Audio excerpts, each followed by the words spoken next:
Chapter 682, Parting. Could he actually be stronger than young Miss? The old woman said, even if he was stronger, he can't compare to you. No one can in the current younger generation. Not necessarily. The girl answered, at least, until now, I still don't know the limit of his power, so I can't make any conclusions.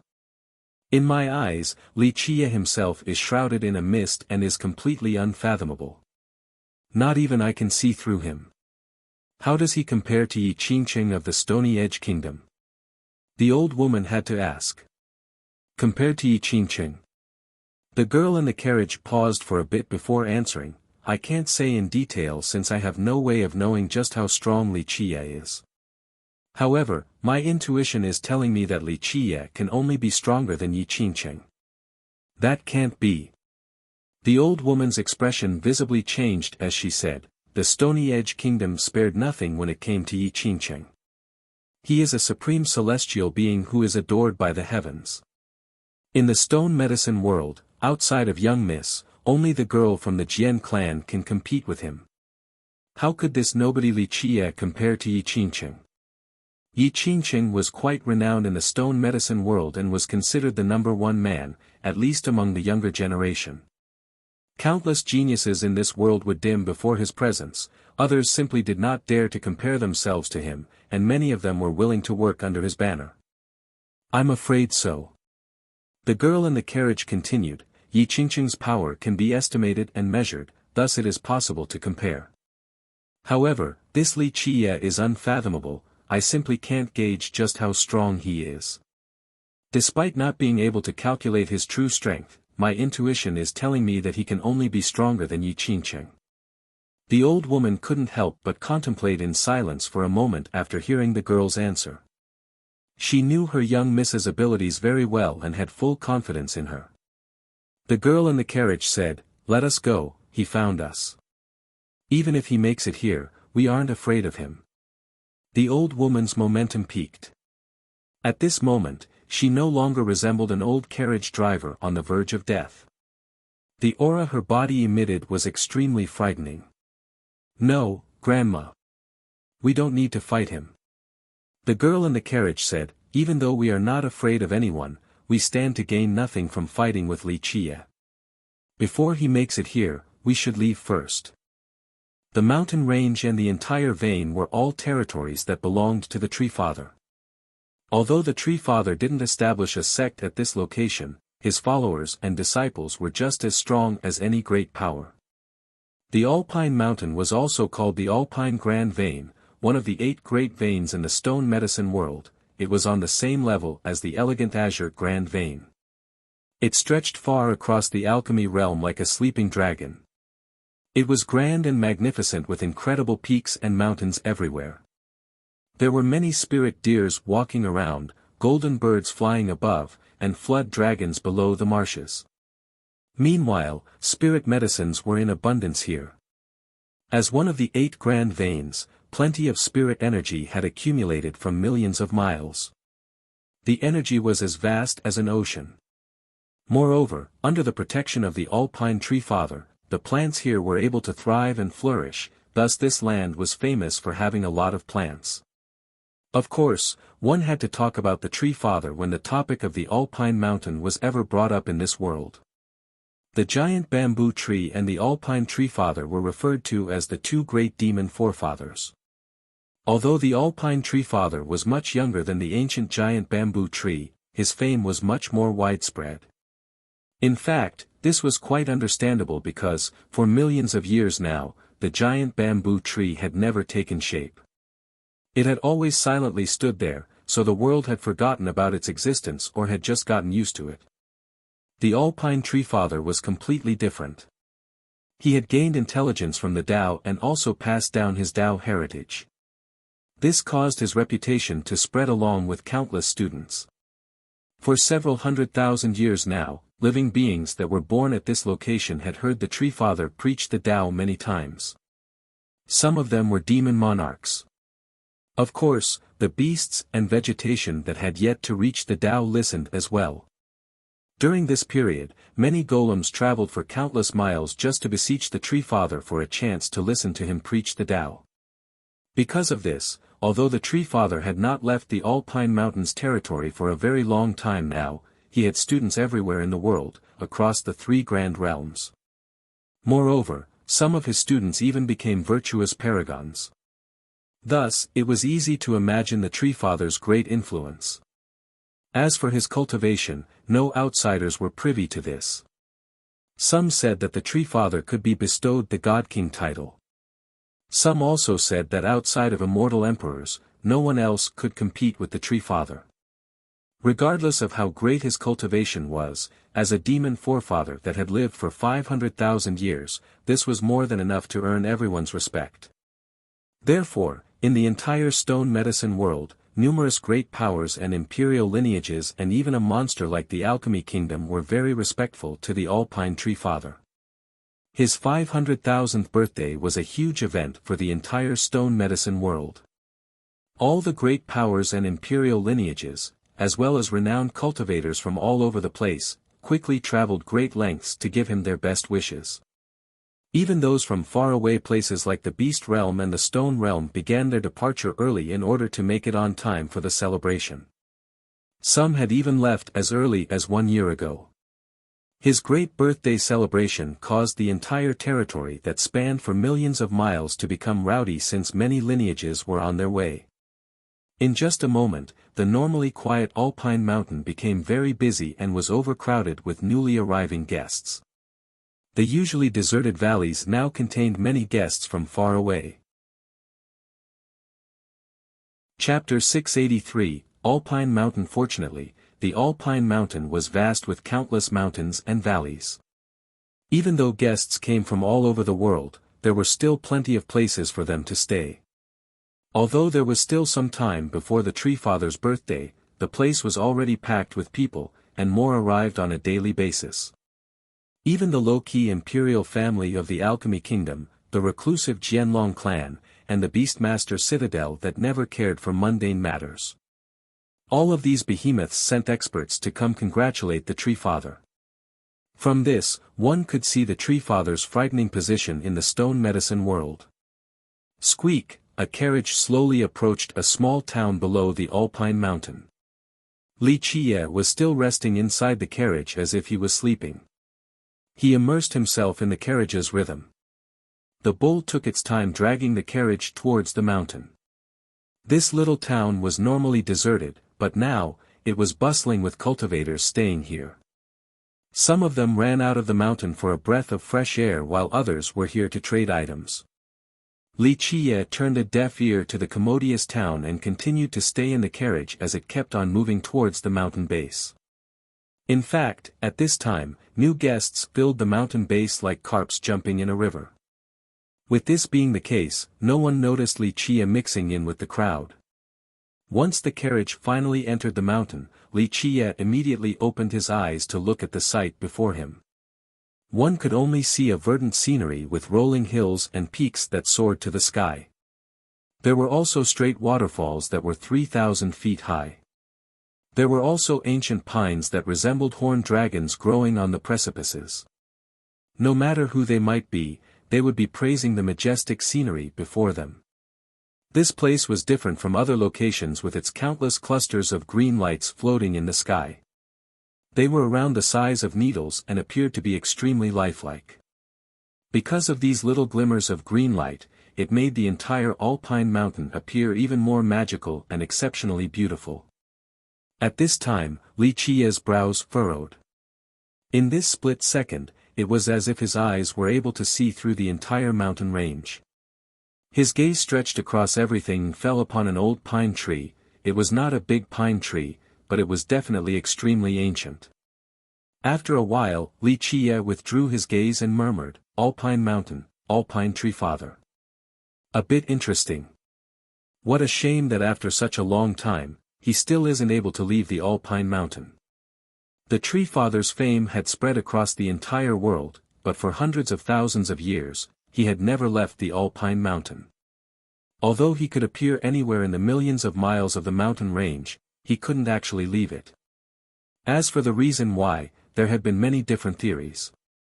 The most plausible and widely accepted one was that before the Tree Father had gained intelligence from the Tao, his root was entrenched in the deepest parts of the Alpine Grand Vein and had fused together with the vein.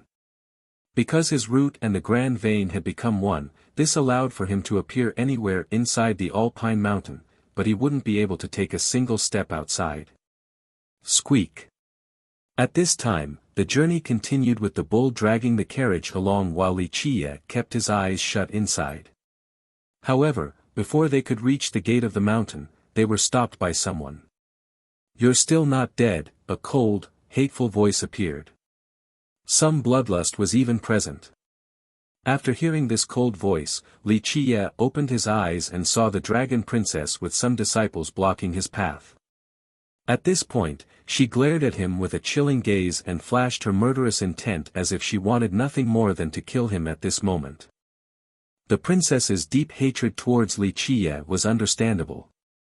Despite her noble birth and high status, she was still slapped by this nobody Li Qiye before the eyes of others. Nothing could be more humiliating than this. If Jian Wushuang didn't stop her at that time, then she would have killed him already. Since Jian Wushuang wanted his insignificant life, the dragon princess thought that he wouldn't be able to leave the celestial peak mountain alive. Who would have thought that she would be able to see him here fine and well at this place? She was quite famous in the alchemy realm.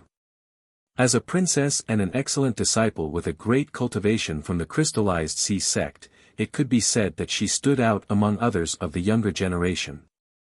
And now, this very princess was blocking the path of a nobody with a crew, so this attracted a lot of attention from the guests.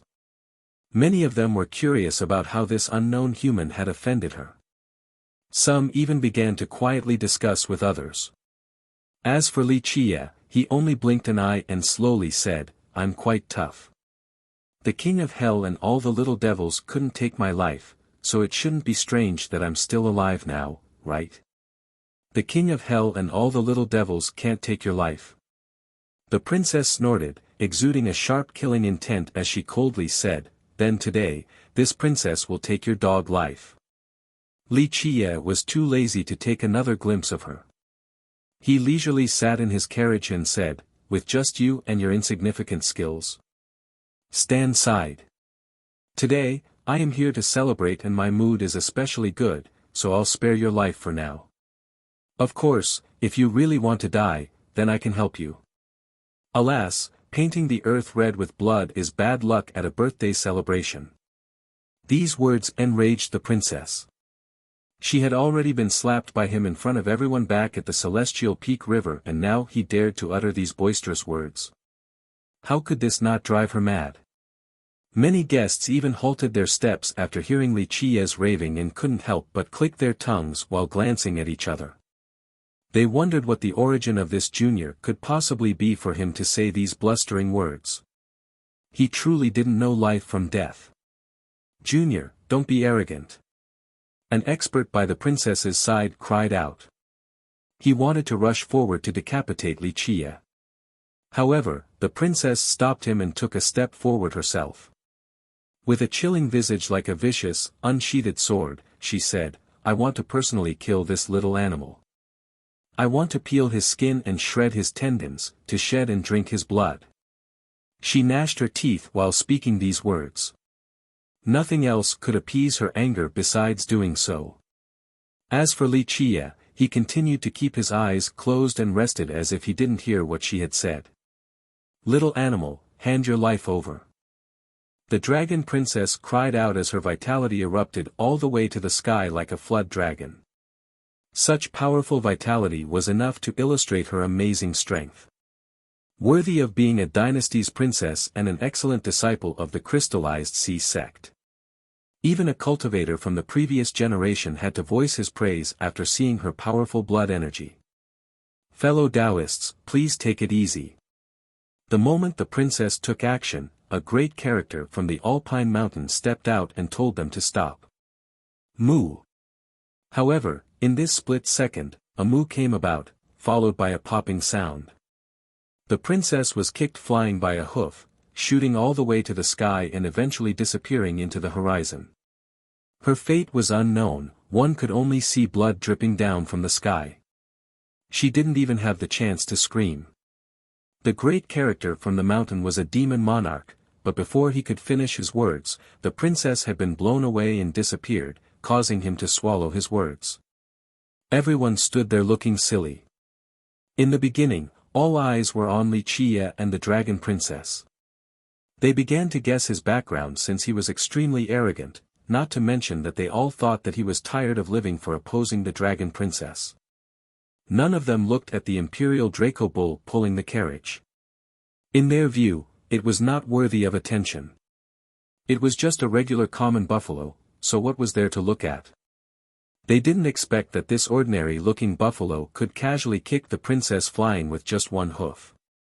Wuxia opened his eyes at this time and calmly spoke, "Excuse me, you came a bit late.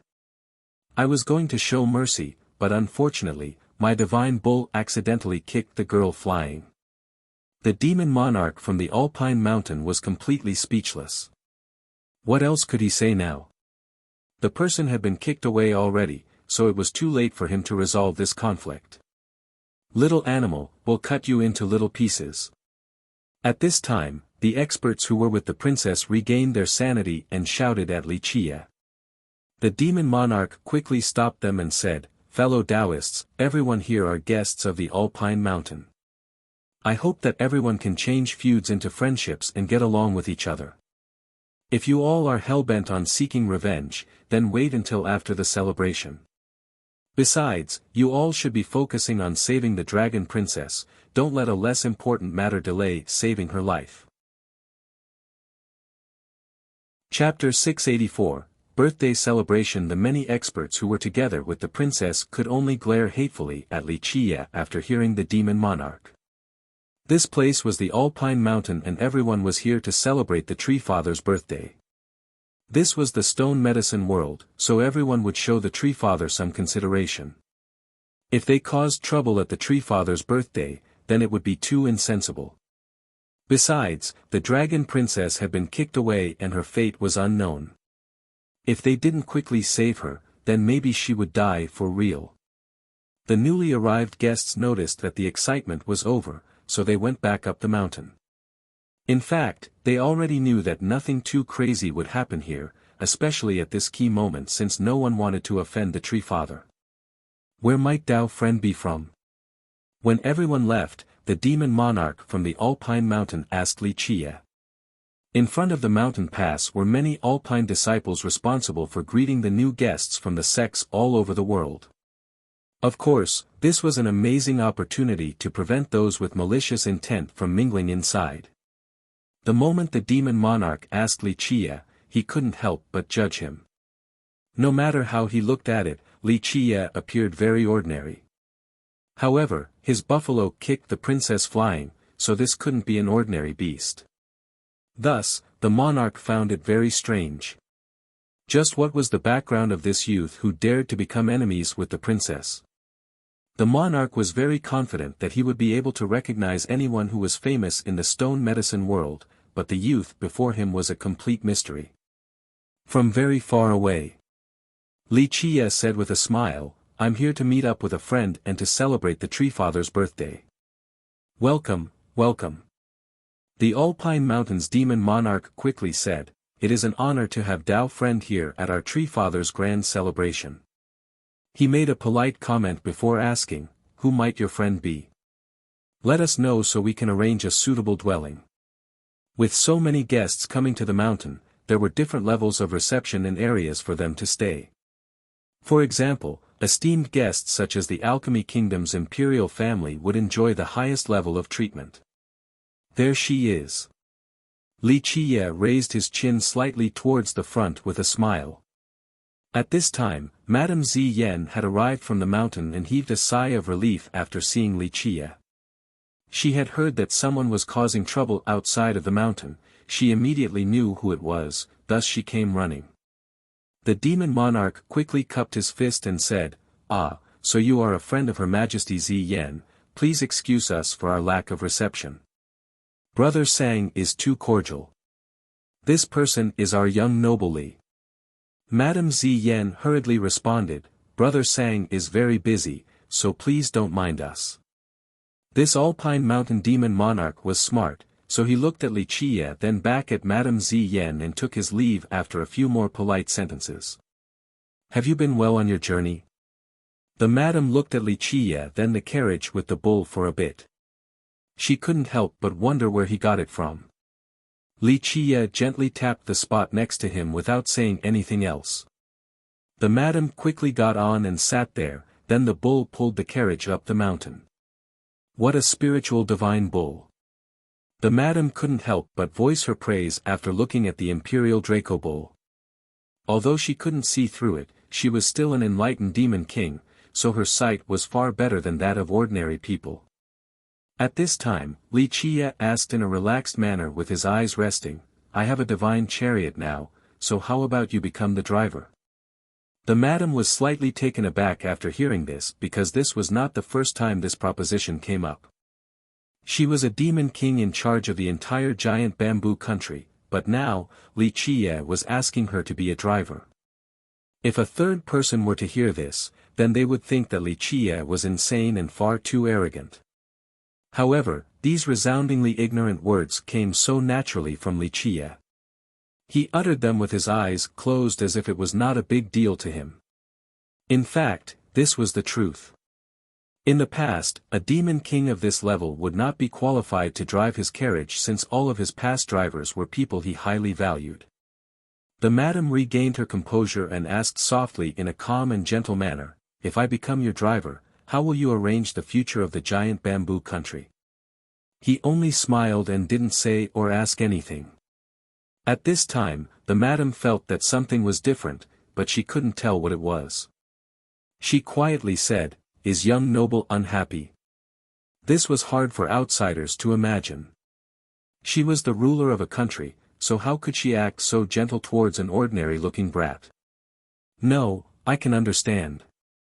Li Qiye gently shook his head and said, A great demon king and a driver, there is too big of a gap between these two positions.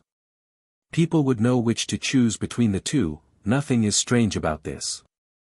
The madam opened her mouth, wanting to say something. In fact, she was indeed hesitant since the proposition was a bit too crazy. Don't worry, I will give you a chance. Li Qiye smiled and said, You can think about it. I am very patient when it comes to you. This type of patience was very rare for Li Qiye, it spoke plenty of how much he valued Madame Ziyan. Apart from her being from the giant bamboo country, it was also because of her personality. She gently sighed while Li Qiye maintained a quiet atmosphere as if the matters of this world had nothing to do with him. Did young noble and the dragon princess have a fight? The madam gently asked while looking at Li Qiye. Li Qiye didn't bat an eye as he nonchalantly replied, It was nothing, not worth mentioning. The madam didn't say anything else. This wasn't her first time seeing Li Qiye's overbearing and arrogant manner, so what could she say if he didn't even care for the crystallized sea sect? She quietly sat beside him and pointed the way for the bull to enter the Alpine mountain. She enjoyed a very high-level reception at this place and had her own valley. Such treatment was comparable to that of an imperial lineage, other great powers would not have this privilege. Not a bad place. After entering the valley, Li Qiye took a look around and nodded approvingly. The madam wryly smiled and said, This is due to the blessing of our divine guardian. With my reputation alone, I would not be able to claim such a valley. This was indeed the case. Although the giant bamboo country was considered a great power, there were other countries much more powerful than it. There were many guests from all over the world who came for the Tree Father's birthday, so normally only imperial lineages could have their own valley. However, the giant bamboo tree was also a demon forefather just like the Alpine Tree Father and was even more ancient, so the madam enjoyed the highest level of accommodations. Li Qiye smiled and didn't say anything else. He slightly tapped the bull then entered the house. Meanwhile, the bull pulled on the carriage and stopped in a corner where it lied down near a water source just like a coiling dragon. The madam prepared dinner for Li Qiye and also washed his face. She was busying herself as if she was his maid. Such a matter should be left to the servants, but the madam chose to do it personally. This would have been an unimaginable sight to outsiders. She was very thoughtful and gentle as she took great care of Wuxia.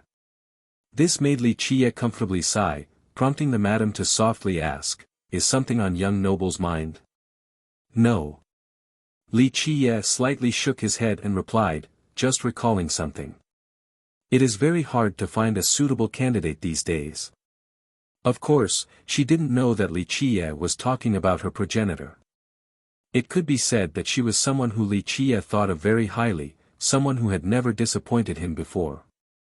There was still some time before the Tree Father's birthday, so Wuxia stayed in the valley without leaving while the madam served him as if he was a young master.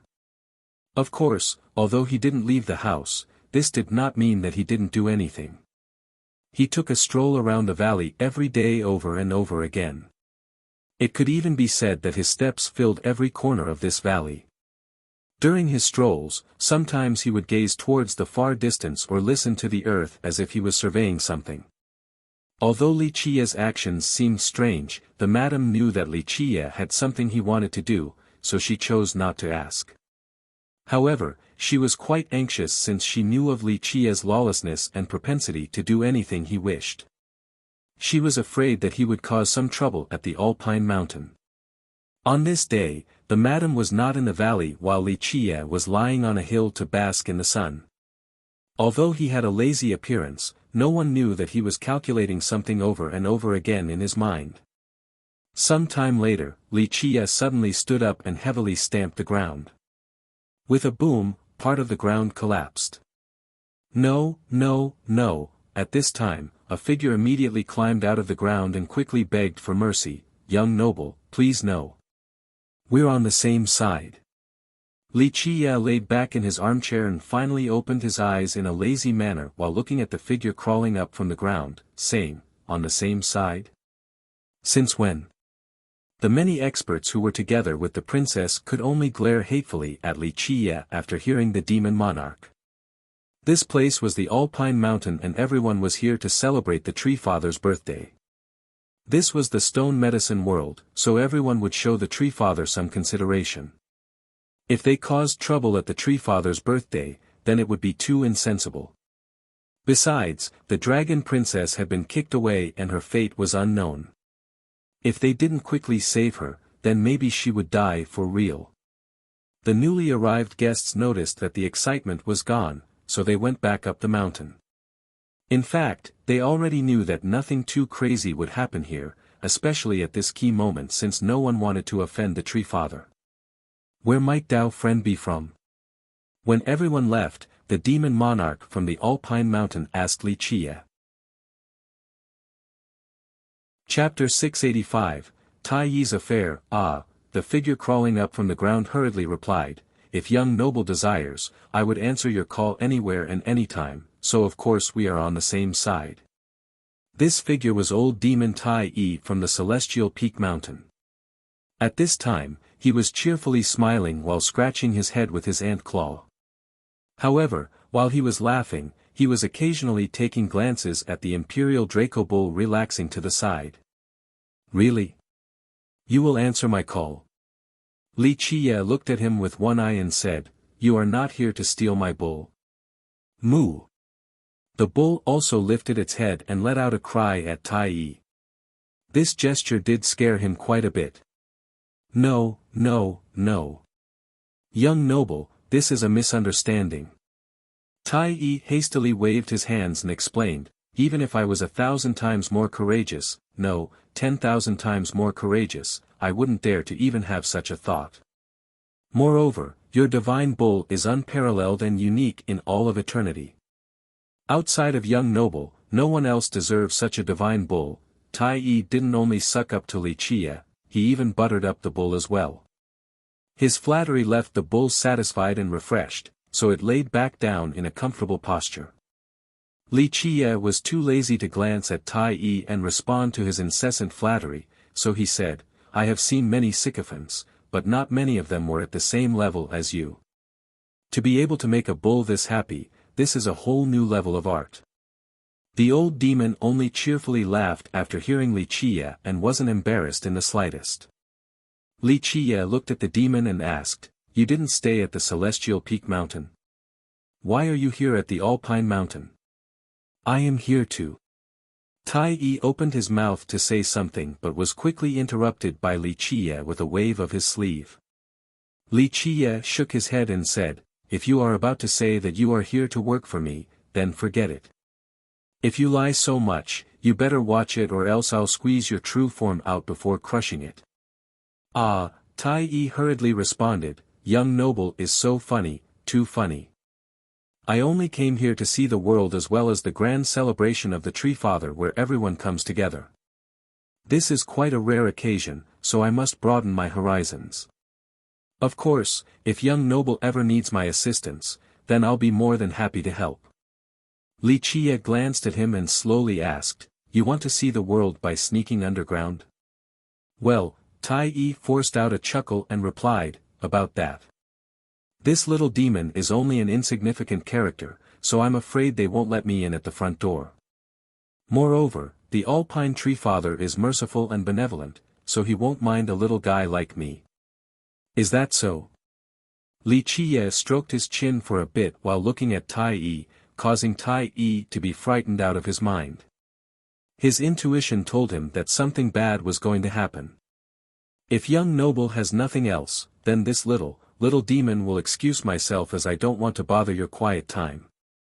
The jumpy old demon quickly told Li Qie. No rush, since you took a lot of time to come here, how about we have a nice chat?" Li Qie leisurely suggested. When he heard Li Qie talk about a nice chat, the old demon knew that something bad was going to happen for sure. His mind was jumping from fear as he quickly replied, "Young noble, this little demon doesn't know anything, so I won't be able to hold a conversation with you," he spoke as he retreated backward. "I won't stop you if you want to leave, but I might accidentally spill news about someone wanting to dig out the main route. That wouldn't be good, would it?" Li Qie leisurely spoke again. No. Tai Yi was horrified by these words and he hurriedly responded, "Ah. Young noble, you are definitely misunderstanding something. I am happy to contribute to your cause any time and anywhere. Just say the words and I'll even head into a sea of fire without hesitation." "Into a sea of fire?" Li Qie's eyes narrowed as he burst out in laughter and said, "This fellow Taoist, your words are too much. There is no need for you to run into a sea of fire, how could I ask such a thing from you?" Tai Yi was stricken with fear after seeing Li Qie's expression. He made a decision and said, "Young noble, please spare me. Just tell me what you want me to do directly." So refreshingly straightforward. Li Qie clapped his hands and said, "I am a person without a lot of merits, but I do appreciate straightforward people like you. It is quite a rare sight these days, ah." At this time, Tai Yi had resigned to his fate as he drooped his head while saying, "What does young noble want me to do?" "You said that iron ants like you love to dig holes." "Correct. To be more exact, iron ants are best at digging and hiding underground." Li Qie leisurely said. "What does young noble want me to dig out?" Tai Yi couldn't help but shudder. Very quickly, he thought about something and frighteningly exclaimed with a shocked expression, "Young noble, you won't make me go dig at that location, right?" "What location?" Li Qie played the fool and asked, "Is there a particularly valuable location in this place?" Tai Yi immediately shut his mouth and knew that he was very unlucky this time. If he knew this was going to happen, he wouldn't have messed with Li Qie. This was the same as him digging a grave for himself and jumping down to finish the job. At this time, Li Qie looked at him with squinted eyes before revealing a lazy smirk as he said, "Fellow Taoist Tai Yi, how about this, go to that location underground?" "No, absolutely not." At this time, Tai Yi shook his head at a rapid pace and hurriedly answered, "Young noble, please don't misunderstand, I don't know of any locations underground." Li Qie sat back in his armchair and gently waved his sleeve towards Tai Yi, saying, "Okay, don't pretend anymore, everyone here knows what is going on. You can put on your pitiful and weak act in front of others, and they might believe you, but I am very aware of what you can do.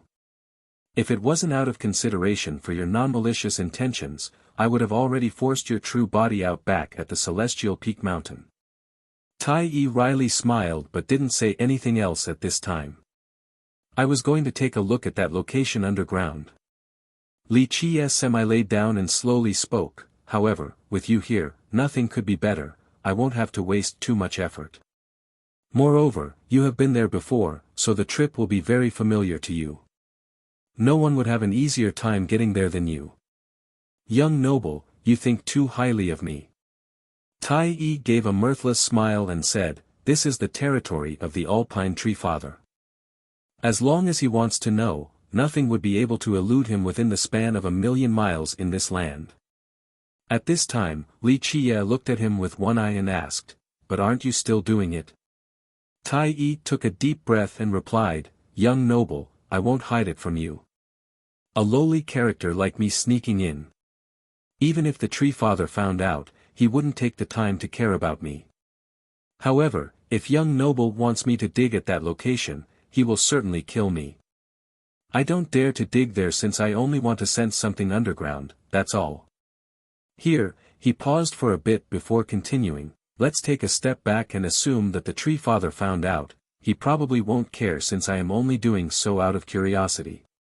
If young noble knows about that location underground, then you definitely know that that place is not to be disturbed, or else the Tree Father will unleash his fury onto us.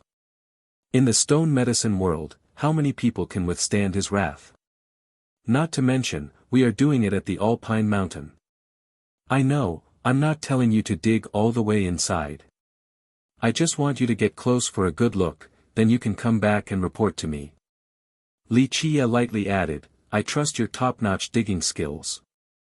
As for your ability to escape, there is no room for critique. This, Tai Yi couldn't help but hesitate after hearing Li Qie. Li Qie glanced at him then dismissively said, I will not say more about other matters.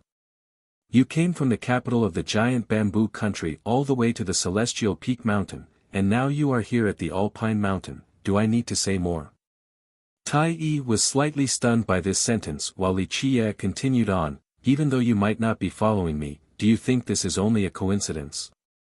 Tai Yi sighed and smiled wryly, do I have any other choice? Li Qie laid back in his chair and leisurely said, yes, unless you don't want to beg me. I am a person who could be said to not lack anything. Even if I need something, as long as I am willing, I can immediately obtain it. If you want to beg me, then you need to at least take out an item capable of tempting me. If you can't, then that is fine too as long as you can show some sincerity and work for me and achieve great merits. As long as I am willing, many people in this world would be eager to answer my call. Do you think that I am giving you this chance, or is it something that you have to earn? Having said this, Li Qie glanced at the demon. Tai Yi was stunned after hearing this. He didn't think that Li Qie knew everything so well since he was confident that his disguise was exceptional. However, it was still seen through by Li Qie. After a while, he took a deep breath and looked at Li Qie to say, so to speak, young noble can solve my problem. The wounds have been there for too long, so this is indeed tricky. Li Qie smiled and paused for a bit before continuing, however, that is only for other people, it is nothing to me. Of course, you and I don't really know each other, and we also aren't friends, so if you want me to do something, shouldn't you show some sincerity first? Here, Li Qie shrugged and said, of course, if you don't want to, then I won't force you. Going to that location underground isn't an issue for me. Of course, if someone was willing to work for me, then I would be happy to oblige. No problem. At this time, Tai Yi made a decision and quickly said, your business is my business. This little demon is willing to work for young noble and solve your issues. Just say the word, this little demon is waiting for your command at any time. Ah, the figure crawling up from the ground hurriedly replied, if young noble desires, I would answer your call anywhere and anytime, so of course we are on the same side. This figure was old demon Tai from the celestial peak mountain. At this time, he was cheerfully smiling while scratching his head with his ant claw. However, while he was laughing, he was occasionally taking glances at the imperial Draco bull relaxing to the side. Really? You will answer my call? Li Qiye looked at him with one eye and said, "You are not here to steal my bull." Moo. The bull also lifted its head and let out a cry at Tai. This gesture did scare him quite a bit. No, no, no. Young noble, this is a misunderstanding. Tai hastily waved his hands and explained, even if I was 1,000 times more courageous, no, 10,000 times more courageous, I wouldn't dare to even have such a thought. Moreover, your divine bull is unparalleled and unique in all of eternity. Outside of young noble, no one else deserves such a divine bull. Tai didn't only suck up to Li Qiye, he even buttered up the bull as well. His flattery left the bull satisfied and refreshed, so it laid back down with a comfortable posture. Li Qiye was too lazy to glance at Tai and respond to his incessant flattery, so he said, I have seen many sycophants, but not many of them were at the same level as you. To be able to make a bull this happy, this is a whole new level of art. Chapter 686, Madame Ziyan's hesitation. I like straightforward people. Li Qiye said with a smile, Go. I hope that you can bring me good news. Do not disappoint me. Tai took a deep breath and cupped his hands before Li Qiye to say, Rest assured, young noble, wait for this little demon's good news.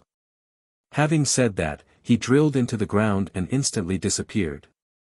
Li Qiye only smiled and didn't say anything else. He continued to lay on his chair as if nothing had happened. In the afternoon, Madame Ziyan came back and saw the hole in the ground. She was slightly surprised and asked, This is? It's nothing, just a mouse digging a hole, there is no need to be alarmed. Replied Li Qiye with a grin. Although Li Qiye said that, the madam was still looking at the hole. She was quite worried that the thing she feared would happen. Li Qiye saw through her and said with a smile, Don't worry, no matter what happens, we will be fine. Moreover, we are here for the birthday celebration, not to cause trouble, wouldn't you say? The madam could only smile back, she didn't continue to pry about this matter. She sat down behind him and gently massaged his shoulders. Only Li Qiye would enjoy such treatment. He closed his eyes to rest and enjoyed the gentle touches from the madam. After a while, he slowly opened his eyes to look at the madam's beauty that was without any trace of mundane vulgarity and revealed a faint smile to say, I like people like you. As soft as water, meticulous and patient. The madam only charmingly smiled in response. Of course, she was not misunderstanding his intentions. She knew full well that Li Qiye was not referring to the kind of affection between a man and a woman. I believe in young noble. With your abilities, you will surely have a grand future. The madam continued to gently rub his shoulders while softly speaking, but I don't know anything about your origin. She was very confident in him becoming a renowned alchemy emperor in the stone medicine world in the future, there was no questioning this. However, she had her own concerns, especially about his origin. Of course, she was fully aware that Li Qiye didn't want anything from her, especially not her beauty or the giant bamboo country, he was already able to obtain them.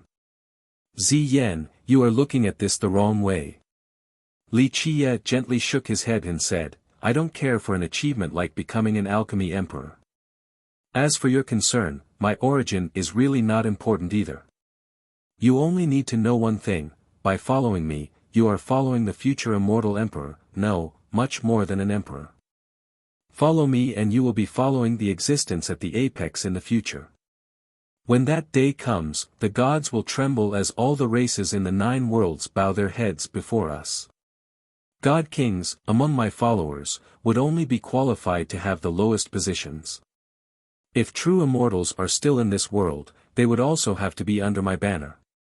If true dragons are still here, then they would have to coil themselves respectfully before our presence. I am the sole ruler above the high heavens, and among the endless stretches of time, I alone am eternal.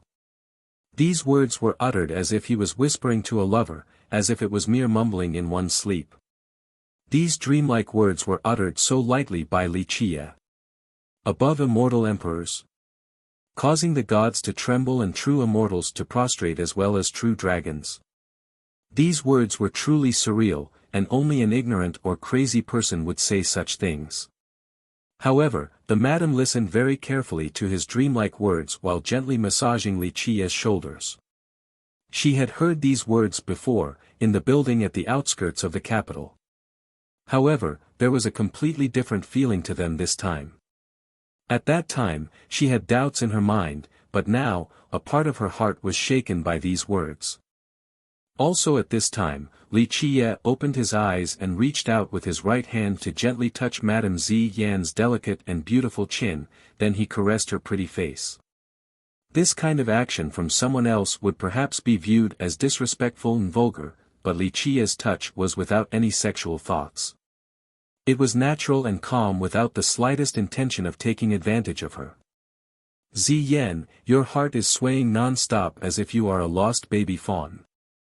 Li Qie smiled while touching her cheek. The madam's mind returned, but she was still slightly dazed. Meanwhile, Li Qie withdrew his hand and slowly closed his eyes again to say, "It's nothing surprising since not too many things can hide from my eyes. It is not difficult for me to see through your thoughts." The madam sighed and said, "Young noble, this, to me, is a huge life decision." "I know." Li Qie smiled and said, "Call me young master, I like it more this way since it has a unique flavor." If someone else said this, it would sound a bit twisted. However, when it came out so nonchalantly from Li Qie, it became a bit interesting as if this was how it should be. "Young master," the madam calmed down and softly whispered. She couldn't say no to his request, it was as if she was at his beck and call. Li Qie comfortably closed his eyes while listening to the moving, gentle call. To him, this was a type of pleasure with a long-lasting aftertaste. After a good while of enjoying Madame Zi Yan's gentleness, Li Qie slowly spoke, "I can understand your hesitation and can tell you a little bit about my origin. I didn't come from the stone medicine world, I'm from the mortal emperor world." Li Qie indeed liked Madame Zi Yan a lot and held her in high esteem. He seldom had such patience. If it was some other girl, he would be too lazy to say so much. It was quite rare for him to have so much patience for her. The madam was surprised to hear this. She carefully thought about it and felt that it was not strange. Li Qie was a dragon among men, such a grand character couldn't be unknown, so being from another world was the most reasonable explanation. She couldn't help but say after some contemplation, "However, the 9 worlds are not connected at the moment." Li Qie interrupted her and said, "Even though the pathways have collapsed, it would not be difficult for me if I wanted to travel through the 9 worlds." The madam trusted these words since it came from Li Qie despite how impossible they might sound. Nevertheless, she was still frozen from this overwhelming information. Li Qie opened his eyes to look at her beautiful face and said, "So? Too caught up in your thoughts?" The madam composed herself as her face blushed. While still gently rubbing Li Qie's shoulders, she spoke her mind, "What kind of master is capable of training a deity like young master?" "You are mistaken, no one in this world can be my master." Li Qie laughed and said, "Moreover, I am not a deity, but a brute. In the mortal emperor world, many people called me fiercest, and I really like such a title." After hearing this, the madam couldn't help but smile and said, "So young master was also living quite well in the mortal emperor world." These words were so gentle that it would cause people's hearts to thump. Li Qie couldn't help but smile, "So, are you tempted?" "Of course, if you are willing to follow me, the giant bamboo country will still be fine. I trust that you can find a good ruler. Plus, it is a land of peace, there is no need to compete against the rest of the world. With the giant bamboo as its protector, it will stand strong for tens of millions of years." The madam elegantly chuckled without losing her gentle demeanor and said, "Young master is the most domineering and arrogant person I have ever seen. Sometimes, I wonder where your confidence comes from." The madam didn't hide her thoughts and told Li Qiye the truth. Li Qiye only smiled and didn't answer. The madam continued to service him and, inadvertently, they slowly had an implicit understanding as the madam undertook her role. "How was your trip outside today?" asked Li Qiye as he cheerfully enjoyed the tender touches from the madam. She softly replied, "There are a few great powers in the alchemy realm who want to form an alliance with our giant bamboo country. Their sect masters and royal lords wanted to find out our goals." "Not surprising." Li Qiye chuckled and said, "The world of cultivation is where the strong reign over the weak.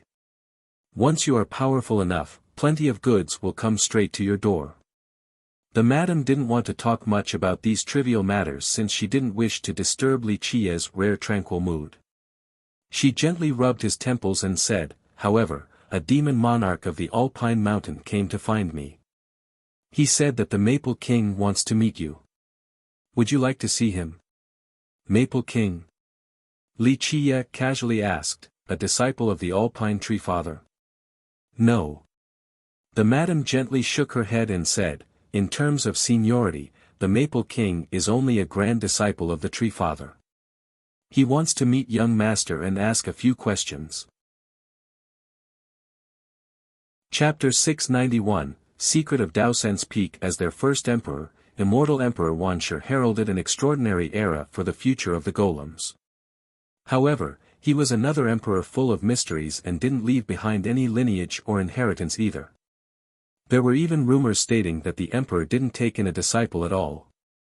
Moreover, he seemed to disappear overnight. No one knew how he managed to do so or where he went. His whereabouts were a mystery to the stone medicine world, and something even stranger was that some thought that he was still in this world. In short, although he was the first golem emperor, there were very few items or findings related to him. However, this palm print ahead was one of the few things from the emperor that could be researched.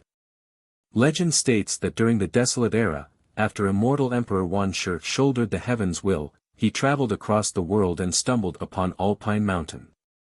After enjoying the beautiful sceneries here, he went on top of a peak and left behind a palm print. Later on, this peak became the famous Daosen's Peak, an object of numerous theories and legends. One legend stated that when the emperor left behind his palm print, it also left behind his Dao lineage that merely awaited the right inheritor. Others said that it wasn't a complete Dao lineage, but an invincible secret art of this world. Another conjecture was that this place contained a map. If one could understand this map, then they would be able to find the location where the emperor left behind his treasury. In short, regardless of the theory, everyone from the future generations believed that the emperor did indeed leave behind a mystery here that year. It could be a merit law or the Dao lineage of an immortal emperor, or maybe a treasure map. Because of this, for tens of millions of years, people had always come here to learn, but no one had heard of any success. However, there was another rumor that stated that the Alpine Tree Father had obtained something from this place. The story claimed that after the Tree Father obtained intelligence and shape from the Tao, he came to this cliff to learn and gain the Emperor's secret art. Because of this, he was finally able to become a demon forefather. Alpine Mountain and even the Alpine Tree Father himself neither denied nor confirmed this particular rumor, thus, outsiders didn't know whether the Tree Father had obtained something in this place or not. All in all, as long as there was a chance to enter Alpine Mountain, any cultivator, especially the younger ones who valued themselves greatly, would come to Daosen's Peak to ponder the mysteries left behind by immortal Emperor Wanshi. Alpine Mountain did not stop cultivators from going to the peak to search for enlightenment. In fact, this was not a big deal to them. It could even be said that the mountain was not afraid of anyone understanding the profundities within because, for tens of millions of years, countless brilliant geniuses were unable to do so, thus it was impossible for others even if they tried. However, even though everyone knew that it was impossible, they never gave up and continued to come and test themselves. This time, during the Tree Father's birthday, many guests and young geniuses didn't mind traveling the long distance. Since they were already here, they wouldn't miss the opportunity to come meditate at Daosen's peak. Unfortunately, during the last couple of days, countless people had come and gone, but no one's efforts yielded any fruit. Groups came and went despite all of them knowing that they would leave empty-handed, but they still did not give up since it would be a waste of a trip to Alpine Mountain. Well, there is basically nothing on this cliff, ha. At this time, many young cultivators were at the cliff, wanting to unravel the mysteries. However, after a very long time, they still hadn't found anything, so one of the cultivators chose to GI. She was indeed far from being comparable. At this time, the Supreme Beauty looked at Li Qie and asked, "How did you know that this little trick would fool them?" Li Qie smiled lightly and leisurely explained, "You are smart, so you should know the techniques to deal with smart people." Her pretty eyes narrowed as she responded, "I see, how could he think that I would be so bold as to leisurely play chess without a care for him? Under such circumstances, I should have either ran away or went to find a special place to hide." Li Qie let out a faint smile as he praised, "Very smart, a smart girl is indeed very likable." "Thanks." The Supreme Beauty revealed a truly charming smile as she said, "You helped me this time, so I'll get you back later." Li Qie looked at the beauty and calmly said, "Later? That's too far away, it is fine if you pay me back now. I'm not the type who asks for a lot, so I won't mind if you pay me back with your body. I'll just get the short end of the stick this time." The madam was speechless the moment she heard Li Qie's words.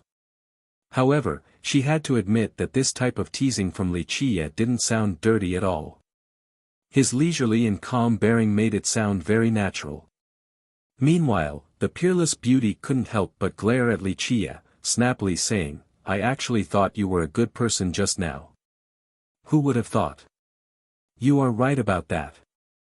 Li Qie leisurely smiled and replied, "I have always been a bad person, a notorious brute who likes smart beauties the most. Of course, if you are willing to stay by my side, I would be very happy to take you in." "Shameless scoundrel!" the angry beauty uttered while glaring at Li Qie. The moment her words came out, she pointed a finger at him in an extremely overwhelming manner, a finger that looked like a falling star. "Meteor finger, a bit interesting." Li Qie chuckled after seeing this approaching finger technique. Having said that, he also used a finger as a sword and swung it in the air. In this split second, his sword swept towards the meteor to cut through the girl's supreme finger technique. Clank! The two fingers met just like the collision of two divine swords. Earlier, the girl only wanted to scare Li Qie a bit with her attack, so she immediately found herself at a disadvantage and had to take several thumping steps back. "Humph, you think you are so great?" After being pushed back by Li Qie's technique, the peerless and unconvinced girl scowled and exclaimed, "I also know this technique." Having said that, she pointed her finger straight up to form a sword.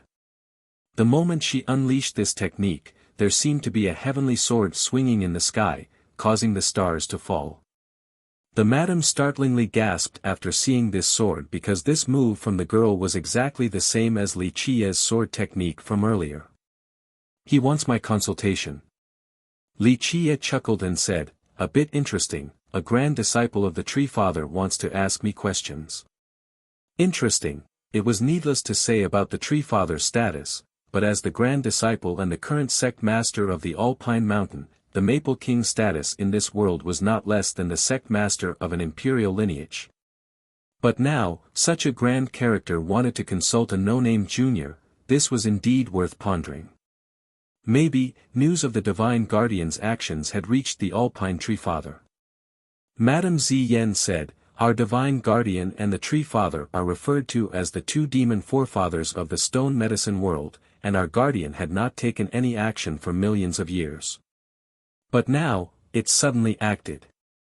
Perhaps the Alpine Mountain is curious about this." Li Qie smiled since he knew more things that the madam couldn't have speculated. Will young master meet the Maple King? Chapter 688, Maple King Li Chia's technique from earlier was from the grass sword attacking the immortal law, but it was unleashed by the girl in the exact same manner as Li Chia, as if she had learned it before. Interesting. Li Chia turned his palm into a saber in the face of this sweeping sword attack and set off the blade in a domineering manner. Li Chia's power was already extremely mighty, so when this one saber technique from the heaven-traversing 8 saber was casually performed, it carried a ferocious and tyrannical momentum. Pop! Although the Supreme Girl used the grass sword technique, she was still on the losing end against Li Chia, just like before, and she had to take several staggered steps backward. Although you learned the sword technique, you didn't grasp its true essence. Li Chia shook his head and said, nevertheless, this is already quite amazing. To be able to learn from just a single glance. This is almost better than Little Mei's immortal bone. The Little Mei Li Chia referred to was Mei Suyao from the Eternal River School. Humph. You think you are so special? Who said that I can't learn its true essence? The peerless girl snorted and was completely unconvinced. At this moment, her demeanor was very serious as her eyes narrowed. At this second, she changed her palm into a saber and sent it straight towards Li Chia. This was the same technique from the heaven-traversing 8 saber that Li Chia used earlier. What was even more astonishing was that this saber from her hand also had the very domineering momentum. Li Chia swiftly shifted his figure with an unparalleled speed and easily dodged her attack. This scene left Madame Ziyan, who was standing to the side, astonished. This girl was able to learn anyone's technique with a single glance, too frightening. What kind of monstrous aptitude was this? The girl immediately stopped after Li Chia dodged the saber within the blink of an eye. She was taken off guard and stared at Li Chia to say, what kind of step technique is that? Or what kind of merit law is it? I actually can't see through it and am unable to learn it. It was not strange for the girl to be unable to understand the movement technique Li Chia used because it was his soaring immortal physique. Moreover, his physique came from the most profound scripture in the world. Even the most unrivaled genius across the eons would not be able to understand it with a single glance. It is normal that you can't see through it. Li Chia smiled and said, if you could grasp it with a single glance, then that would truly be strange. You would cause countless people across the eons to jump into a river and off themselves if they knew you could do such a thing. Humph, you think you are cool. The Supreme Girl snorted and said, isn't it just a physique law? I know quite a few physique laws. Li Chia cheerfully smiled and asked, so you want to try again?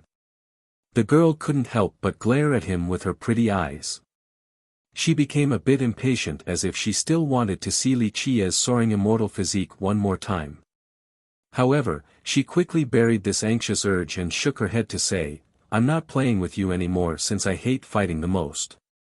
Humph, I'm gonna go now, I'm not going to waste more time with you.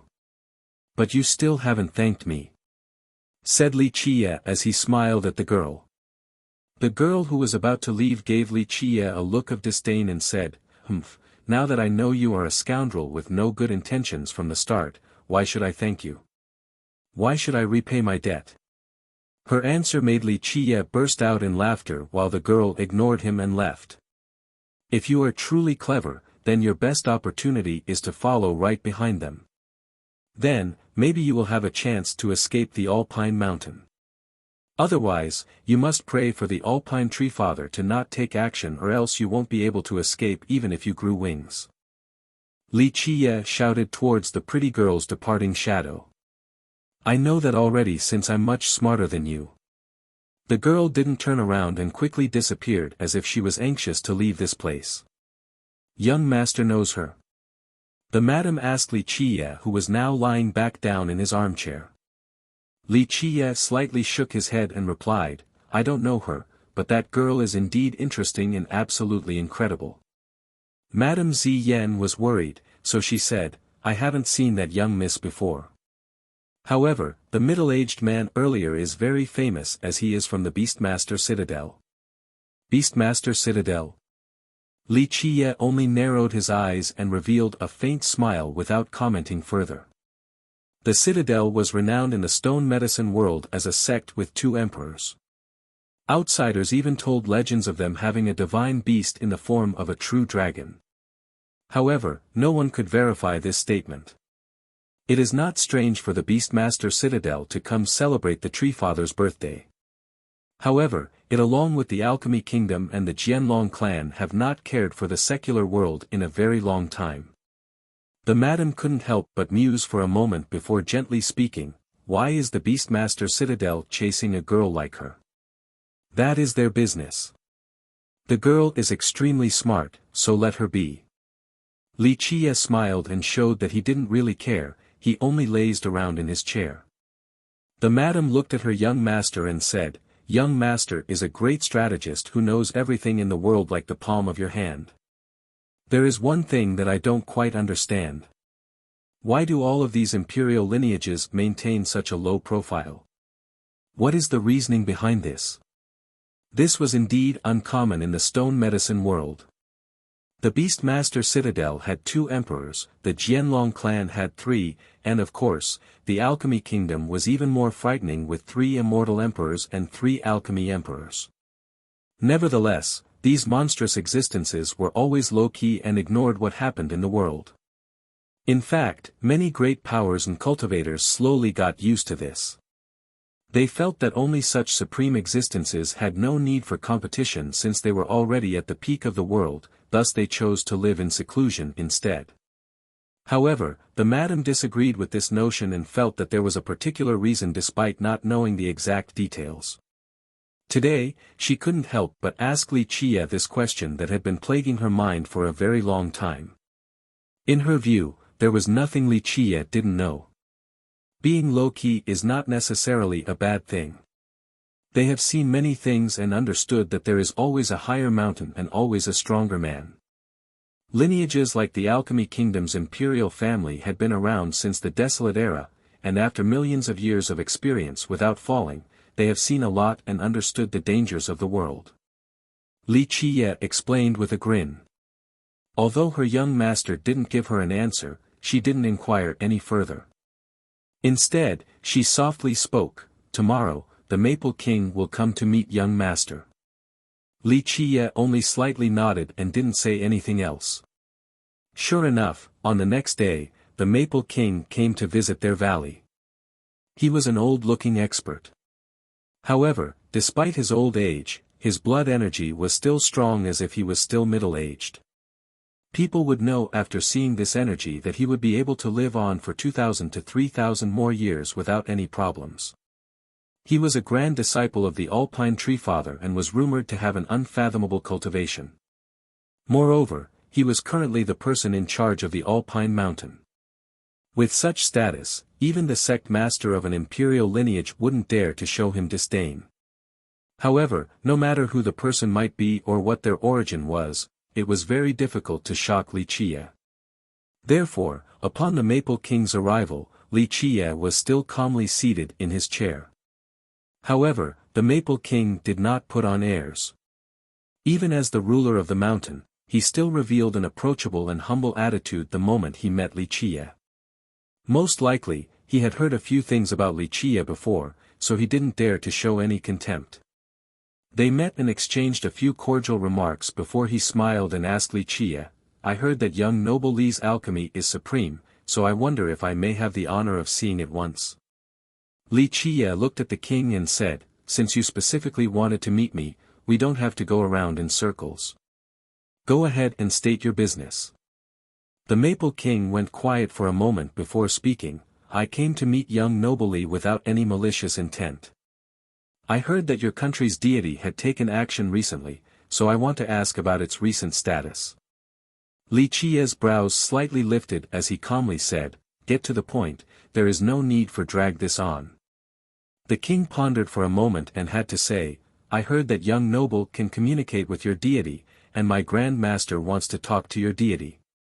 Will young noble be willing to help? This is not what I wanted to hear. Li Qiye shook his head and said, it seems that we have nothing to talk about, so please return. Come back after you have thought about it carefully. However, my patience is limited. You will still have a chance before I leave. The Maple King couldn't help but be a bit stunned. He had heard about Wuxia's arrogance, but he didn't expect for it to reach this magnitude, truly unbelievable. One had to know that with his status, just him personally coming to visit Wuxia was already showing more than enough consideration. But now, after a few undesirable exchanges, Wuxia immediately wanted to send him away. Even the sect master of an imperial lineage wouldn't dare to do this to him. Although he was very dissatisfied in his mind, he was still a grand character and was able to retain his calm demeanor.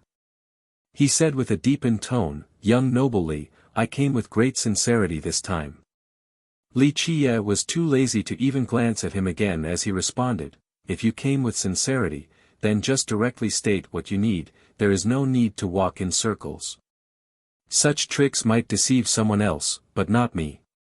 If you don't want to say it, then I won't force you, but don't try to test me, my patience is limited. If young noble Li believes so, then I can't do anything about it. I'll take my leave now," said the unhappy Maple King as he cupped his hands before quickly taking his leave. Anyone else would have exploded on the spot. However, despite his dissatisfaction, he had to maintain decorum as the ruler of the Alpine Mountain. The madam was startled by the exchange as well. She did not expect for the meeting to go sour like this. Chapter 689, Gathering of Guests. Young Master, is there a problem with the Maple King? The madam was quite puzzled. In theory, the Maple King's question was quite reasonable, so why was her young master so unwelcoming towards him? The Tree Father wants to communicate with our deity, and they want me to be the intermediary for their messages. Wuxia smiled and asked, "Do you think such a story is believable?" The madam was confused and said, "Is there a problem with this? Young Master is the only person who can communicate with our divine guardian. You are mistaken about this. If the Alpine Tree Father truly wanted to communicate with the giant bamboo deity, then there would be no need for a messenger since he can directly send his messages." Wuxia smiled while shaking his head. The madam couldn't help but say, "However, I heard that the Tree Father cannot leave Alpine Mountain." Wuxia said, "Ziyan, your information regarding this aspect is a bit lacking.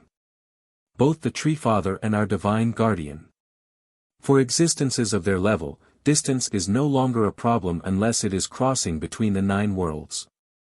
Therefore, the Tree Father shouldn't have any issues communicating with our guardian. Young Master is saying that." After hearing his response, the madam was slightly stunned since she didn't expect that this would be possible. So to say, that wasn't the reason why the Maple King came. The whole thing about communication was only a facade. Wuxia slowly explained. The madam found it strange and asked, "Then what did the Maple King come for?" In theory, Alpine Mountain is stronger on all fronts compared to our giant bamboo country. We shouldn't have something for them to scheme for. No rush, it is not hard to find an answer to this question. Wuxia smirked and calmly said, "If Alpine Mountain wants our assistance, then they will come again sooner or later." As the birthday celebration of the Tree Father drew closer, more and more carriages and guests came to Alpine Mountain. The reception line at the entrance of the mountain was endless and extremely crowded in some locations. Many sects from the 3 realms brought along experts and disciples to give the Tree Father their blessings. Luckily, the mountain was vast, so there was still enough space to hold the guests from all over the world. Although monstrous existences like the Alchemy Kingdom, the Jianlong clan, the Beastmaster Citadel, and the Heaven Hoof Ravine were present, ordinary guests didn't have the chance to even meet them. However, this didn't stop them from discussing the great characters from these monstrous lineages. The older cultivators could stay calm, but the younger ones couldn't handle their excitement. For a grand matter like the birthday of the Tree Father, outside of being a good chance for older cultivators to meet again, this was also a great opportunity for the younger generation to broaden their horizons and an occasion for them to make their names known. Because of this, the mountain itself almost became a stage as many young people, especially the proud geniuses, quickly showed themselves. The descendants and disciples from all the big sects talked to each other, made friends, and even competed among themselves. Small groups also gossiped continuously, and this continued on every day at Alpine Mountain. Thus, during these conversations, lineages like the Alchemy Kingdom and the Jianlong clan naturally became hot topics of discussion.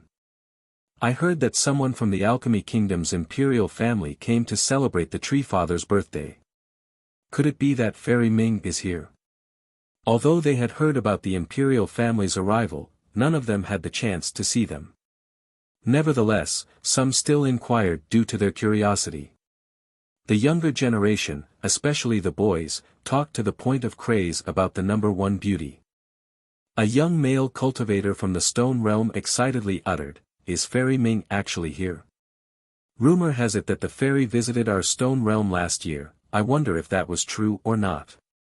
Ming Yeshua, the main descendant of the imperial family and future ruler of the kingdom, was also known as the number one beauty of the stone medicine world. Any of these statuses were incomparably grand and untouchable. Thus, when anyone referred to Ming Yeshua, including the older generation, all would call her Fairy. Who knows? Fairy Ming has always been mysterious and low-key, and it is said that very few people have actually seen her. I heard that all those who saw her were enchanted. Unfortunately, those who have seen her face are few in number even across our entire alchemy realm. An alchemy realm's cultivator emotionally explained. Yeah, Fairy Ming's charm is boundless. I heard our Golden Crow Prince from the Heavenhoof Ravine also fell for her upon their first meeting. A young cultivator from the Beast Realm excitedly commented. That's nothing. I heard that even the Supreme Celestial Being also marveled at Fairy Ming after seeing her. Rumor has it that he might have a chance of marrying her. The young participants couldn't help but become silent after the Supreme Celestial Being was brought up. Yi Qingcheng, this was a magical name. Both old and young would become silent after hearing this name, even the most arrogant of geniuses. Strictly speaking, if Fairy Ming is the most eligible to become the Imperial Queen, then the Supreme Being is the most qualified to become the Immortal Emperor. Although some people felt annoyed in their minds, they couldn't help but admit this fact. Young Master, irresistible charm capable of conquering all existences is a phrase used to describe girls. You are a man. The madam didn't know whether to laugh or cry as she gave him a stern yet flirtatious look. Li Qiye smiled and gently caressed her jade-like hand before closing his eyes again, saying, "Of course I would conquer everyone with my charm. However, you also conquered me. I like girls of your type the most." The madam faintly smiled, and inside this smile, there was an indescribable sweetness as if she understood that Li Qiye wasn't just teasing her. This gave her a satisfaction like never before. It seemed that at this moment, even the imperial Draco bull pulling the carriage slowed its pace. It didn't want to disturb this moment of peace and enjoyment for Li Qiye. The carriage moved forward, and after a while, it passed by a towering mountain. This mountain was gigantic and towered all the way up into the clouds like a huge hand planted in the firmament. Would young master be interested to go to Daosen's Peak for a look?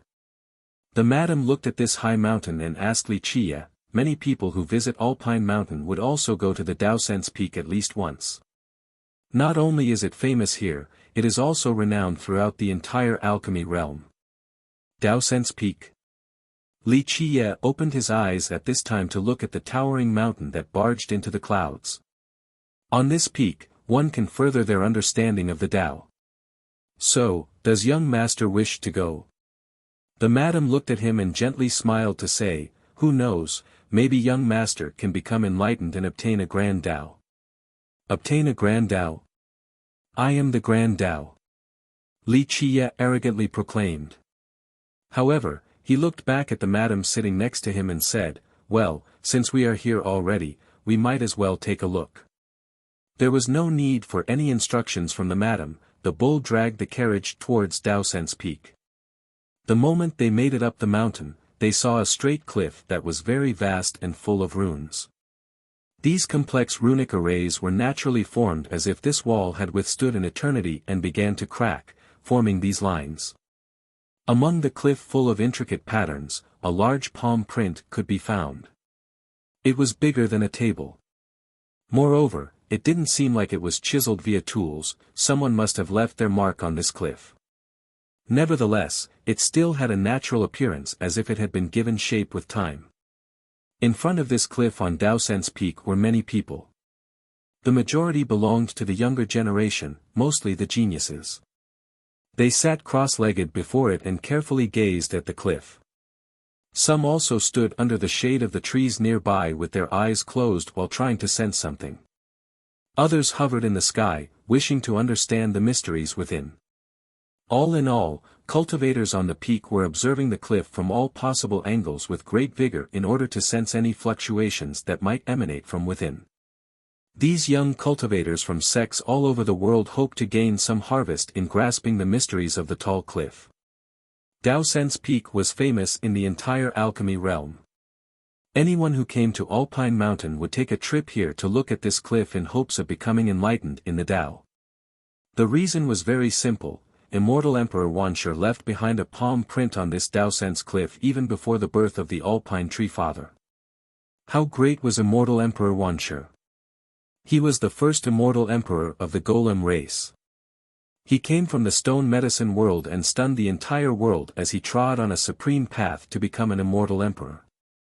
Don't worry, you will still be my mount later on. Of course, half of your mark will be left behind at the giant bamboo country while I try to find a better location for your other half. You will have 2 places then, said Li Qie with a smile in response to the bull's complaint. Moo, at this time, the bull called out again. It seemed to be satisfied with Li Qie's new arrangement. The madam was amazed. This ordinary buffalo before her was very spiritual. Meanwhile, Li Qie noted her expression and shook his head while smilingly saying, "You are looking down on this bull. In the future, it will become a true dragon. At this moment, it just can't seem to pass the final test. Of course, when it breaks through the chains of its bloodline, it will become a dragon. Naturally, it can turn into a supreme, divine buffalo as well. Keep in mind that both true dragons and divine buffaloes were real divine beasts with unimaginable power. Moreover, this buffalo was only one step away from becoming a real divine beast, so one could only imagine its power." Chapter 690, Daosen's Peak. Don't worry, you will still be my mount later on. Of course, half of your mark will be left behind at the giant bamboo country while I try to find a better location for your other half. You will have 2 places then, said Li Qie with a smile in response to the bull's complaint. Moo, at this time, the bull called out again. It seemed to be satisfied with Li Qie's new arrangement. The madam was amazed. This ordinary buffalo before her was very spiritual. Meanwhile, Li Qie noted her expression and shook his head while smilingly saying, "You are looking down on this bull. In the future, it will become a true dragon. At this moment, it just can't seem to pass the final test. Of course, when it breaks through the chains of its bloodline, it will become a dragon. Naturally, it can turn into a supreme, divine buffalo as well. You don't have to worry about that, the giant bamboo country already has an alchemist for the conference." Before the madam could answer, a different voice responded. Of course, the speaker was Li Qie. He, who was previously resting, now had his eyes open and interrupted them with a smirk. Li Qie's sudden interjection left the Lion Young King a bit stunned. In fact, everyone was a bit stunned. It could even be said that all of them were only looking at the madam, and not many of them even caught a glimpse of him. This is. At this time, the Lion Young King finally took a look at Li Qie. After seeing that there was nothing special about him, he immediately paid him no mind. If it wasn't out of consideration for the madam, a ruler like him wouldn't even bother talking to Li Qie. The giant bamboo country's alchemist. Before the madam could introduce him, Li Qiye smiled and slowly responded in her stead. "It's an honor to meet you at last." The Lion Young King lightly said to Li Qiye before he stopped looking at him. If it wasn't for the madam, a nobody like Li Qiye wouldn't even be worthy to speak with him. The young king wanted to talk to the madam, but she didn't seem to be very interested and spoke to Li Qiye instead. "Young master, we are here at Daosen's Peak, would you like to go closer for a look?" "Very well, since we are here, we might as well take a look at it." Li Qiye smiled and stretched out his hand. The madam didn't say anything and held his hand to help him down from the carriage. This scene caused many people to be quite annoyed. In their eyes, Li Qiye was acting too big, he actually wanted assistance to descend from his carriage. Moreover, it was from a character of Madame Ziyan's level. Keep in mind that very few youngsters present were qualified to even speak with her. They must at least be characters at the same level as the Lion Young King. But now, a nobody like Li Qiye was being helped down from the carriage by the madam. This was showboating beyond reason. Countless people were both jealous and envious in their minds, especially the youths who admired the madam. The only thing they wanted to do right now was to completely annihilate Li Qiye, but they could only mentally barrage him with curses. The Lion Young King was about to explode from exasperation as well. He had been pursuing the madam for a very long time, but there was no reciprocation. And now, this nobody was able to enjoy such nice treatment. How could the young king not go crazy when the madam was showing Li Qiye so much favor? However, such a thing to Li Qiye was natural, and he even took it for granted. After getting off the carriage, he went closer to the straight cliff ahead, accompanied by the madam. What a braggart, some people secretly scowled after seeing Li Qiye acting so pompously. Even if Li Qiye wasn't arrogant, in the eyes of others, he was putting on a show, making others quite uncomfortable. Who was to blame when he had a beauty such as the madam accompanying him? Li Qiye stood before the cliff and looked at the palm print on it before casually saying, needing to meditate about such a simple thing, what a joke. There is definitely something there. A more gifted person spoke. "I can clearly sense the fluctuations within these Dao runes, it's as if they are full of imperial aura. It is absolutely true that immortal Emperor Wanshi left behind a secret art here." "So what?" The cultivator who gave up said, "Countless geniuses have tried for millions of years and found no way of learning it. I don't have a chance anyway, might as well give up now." After the group that had given up left, new groups came, coming to ponder on the palm print. At this time, Li Qiye's carriage slowly climbed the peak. The moment he arrived at the cliff, the many cultivators here immediately glanced at him, especially the younger ones. They all stared at the carriage. Of course, their eyes weren't on a nobody like Li Qiye, but on Madame Ziyan instead. A beautiful demon king like her would attract attention no matter where she went. "Lady Ziyan, we meet again." Before the carriage stopped, a young man with a mature look came to greet her. He had golden hair, bold tiger-like eyes, and a lion-like forehead, a rather heroic appearance. He quickly walked forward, and each of his steps emitted powerful roars. His strength was clear at a single glance. Although this person was not too old, one absolutely must not underestimate him.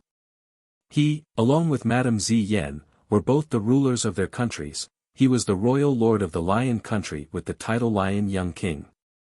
The only person that was rumored to have found success was the Alpine Tree Father. But now, this entire mystery seemed so trivial when it came out of Li Qiye's mouth. It was as if he had it within his grasp. While the madam was still startled, Li Qiye had already walked to the cliff and looked at the palm print, smiling. The most upset with Li Qiye was the Lion Young King, so he coldly uttered, "What an arrogant junior." For millions of years, many geniuses yearned to comprehend it, yet all have failed.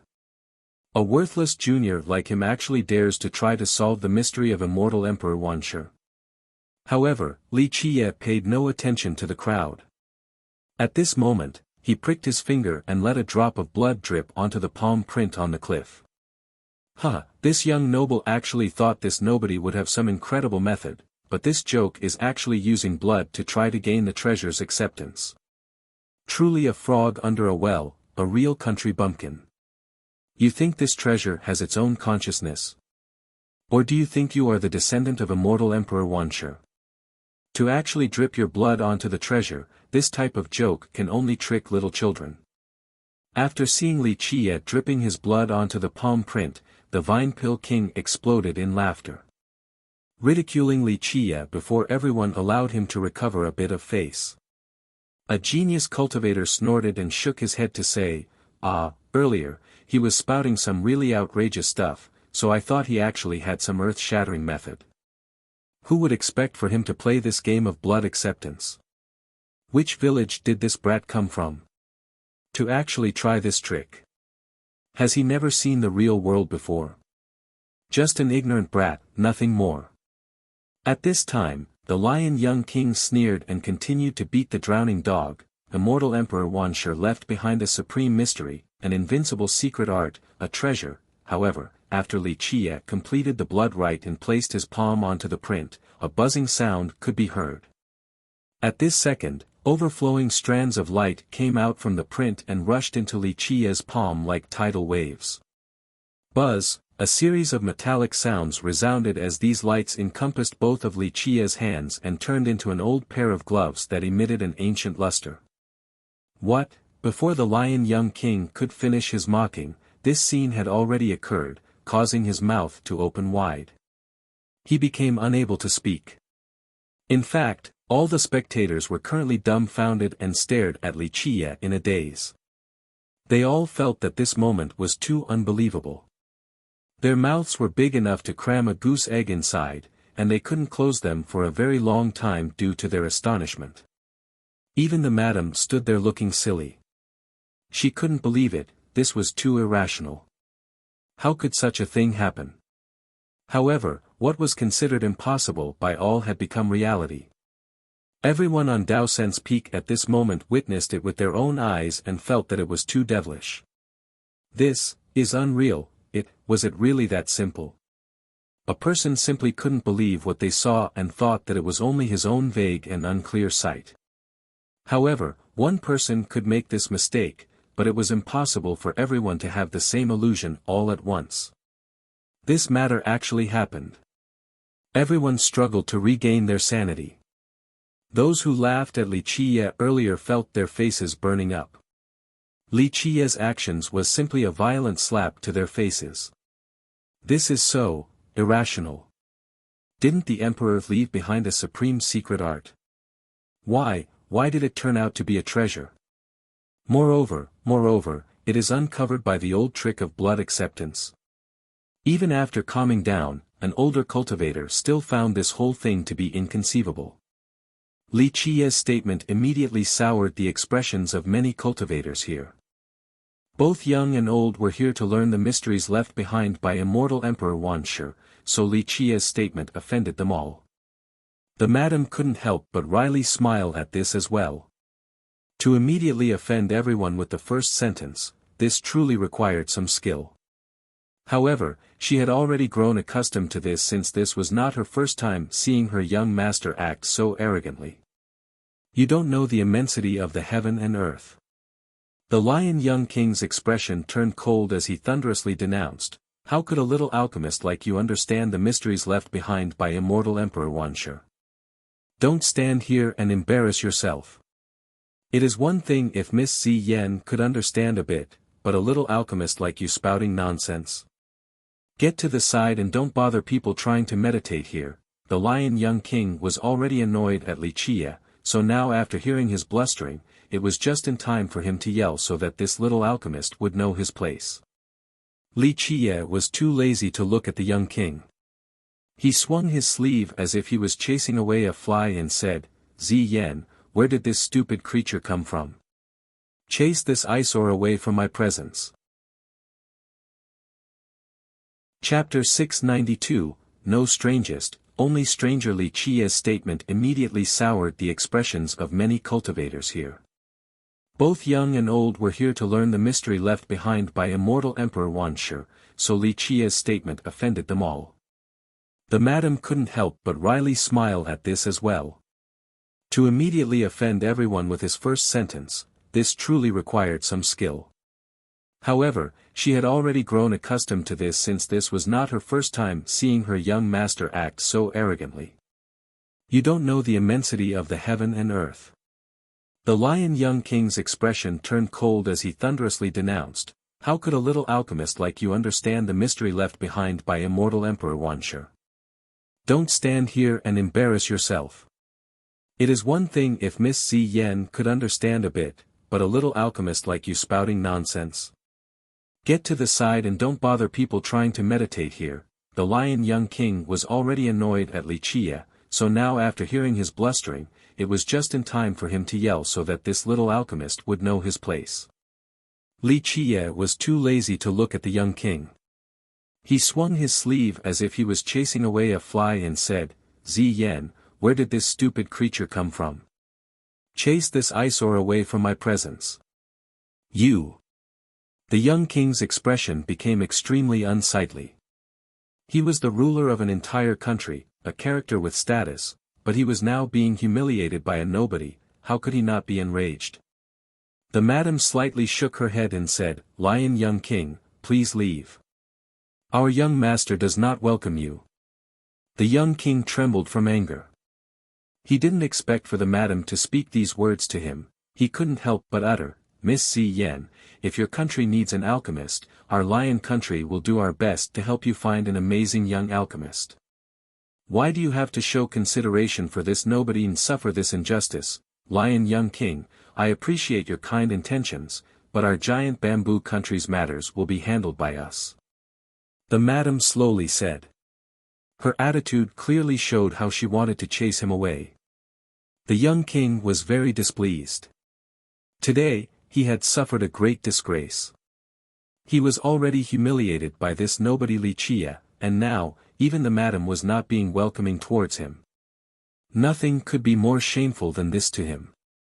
He coldly scowled and gave a chilling glare towards Li Qia before walking to the side. Li Qia ignored the young king and told the madam next to him, Ziyan, with such a good treasure displayed before everyone yet no one wants it, I'll take it and give it to you as a small gift. Such a big tone. At this time, a cold voice came from the crowd. One person stepped out from the group and snorted to say, Nameless brat, do you know what this is? This is the supreme mystery left behind by immortal Emperor Wuxia. Since the ancient ages, even the most talented were unable to understand the slightest bit within it. The person who came out from the group was a young man. After coming out, his body emitted an unbearable heat and his steps created a metallic sound. He had sharp brows and bright eyes, culminating a handsome appearance with a proud aura. Vinepill King. A person exclaimed after seeing this young man ahead. I'm a nameless brat. Li Qia chuckled at this young man's address and leisurely said, Where did this dog come from to dare bark in front of me like this? This response caused an uproar from the crowd.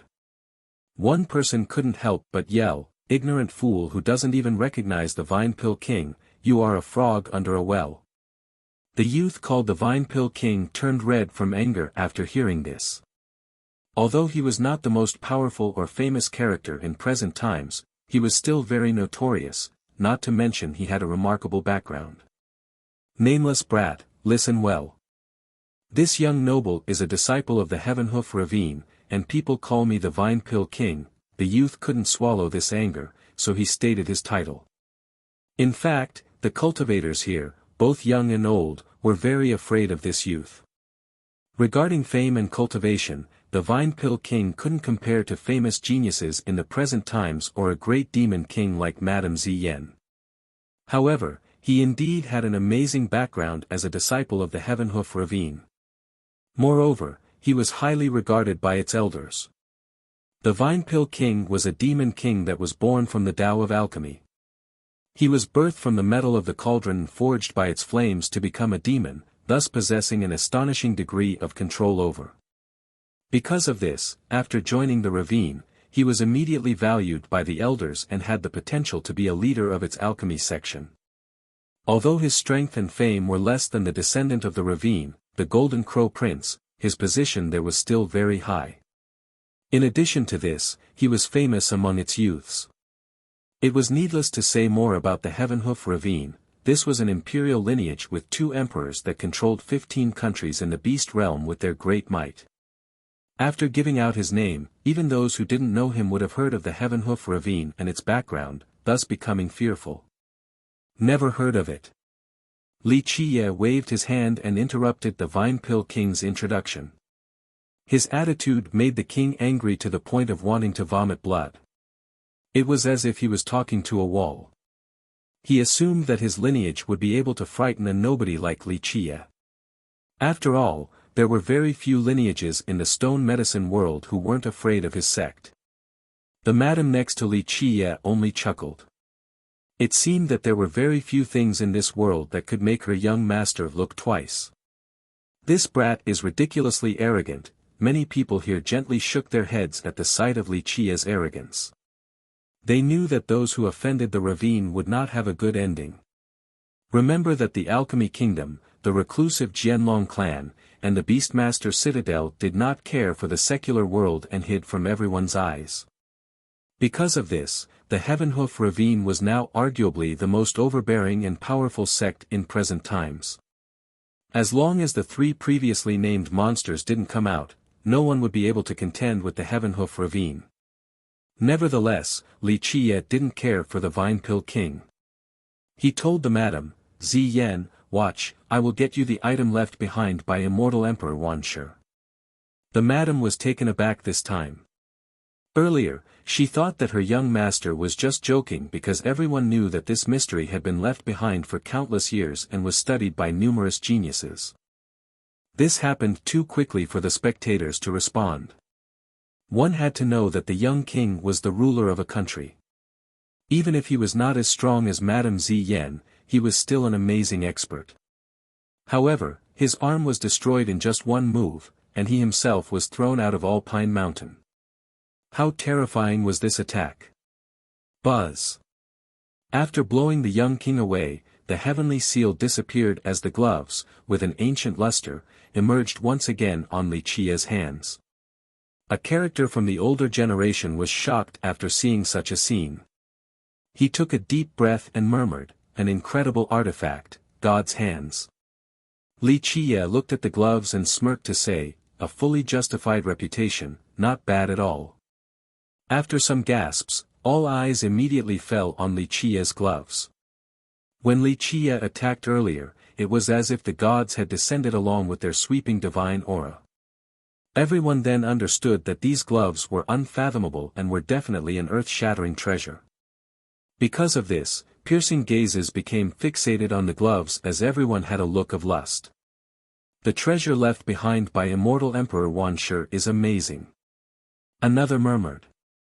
Although the Lion Young King looked down on Li Qiye's gloves earlier, everyone now knew that these gloves definitely had an unbelievable origin.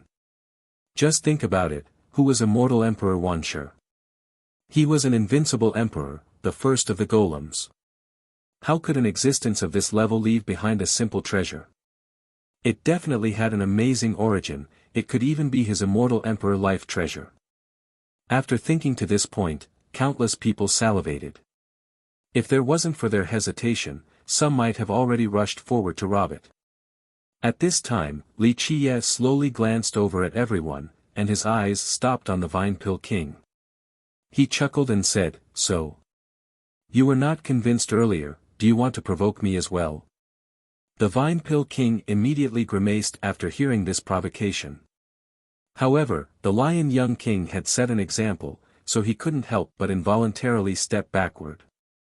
However, he immediately halted his retreat. As someone from an imperial lineage, being afraid of Li Qiye was akin to shaming the Heavenhoof Ravine.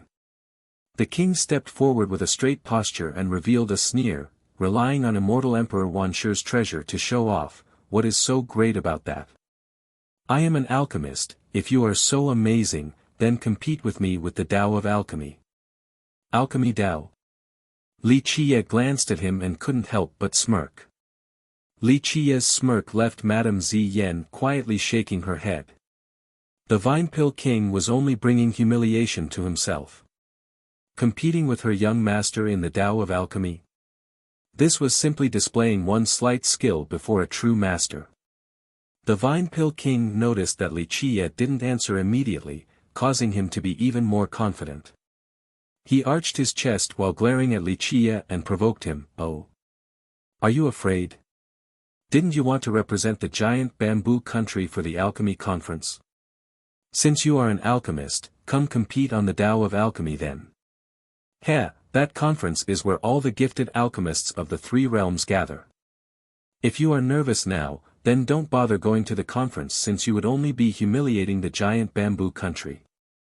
At this point, the Vine Pill King became even more aggressive. He thought that Li Qiya didn't dare to compete, so his confidence was through the roof. And even if Li Qiya dared to accept the challenge, he was not afraid of a no-named alchemist like Li Qiya.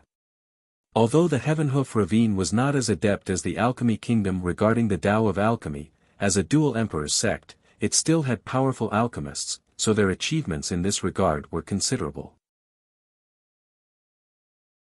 Chapter 693, God's Hands. Ever since the Desolate Era, legends had always dictated that immortal Emperor Wuxia left behind a secret art or even his entire legacy at this place. A treasure map was also a possible outcome. Because of this, countless people and geniuses came to unravel the mystery left behind by the Emperor. They tried to sense any changes within the cliff and felt a certain fluctuation, which was believed to be the remnant of an imperial aura. However, who would have thought that the Emperor left behind a treasure instead of any of the three listed in the legends? Taking a step back, even if people predicted that it was a treasure, who would have thought about the simplest method to obtain it? A blood acceptance rite had been done before. Most of the time, this method would only be used by ancestors to leave behind items to their descendants. Only the descendants with their bloodline would be able to successfully perform this rite. In fact, very few people would use this old trick. Moreover, immortal Emperor Wuxia was an amazing emperor and the first of the golems who brought about a new era for his race. Such an emperor would more or less leave behind a trial to test the future generations for them to obtain his inheritance. For example, a test for talent or intelligence, or perhaps a test of the Tao heart. Only by passing through these tests would one be able to obtain the treasure. This would have been more the style of an emperor, unlike using the laziest method that resembled a joke, a blood acceptance rite. A famed emperor left behind a treasure for the future generations, and those who were destined would obtain it, but he actually used the most old-fashioned and simple method for them to get it. This was complete nonsense. Immortal Emperor Wuxia. Li Qiya chuckled while looking at the gloves in his hands. To the world, an immortal emperor had unrivaled prestige and was unreachable.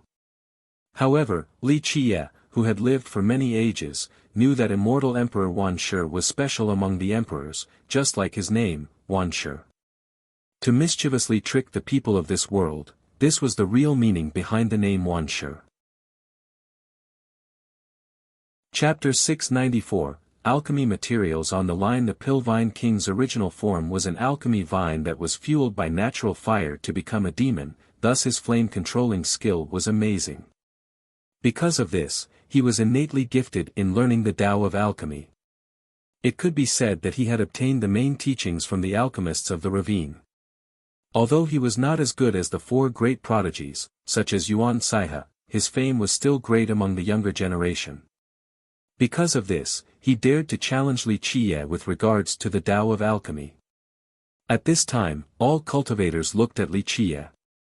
Using the Tao of alchemy to settle a feud was very common in the stone medicine world. Whether it was using pill refinement or alchemy theories to determine victory, competitions such as these were a daily occurrence. This was something unique to the stone medicine world where alchemists had great prestige. Since there is someone who really wants to see my Tao of alchemy, very well, we can have a little competition. Li Qiya smiled and casually flipped his palm. With a little clatter, the gloves came off his hands. These gloves emitted an ancient luster as if it was crafted from bronze. At this time, Li Qiye nonchalantly threw the gloves over to the madam and said, "The name of these gloves is God's hands. It is not just a simple artifact, so take your time understanding it. Its value is no lower than any immortal emperor life treasure." After catching the gloves, the madam couldn't help but become a bit stunned.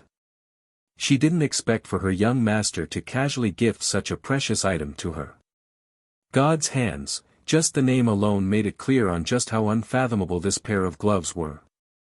Just like Li Qiye had said, it was not weaker than any immortal emperor life treasure. Just how precious was this treasure? Although a life treasure was far less valuable than an immortal emperor true treasure, it was still priceless. Not to mention sex without one at all, even imperial lineages would treat each of these treasures like a baby, they wouldn't casually use them. But now, Li Qiye gave the madam a treasure of this level without any consideration just because she was by his side as if it was a mere insignificant piece of cabbage. All of a sudden, not just the madam, many people here were startled. Such an extravagant and flashy move could scare people to death. To give away a life treasure of the emperor level to someone else. They most likely had never seen such a prodigal son before. Even a descendant of an imperial lineage wouldn't be able to reach this matchless, wasteful level. At this time, many people were very envious of the madam. This was a treasure comparable to an immortal emperor life treasure. Now, they all understood a little bit about why the madam thought so highly of this no-name junior. If it was someone else, then even if they were loyal for an entire lifetime, they still wouldn't be able to obtain a great treasure like this. The madam quickly regained her composure and quietly accepted the god's hands. Although she didn't say anything else, there was a boundless sense of gratitude in her heart. At this time, Li Qiye glanced at the Vine Pill King and lazily said, "All right, alchemy competition, how do you want to do it?" Meanwhile, the Vine Pill King saw the madam putting away the god's hands and couldn't help but swallow a mouthful of saliva. This was an item of the immortal emperor life treasure level, and as a disciple of an imperial lineage, he naturally understood the value of one. Despite being a disciple, he had no chance of getting one. In the ravine, the only person who could have won among the younger generation was the Golden Crown Prince. So now, after seeing the madam with the god's hands, how could he not salivate? The Vine Pill King struggled to look away from the gloves. Then, he took a deep breath and sneered after hearing Li Qiye, "Of course it will be fate pills for an alchemy competition. Do you dare to add some bets?" Li Qiye remained at ease while looking at the king and smilingly responded, "Bets? What kind of bets?"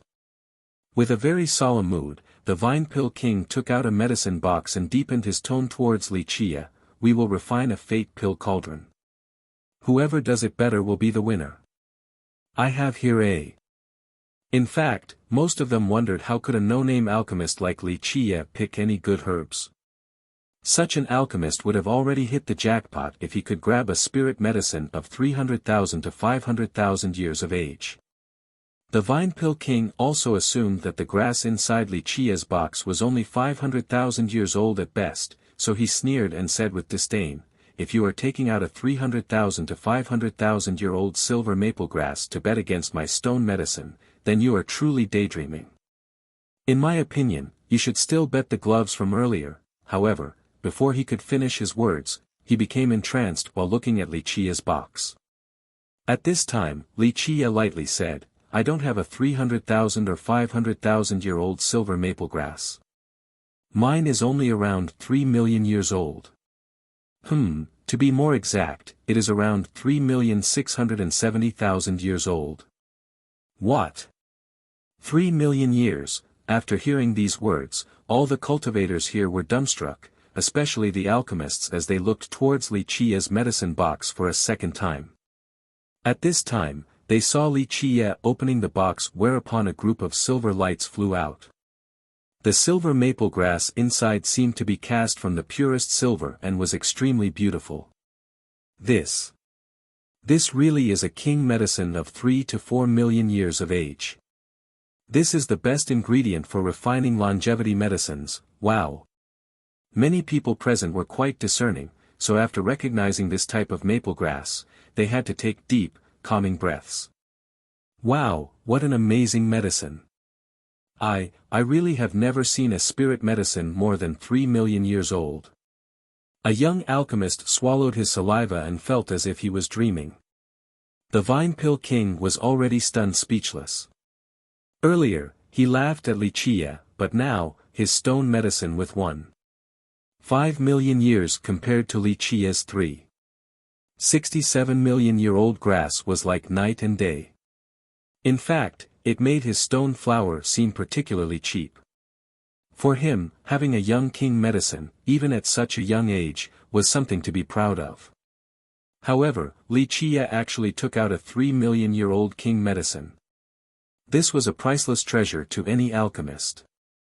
This kind of ingredient would be used exclusively by virtuous paragons. At this point, many looked at the silver maple grass inside Wuxia's box with saliva dripping from their mouths. Many of them would have never seen such a king medicine root in their lifetime. A king medicine.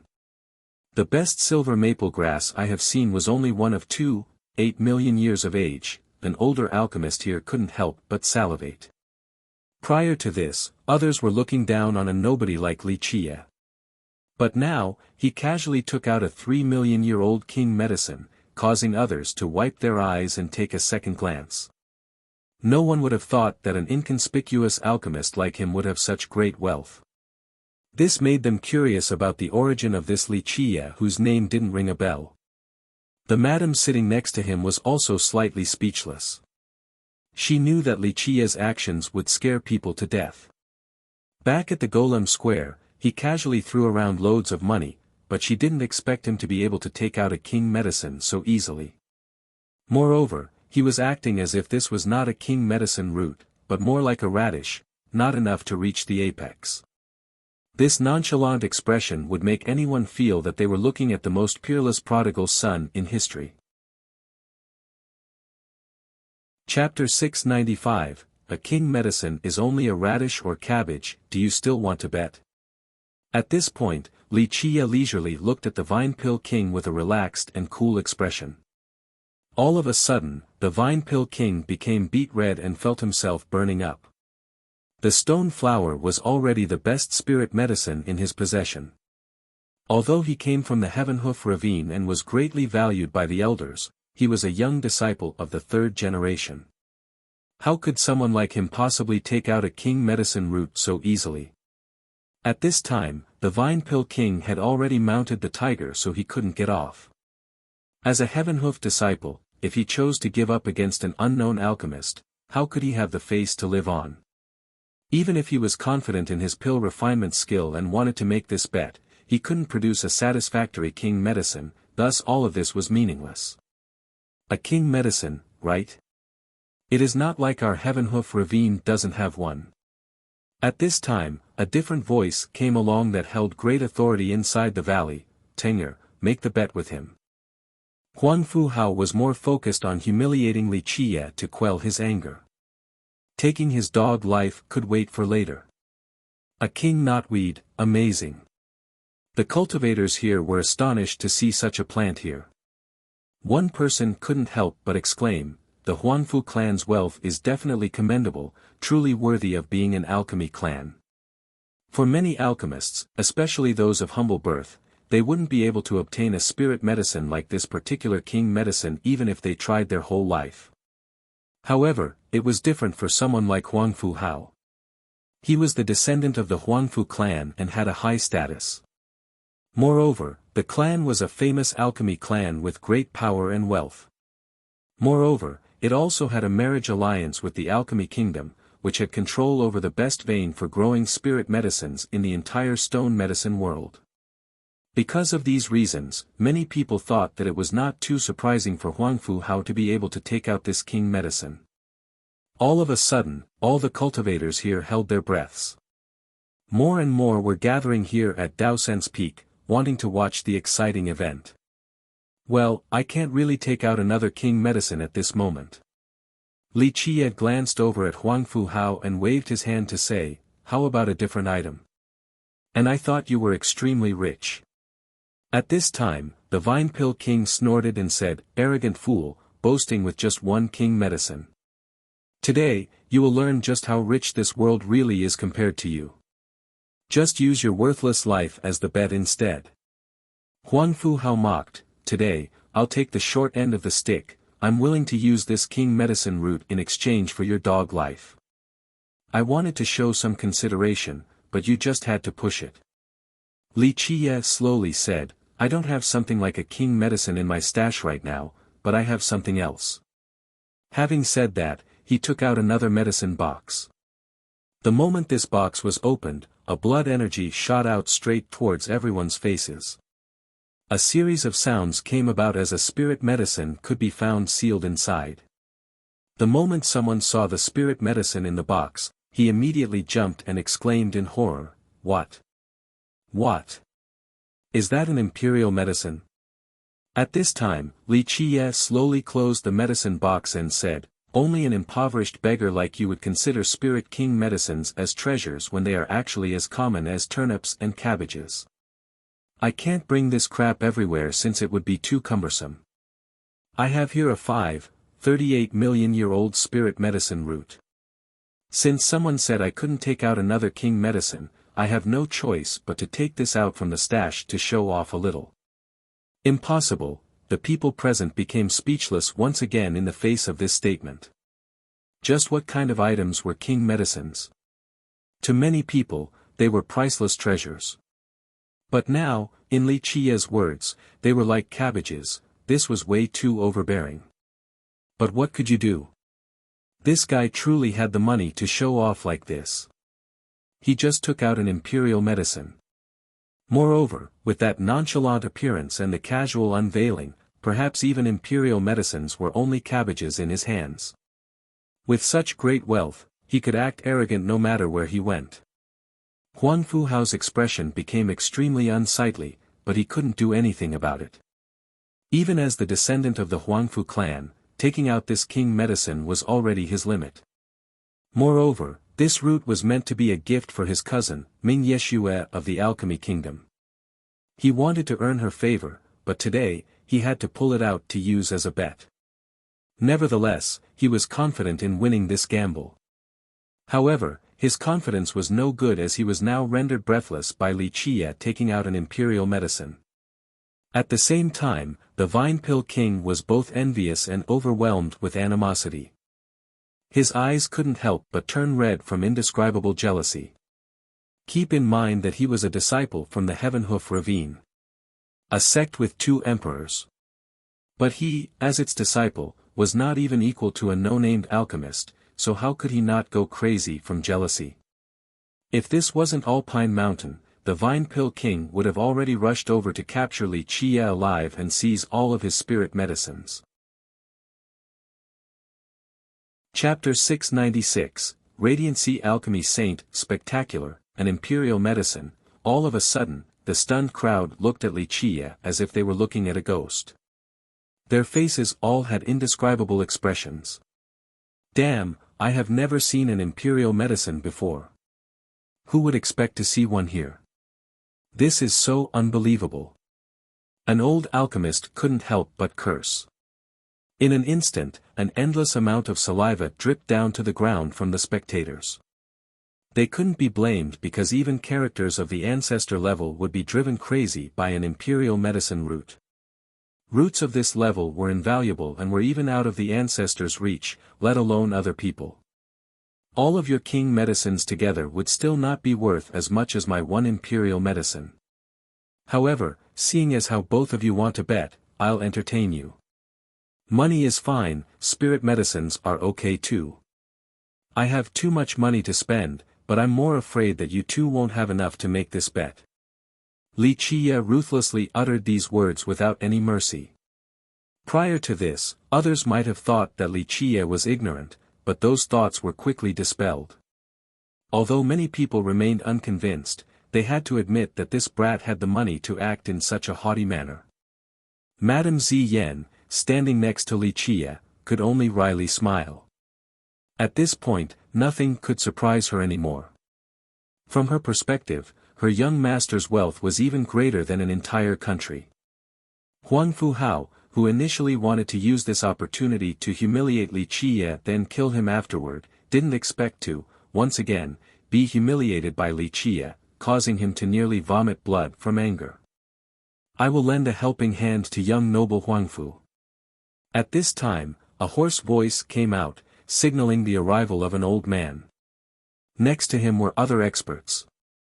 This old man took out a medicine box and slowly said, I have a king medicine over 4 million years of age. This might be of assistance to young noble Huangfu. It is the alchemy saint of the crystallized sea sect. Exclaimed someone who recognized this old man's identity. A lot of people then shifted their gaze over to this old man. His identity was quite prestigious since he was the best alchemist from the crystallized sea sect, the one known as the Radiant Sea Alchemy Saint. Brother Huangfu, give this little animal a good beating. At this time, a woman standing by the alchemy saint spoke coldly. This woman was the dragon princess from the crystallized sea sect. At this moment, she needed help to walk, so one could imagine just how serious her injury was from the bull's kick. If it wasn't for their alchemy saint personally going to save her, she would have been bedridden if not dead. Her hatred for Li Qiye was bone deep, so when Huang Fuhao and the Vine Pill King wanted to fight Li Qiye, how could their crystallized sea sect miss such an opportunity? Very well. Li Qiye dismissively glanced at them and said, out of consideration for your poverty, your 3 king medicines and a stone flower versus my imperial medicine will suffice. Although Huang Fuhao's group had more spirit medicines, king medicines couldn't compare to an imperial medicine. Its name signified that it was used exclusively by immortal emperors. Although this was not the case, it was enough to illustrate its value. The dragon princess coldly uttered, foolish thing, don't repudiate once you lose or we'll take your dog life instead. Oh, how she wished to taste Li Qiye's flesh and blood due to this burning hatred. Li Qiye didn't bother giving the princess a glimpse and instead dismissively said, you won't be able to beat me, and even if you could, it is only one imperial medicine. They're no different from some cabbages, so why would I need to renege on this bet? Only impoverished people like all of you wouldn't be able to afford to lose. This silenced everyone present once more. The Huangfu clan, the crystallized sea sect, and the Heavenhoof ravine, all of these lineages had frightening wealth. But now, in Li Qiye's words, they had been reduced to poverty-stricken lineages. However, no one here was willing to dispute this. Whose fault was it that this unknown brat Li Qiye was so chaotically rich? Even if others were annoyed with him, they had no choice but to be convinced. What else was there to say to such a prodigal son? The dragon princess was shaking with anger and gnashed her teeth. Her eyes revealed an awe-inspiring glint with terrifying murderous intent. Cease your insults. Huang Fuhao coldly uttered, since the bets have been placed, let's get on with it. Today, I want you to lose to the point of no return. Killing Li Qiye alone would not appease the hatred in his heart. Only by killing him after great humiliation would he be able to find solace. Li Qiye arched his brows and nonchalantly said without a care, let's do it then. Pill refinement, right? I'll do it. Will the two of you challenge me, or will you choose a representative? How about Brother Huangfu go? The Vine Pill King hesitated for a moment and said, Brother Huangfu's Tao of alchemy is peerless, so as long as you display your skill, you will be able to utterly obliterate this type of nobody. The Vine Pill King was indeed capable regarding alchemy, but Huang Fuhao was much more famous since he was called the 5th alchemy prodigy. He was only a bit weaker than the other 4. Although this kind of title was a bit on the side of flattery, in the Vine Pill King's eyes, the crystallized sea sect was helping Huang Fuhao, thus his side should be even more serious about the bet. Because of this, he elected Huang Fuhao to be the one to challenge Li Qiye. Brother Huangfu is the 5th alchemy prodigy, how could it be enough to just defeat this nobody? Brother Huangfu, let him see your Huangfu clan's supreme Tao of alchemy. The dragon princess also supported Huang Fuhao trying his hand. Huan Fu Hao stepped forward and coldly glared at Li Qie while aggressively speaking, "Little animal, I'm afraid your good luck has run out. Today, I will let you taste complete defeat." Huan Fu Hao was also completely confident. In his view, very few people among the younger generation could compete with him in the Tao of alchemy. He was proud of the fact that outside of the four prodigies, no other would be worthy of his consideration. As in-laws of the alchemy kingdom, the Huanfu clan had also obtained a lot of benefits that improved their Tao of alchemy and allowed them to have some great achievements in this regard. Thus, to Huan Fu Hao at this moment, defeating Li Qie in the field of pill refinement was an easy matter. He decided that he would first humiliate Li Qie before killing him. Li Qie ignored him and lazily asked, "You talk too much, let's begin already. How shall we do this?" "Fate pill refinement, we'll settle this bet using a 5 transformations fate pill refinement." Huan Fu Hao sneered, "Only one cauldron opening. Whoever refines a batch with greater quantity and quality will be the winner." "Okay, fate pill refinement it is." Li Qie acted without a care as if this matter was not enough to reach the apex. Li Qie's attitude made Huan Fu Hao scowl with a fierce gaze. He would definitely show Li Qie a good time. He calmed down and told the group of the Vine Pill King, "I need 4 batches of ingredients for 5 transformations fate pills. I only have 1 batch, do you all have more?" The Vine Pill King looked at his stash and said, "I also have 1 batch for a 5 transformations fate pill." The Radiant Sea Alchemy Saint calmly said, "I will help good nephew out with 2 batches to defeat this ignorant junior. Teach him a good lesson." In just a moment, Huan Fu Hao was able to gather 4 batches of ingredients for 5 transformations fate pills. The people present were jolted after seeing Huan Fu Hao wanting 4 batches, even the older alchemists were no exceptions. An alchemist from the previous generation emotionally wondered, 1 cauldron but 4 batches of ingredients, could it be that young noble Huang Fu could form 4 contraptions within 1 cauldron? 4 contraptions would not necessarily be difficult for a good heavenly cauldron. However, it is not easy to refine fate pill contraptions in just 1 cauldron. Plus, these are 5 transformations fate pills, not 1 transformation. Even skillful alchemists changed their expressions after seeing Huan Fu Hao's desire to try 4 batches of ingredients at once. Anyone with a little common sense would know that each cauldron could only produce 1 fate pill. To be more precise, the fire source could form 1 fire contraption to refine 1 fate pill. Of course, better heavenly cauldrons were able to form more than just 1 fire contraption, especially those used by legendary alchemists and alchemy emperors. This type of cauldron would be able to form several contraptions, and rumor has it that an alchemy emperor's cauldron could even form more than 10 fire contraptions. However, the number of fire contraptions formed from the heavenly cauldron didn't mean that the user would be able to refine that many fate pills at the same time. Controlling several fire contraptions required an extremely powerful mastery of fire from the alchemist. Moreover, this alone was not enough to refine several batches within 1 cauldron. The alchemist would also require a deep and profound understanding of the alchemy Tao. For higher level pills, these contraptions became even harder to control and refine. "Okay, open your dog eyes wide for me to clearly see a master at work." At this time, Huan Fu Hao sneered at Li Qie as he stomped once on the ground and summoned a heavenly cauldron. With a buzz, a cauldron fell down and enlarged. This cauldron resembled an entrenched white tiger sucking and spewing out strands of crimson flames. The moment these fiery strands jumped up and down, the cauldron seemed to become a volcano that could erupt at any moment. A really powerful heavenly cauldron. Many cultivators here couldn't help but quiver after feeling the aura of this cauldron. Even those who weren't knowledgeable about this subject knew that this cauldron was incredible. This is the legendary cauldron of the Huangfu clan. It was once called the family's defining treasure. People have said that this cauldron had accepted an augmenting ceremony from an alchemy emperor. Of course, there were also knowledgeable alchemists at the scene. One became emotional and immediately recognized the origin of this cauldron. At this point, the cauldron poured down a vast radiance that covered its entire body. This was a very common situation and was usually referred to as the screening, the act of a heavenly cauldron to keep outsiders from peering.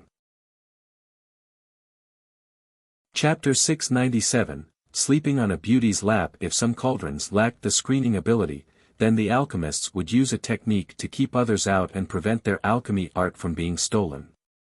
At this time, everyone gazed at the cauldron ahead with bated breaths, especially the younger alchemists who were even more attentive. Although the screen was up and everyone couldn't discern Huangfu Hao's pill refinement method, for alchemists, especially those that came from weak sects or those who were unknowledgeable in the Tao of alchemy, just standing to the side and observing a better alchemist was already quite fruitful. Although they couldn't look at the refinement techniques, they could still look at the process to gain experience and avoid future mistakes while doing their own refinement. Pop! At this time, Huangfu Hao pushed down on the cauldron and, in an instant, a divine flame escaped from inside to form 4 fire contraptions. It could be said that the entire process was smooth and swift as if he was very skilled and familiar with it. There were many knowledgeable alchemists here, so even though they couldn't see Huangfu Hao's fire controlling technique, they knew by judging the instantaneous formation of the contraptions that his fire controlling technique was very powerful and should have an amazing history. Brother Huangfu is very amazing. Just his flame mastery alone is already hard to match among the younger generation. The Vine Pill King looked at the situation and voiced his praise. Even Huangfu Hao couldn't help but become a bit excited after being praised by the Vine Pill King. This was someone who became enlightened thanks to natural fire, so he had an innate understanding of fire control with his own amazing techniques. Obtaining his praise could be considered an honor. At this time, Huangfu Hao threw in the spirit medicines into the fire contraptions in a particular order. All 4 contraptions started the refinement process at the same time. He was very experienced with the entire process, so it was apparent that he came prepared. Alchemists would often have alchemy helpers to throw in the materials. When they were still at a low level, they would have these helpers since their skill was not high enough. Controlling the flame required their full attention, so they couldn't afford to be distracted by adding the materials. After becoming stronger, they could start to refine a fate pill batch by themselves. Of course, there were still powerful alchemists, even alchemy emperors, who chose to have helpers. Naturally, helpers at this level were very powerful in their own rights. Outside of helping the pill refinement process, they also acted as protectors for the alchemists. After all, the pills refined by powerful alchemy emperors had frightening, greed-inciting value, so they required the protection of extremely powerful helpers. The fire inside the contraptions danced around as if they had their own life. With time, there were occasional hums as if a pill was about to form. At this time, everyone forgot about time itself and gazed at Huangfu Hao performing his refinement. They, especially the alchemists, all looked at each of his actions carefully without missing the slightest detail. Meanwhile, Li Qiye had zero interest in Huangfu Hao's pill refinement. With a single glance, he immediately knew the origin of the branch and sect of Huangfu Hao's skill. Because of this, during the whole process, Li Qiye didn't bother watching at all. He directly laid down in the carriage and slept. The gentle madam, at that time, quietly placed a fur blanket over him. Such nice treatment of being served by a great demon king left many people jealous and envious. Minutes passed by and finally, the day had finally ended. Huangfu Hao was about to open his cauldron, thus he shouted, "Collect." Pop! The contraptions opened and 4 fate pills flew out. Huangfu Hao immediately used a treasure gourd to collect all of them. At this time, he finally heaved a sigh of relief and put away his cauldron with great satisfaction. He was very happy with the result of this cauldron. Quite extraordinary. He only spent 1 day to successfully refine 5 transformations fate pills. Truly worthy of his fame. No wonder why others call him the 5th alchemy prodigy. An alchemist from the previous generation had to praise Huangfu Hao. The young alchemists were especially astonished with admiration. To refine this type of pill in just one day was indicative of Huang Fu Hao's great Tao of alchemy. Although many people did not agree with calling him the fifth prodigy, they had to admit that his skill was quite formidable. At this time, Huang Fu Hao took out the 4 fate pills for others to judge. There were several capable alchemists here, such as the Radiant Sea Alchemy Saint and the Vine Pill King along with some older ones. They immediately gathered around to appraise the 4 pills. The color of the 4 pills was different, but the difference was not noticeable. All of them had a similar faint yellow color. The quality is quite good. With the faint yellow color, this is high quality. One cauldron produced these 4 pills, so this quality is already quite good, a very admirable attempt from a youth who will eventually surpass us. The Radiant Sea Alchemy Saint appraised it, then left this remark. He was qualified to make such a statement since he was the most powerful alchemist in the crystallized sea sect. Even among the previous generation of alchemists, he was still quite famous. Not bad at all, not bad at all. 1 cauldron for 4 pills of 5 transformations with a faint yellow tint. This is exceptional among the younger generation. The other alchemists also took a look and praised him one after another. The other young alchemists here couldn't help but reveal looks of envy. They all felt that at this moment, Huang Fu Hao was worthy of his fame. If only they could reach such a level, that would be incredibly amazing. Huang Fu Hao inevitably revealed a gloating look since he was indeed very satisfied with the result of his fate pills. At this time, Huang Fu Hao turned around and coldly said, "Your turn." However, the moment he saw Li Qiye sleeping in the carriage, his face became quite unsightly. Meanwhile, Li Qiye didn't budge at all since he was already asleep. With a contorted face, Huang Fu Hao coldly uttered, "Even if you pretend to sleep, you won't be able to hide from this bet. It is not too late to give up if you want to avoid further humiliation." Li Qiye didn't react and was still sleeping in the carriage. At this time, the madam next to him sat down and softly called out, "Young master, it is your turn." The beauty's soft call was so gentle that it seemed as if she was afraid of startling Li Qiye. Seeing this scene, many people almost forgot about the bet and were jealous to an indescribable extent. A beauty was calling for him, moreover, she was a demon king, a charming ruler of an entire country. What kind of romantic luck was this? Huang Fu Hao became livid as his face turned pale. He couldn't help but shudder. One could even hear the sound of his teeth grinding together. He tightly clenched his fists and swore that he would cease to be a human if he didn't kill Li Qiye. Huang Fu Hao's adoration for the madam was no secret. But now, the madam was being so gentle towards Li Qiye, so how could he not be driven mad? He finally finished. At this time, Li Qiye got up from the carriage with a sleepy appearance. The madam quickly put on his cloak for him lest he became cold. Such careful and thoughtful consideration was truly adorable. However, many here were extremely annoyed, especially the younger ones who were about to go berserk from jealousy. This brat's life was really too good to enjoy such treatment and service from the madam. There was no justice in this world. "It is your turn now." While gnashing his teeth, he slowly uttered each of these words. He swore to take his time when it came to shaming this little animal. He didn't only want to appease this anger, he also wanted to do so in front of the madam. "Only a 5 transformations fate pill cauldron, did you need to take so long? Was that really necessary? Isn't it just like stir-frying a vegetable side dish?" Li Qiye stretched his back and still had a drowsy appearance like before. Huang Fu Hao was livid from Li Qiye's attitude. To him, refining a single 5 transformations fate pill cauldron that produced 4 pills was already quite amazing. But now, according to Li Qiye, it was an unworthy display. Such a big tone. At this time, the dragon princess smirked and went to Huang Fu Hao's rescue as she uttered, "I'm afraid you wouldn't be able to refine such a batch even in 3 days. 3 days? Li Qiye was too lazy to look at her. He fixed his belt as if he just got up from bed and slowly said, "To someone as great as me, there is no need for 3 days. 3 seconds is enough to finish one batch like that.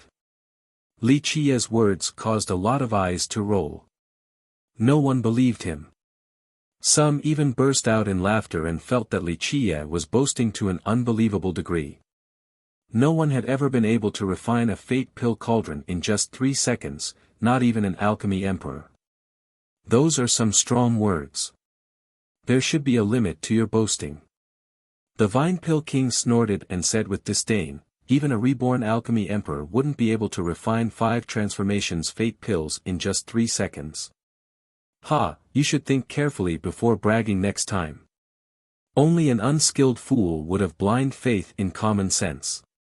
Li Qiye lazily sat on the carriage while he enjoyed the madam fixing his collar and brushing his hair straight. Li Qiye's ostentatious manner and enjoyment caused many people to truly hate him. They all shared a thought, this brat is too arrogant and is such an eyesore. You, the Vine Pill King, glared at Li Qiye. He wanted to act out, but he endured it instead and snorted before coldly speaking, I won't bother with a junior like you. Since you like to bluster so much, then let everyone see how to refine a 5 transformations fate pill cauldron in 3 seconds. What is so hard about it? Li Qiye lightly said, however, I really don't have the ingredients to make something like a 5 transformations fate pill, will anyone lend me a batch? Ha, oh. Looking for an excuse now. Huang Fu Hao sneered, if you can't do it, then just say it. Prostrate on the ground and accept defeat, then I might just spare you. Huang Fu Hao would not give up any chance to attack and humiliate Li Qiye. Chapter 698, It is only pill refinement. Li Qiye essentially paid him no mind as he looked around to the crowd, still as calm and leisurely as ever. He revealed a faint smile and asked, does anyone here have alchemy ingredients? I have 1 batch for 5 transformations fate pill and can help young noble out. An older alchemist pondered for a moment before handing this batch over to Li Qiye. At this key moment, there were still people who chose to help Li Qiye. This was not easy since ultimately, Li Qiye was opposing Huang Fu Hao's group. Nevertheless, although many hated or were jealous of Li Qiye and wished to go against him, there were some old sly foxes who looked at things in a more practical way. Who was Madame Ziyan?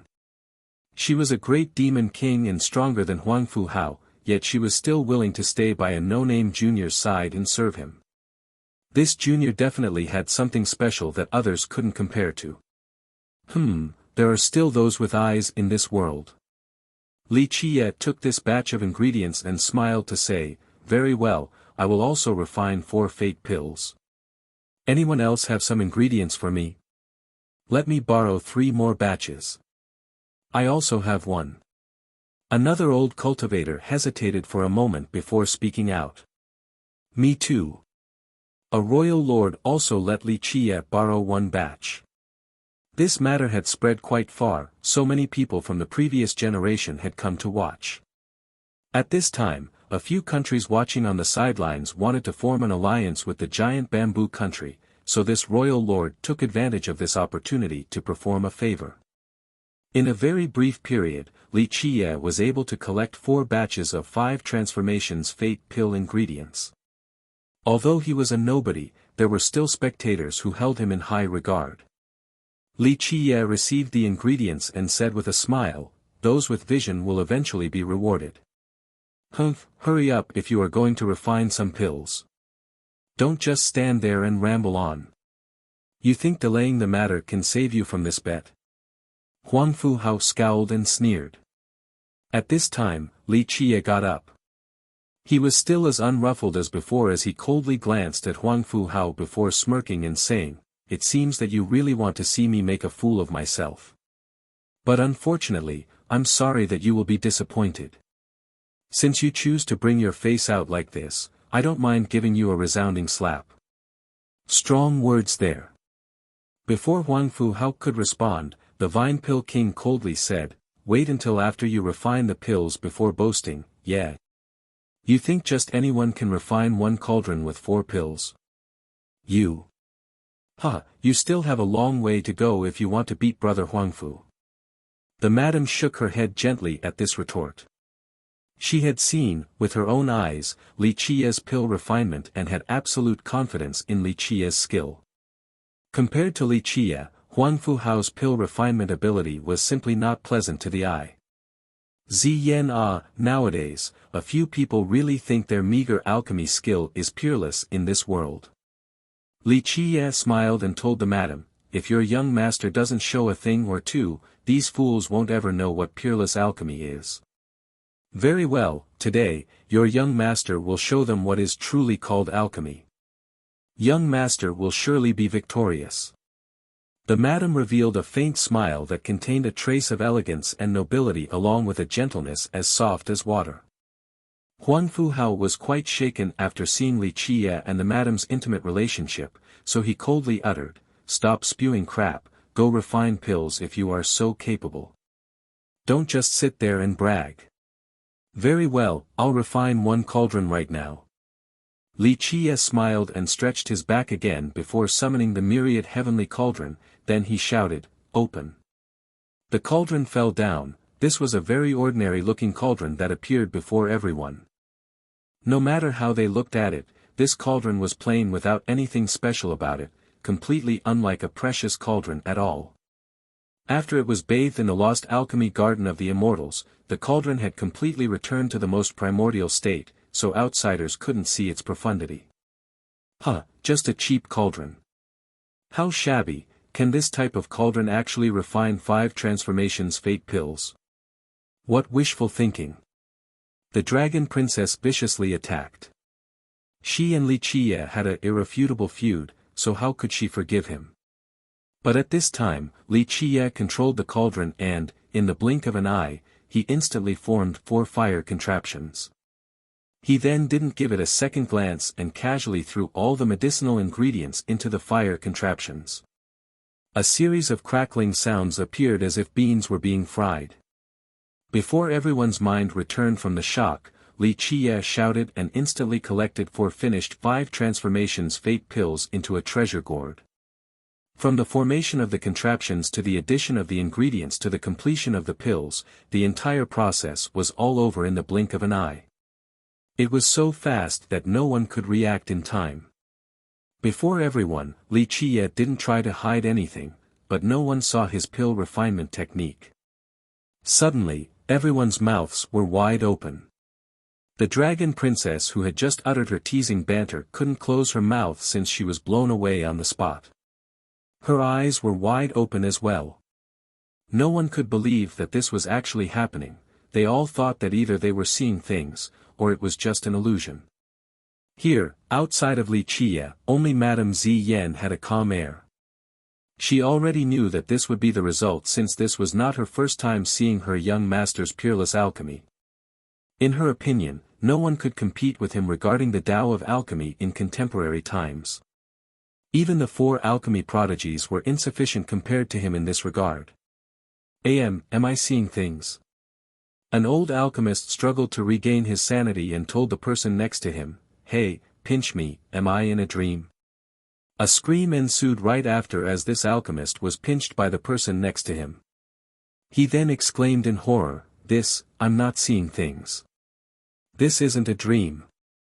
Everyone was suddenly woken up by this scream and became shocked and breathless as the entire scene became silent. Such a thing would stupefy anyone. Even those who had seen many things in their life had never witnessed such a spectacle before. Refining pills like frying vegetables, which alchemist had heard of this before? Even those who came from an alchemy emperor's lineage would not believe such a thing. Pill refinement that could instantly produce fate pills like stir-frying vegetables while the crackling sounds resembled soybeans, such a thing was simply impossible. Anyone who told a cultivator or alchemist such a thing would be instantly kicked out of the door for fabricating a lie since such a thing was absolutely impossible in this world. Of course, this was until today when they all saw this scene unravel in front of their eyes. At this second, they were entranced as if they were in a dream. One had to know that anyone with a little bit of common sense knew that pill refinement was a very serious matter. One wrong step and the entire cauldron would be destroyed. Moreover, pill refinement had very stringent qualifications.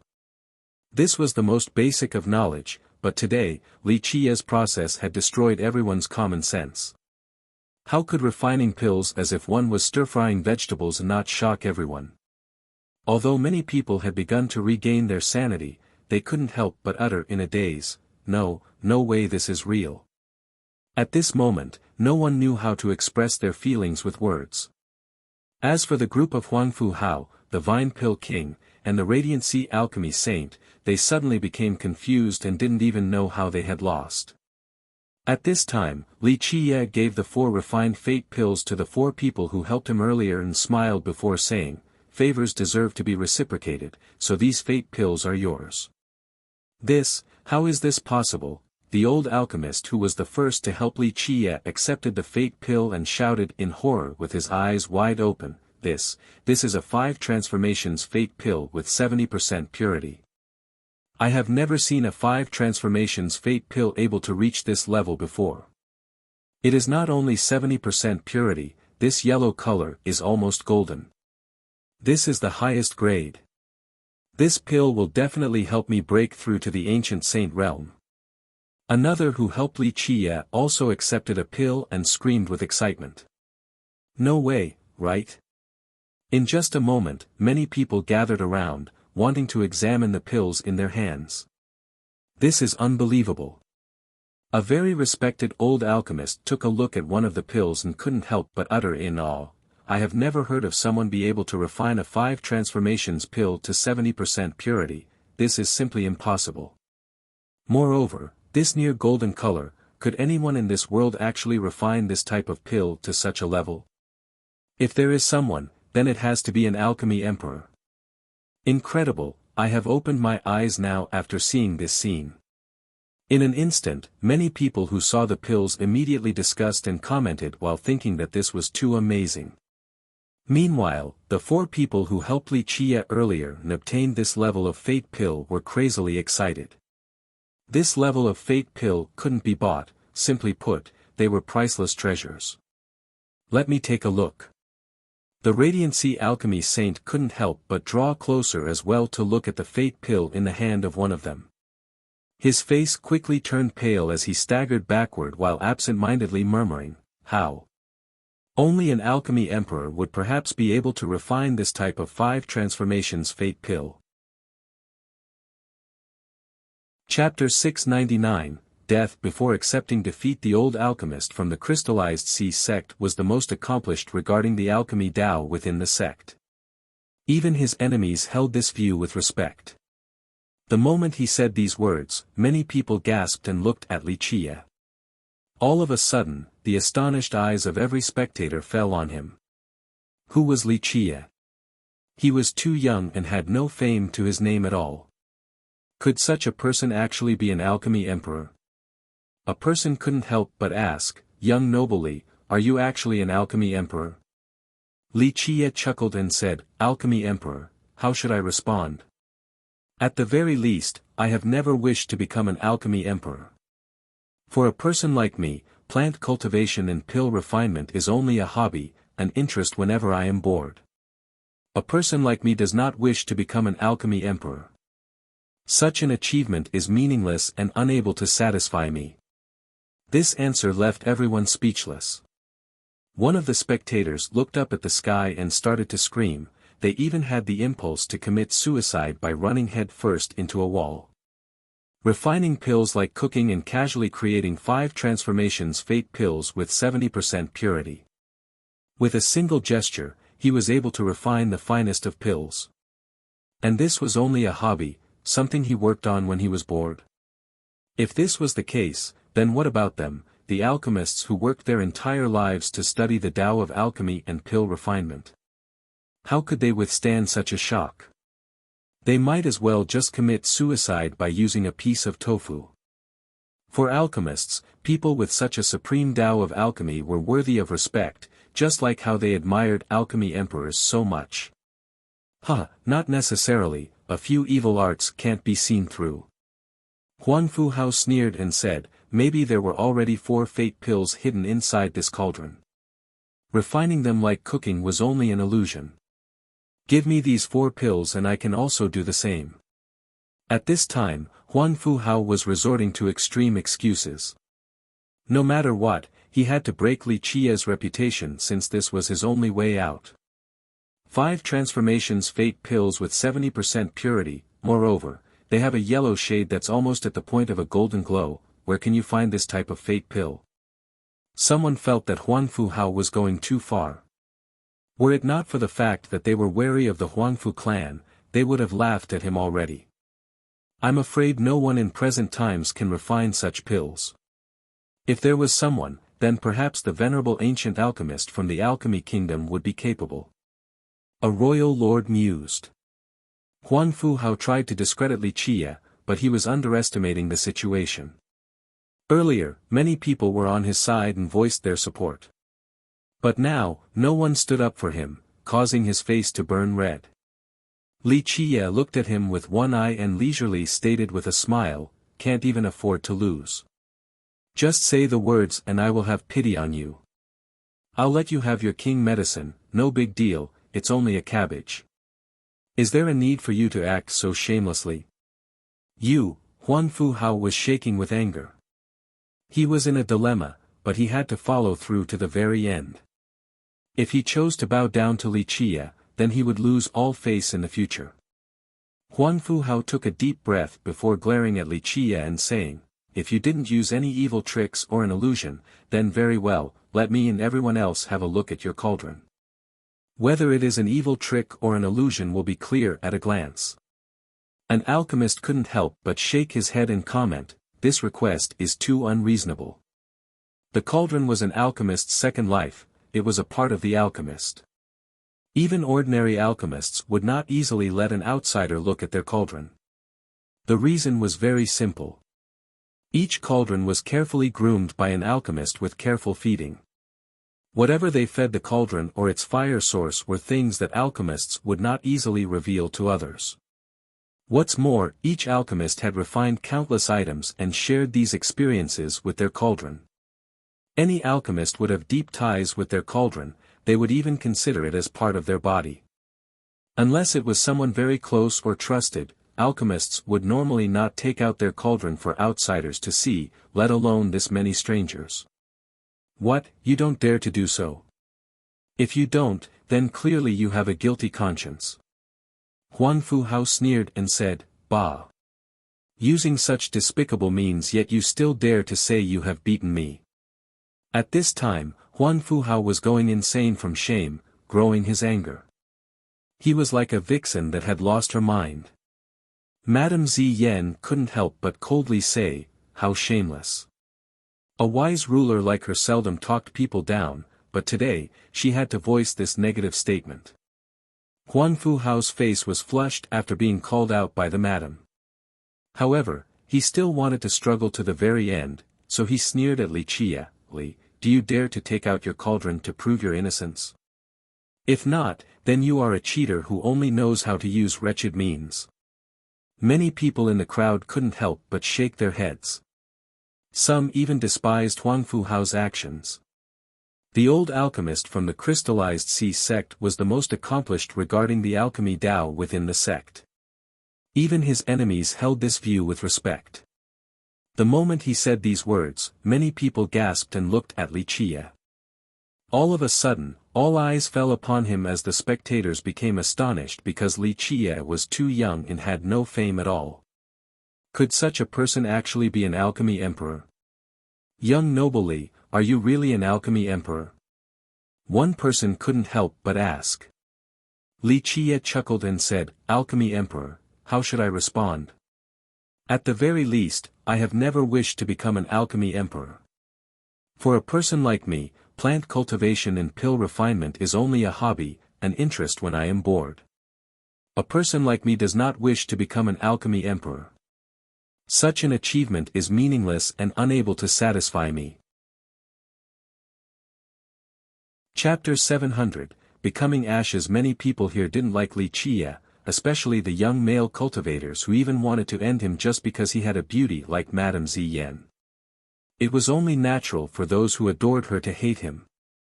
However, even if they considered him as an enemy, they still had to admit that his Tao of alchemy was peerless. And now, when Huang Fuhao stubbornly refused to admit Li Qiye's victory, it truly made others feel that he was shameless. Before this, many of them liked Huang Fuhao, and some even wanted to become friends with him. He was the descendant of the Huangfu clan and an amazing young genius. Moreover, he had some ties to the alchemy kingdom. The people here assumed that he would eventually become a hero of this generation, but now, those who priorly wanted to befriend him couldn't help but shake their heads. Li Qiye nonchalantly glanced at him once and said, "It is not that I don't want to let you see my cauldron, it is more that my cauldron has a bad temper and might kill you if we are careless about it. That wouldn't be good. I am a lover of life and peace and do not want someone to die without a burial due to turning into smithereens." After hearing this, the madam standing next to him couldn't help but chuckle. If her young master was a lover of life and peace, then everyone else in the world would be considered saints. After hearing this, she knew that someone was about to die. "It is only a cauldron while I am a heavenly king, what's the big deal? I could suppress it at any moment." Huang Fuhao sneered, "In my eyes, you are afraid of letting me take a look because I will expose your tricks." At this time, Huang Fuhao crazily attacked Li Qiye. He wouldn't allow any opportunities to slip by. His mind was devoured by the situation and his thoughts strayed. Back at the Golem Square, Li Qiye overwhelmed him with wealth and caused him to lose all face. And then, back at the alchemy garden of the giant bamboo country, he was blown away by Li Qiye without any consideration. Today, he was expecting to reverse the tides and humiliate Li Qiye, but instead, he was met with an even more bitter showing. He absolutely would not forgive Li Qiye, someone who dared to oppose him like this. Even if he was going to become a malicious ghost, he still wouldn't forgive Li Qiye. "Okay then, since you want to see it so much, there's nothing I can do." Li Qiye smiled and said, "However, if anything does happen, I am not responsible for it." Having said that, he slowly took out the myriad heavenly cauldron and gently tapped it. "Humph, it's only a cauldron, can't reach the apex." Huang Fuhao harshly smiled. He was extremely confident and accepted the cauldron from Li Qiye's hands. At this time, everyone held their breaths while watching this scene play out. Although no one believed Huang Fuhao, they still wanted to see just what kind of cauldron it was. "Open." At this time, Huang Fuhao made a mudra with his hand, but the myriad heavenly cauldron didn't have the slightest response. This shameful situation made Huang Fuhao feel unbearable. In the blink of an eye, his blood energy soared to the sky in a very ferocious manner. He changed to a different mudra and shouted, "Open." Buzz. At this time, the myriad heavenly cauldron was finally activated. What fell onto the ground was a regularly shaped cauldron. Huang Fuhao smirked and came forward. He stretched his hand out in order to check the fire source of the cauldron. Poof! However, the moment his hand went inside, it immediately burst into ashes. "Ah!" Huang Fuhao cried out. Horror-struck, he rapidly retreated. However, the cauldron's fire source instantly erupted like a volcano. The cauldron's fire rushed out and filled the sky, instantly surrounding Huang Fuhao. "Ah!" A very shrill and miserable scream echoed across the sky. In an instant, even though he was a heavenly king, he was still immediately incinerated into ashes. The moment the fire source returned to the cauldron, one could only see ashes fluttering in the sky.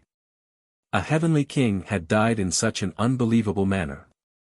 Ever since it completely reached the highest attainment back in the lost alchemy garden of the immortals, the cauldron ceased to be the frog of the past. Remember that the cauldron was unique in this world. For millions of years, it had always been searching for a chance to reach the highest level to truly transform one last time.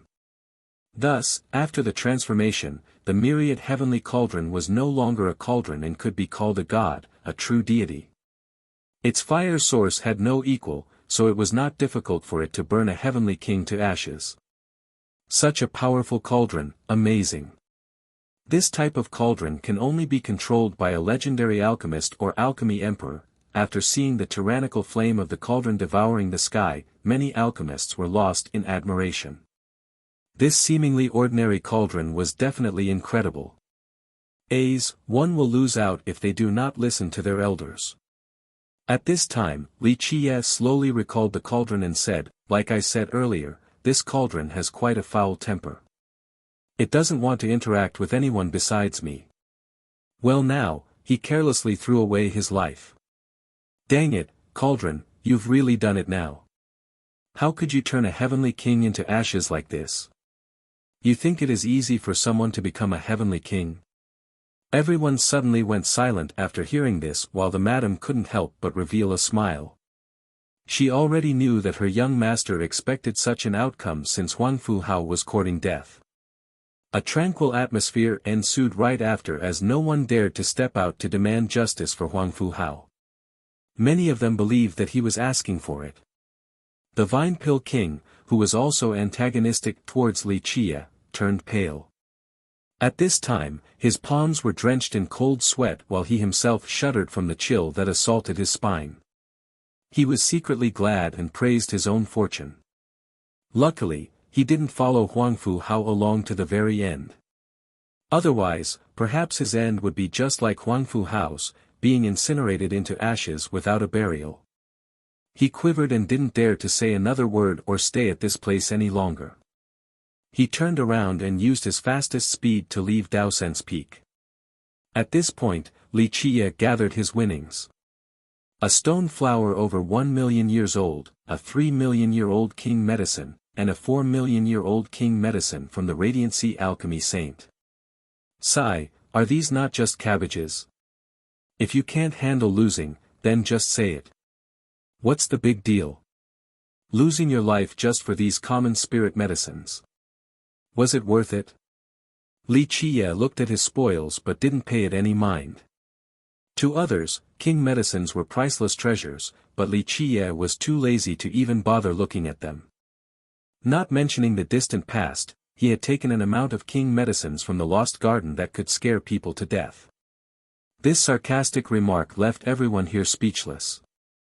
They could only lament the fact that the fella had the ability to make such arrogant comments.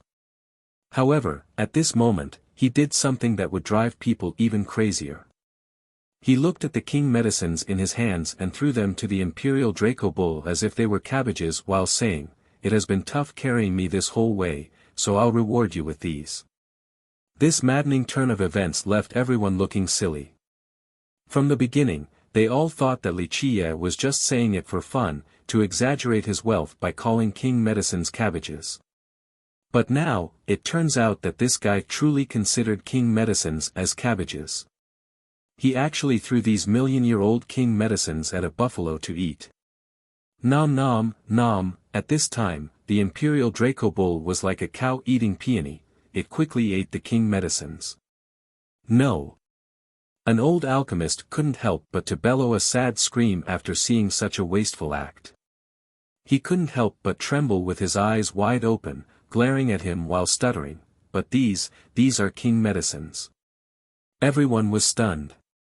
These 3 king medicines couldn't be obtained by many alchemists, even many great characters, despite trying to find one throughout their entire lives. Even a great power would treat a king medicine like a priceless treasure. But now, such priceless treasures, in the eyes of everyone, were fed to a buffalo by Li Qiye. Could anyone actually be more irrationally wasteful than Li Qiye in this world? Little ancestors, the nouveau riche, and even the most lavish young immortals in the heavens couldn't compare to a fart from a prodigal son like Li Qiye.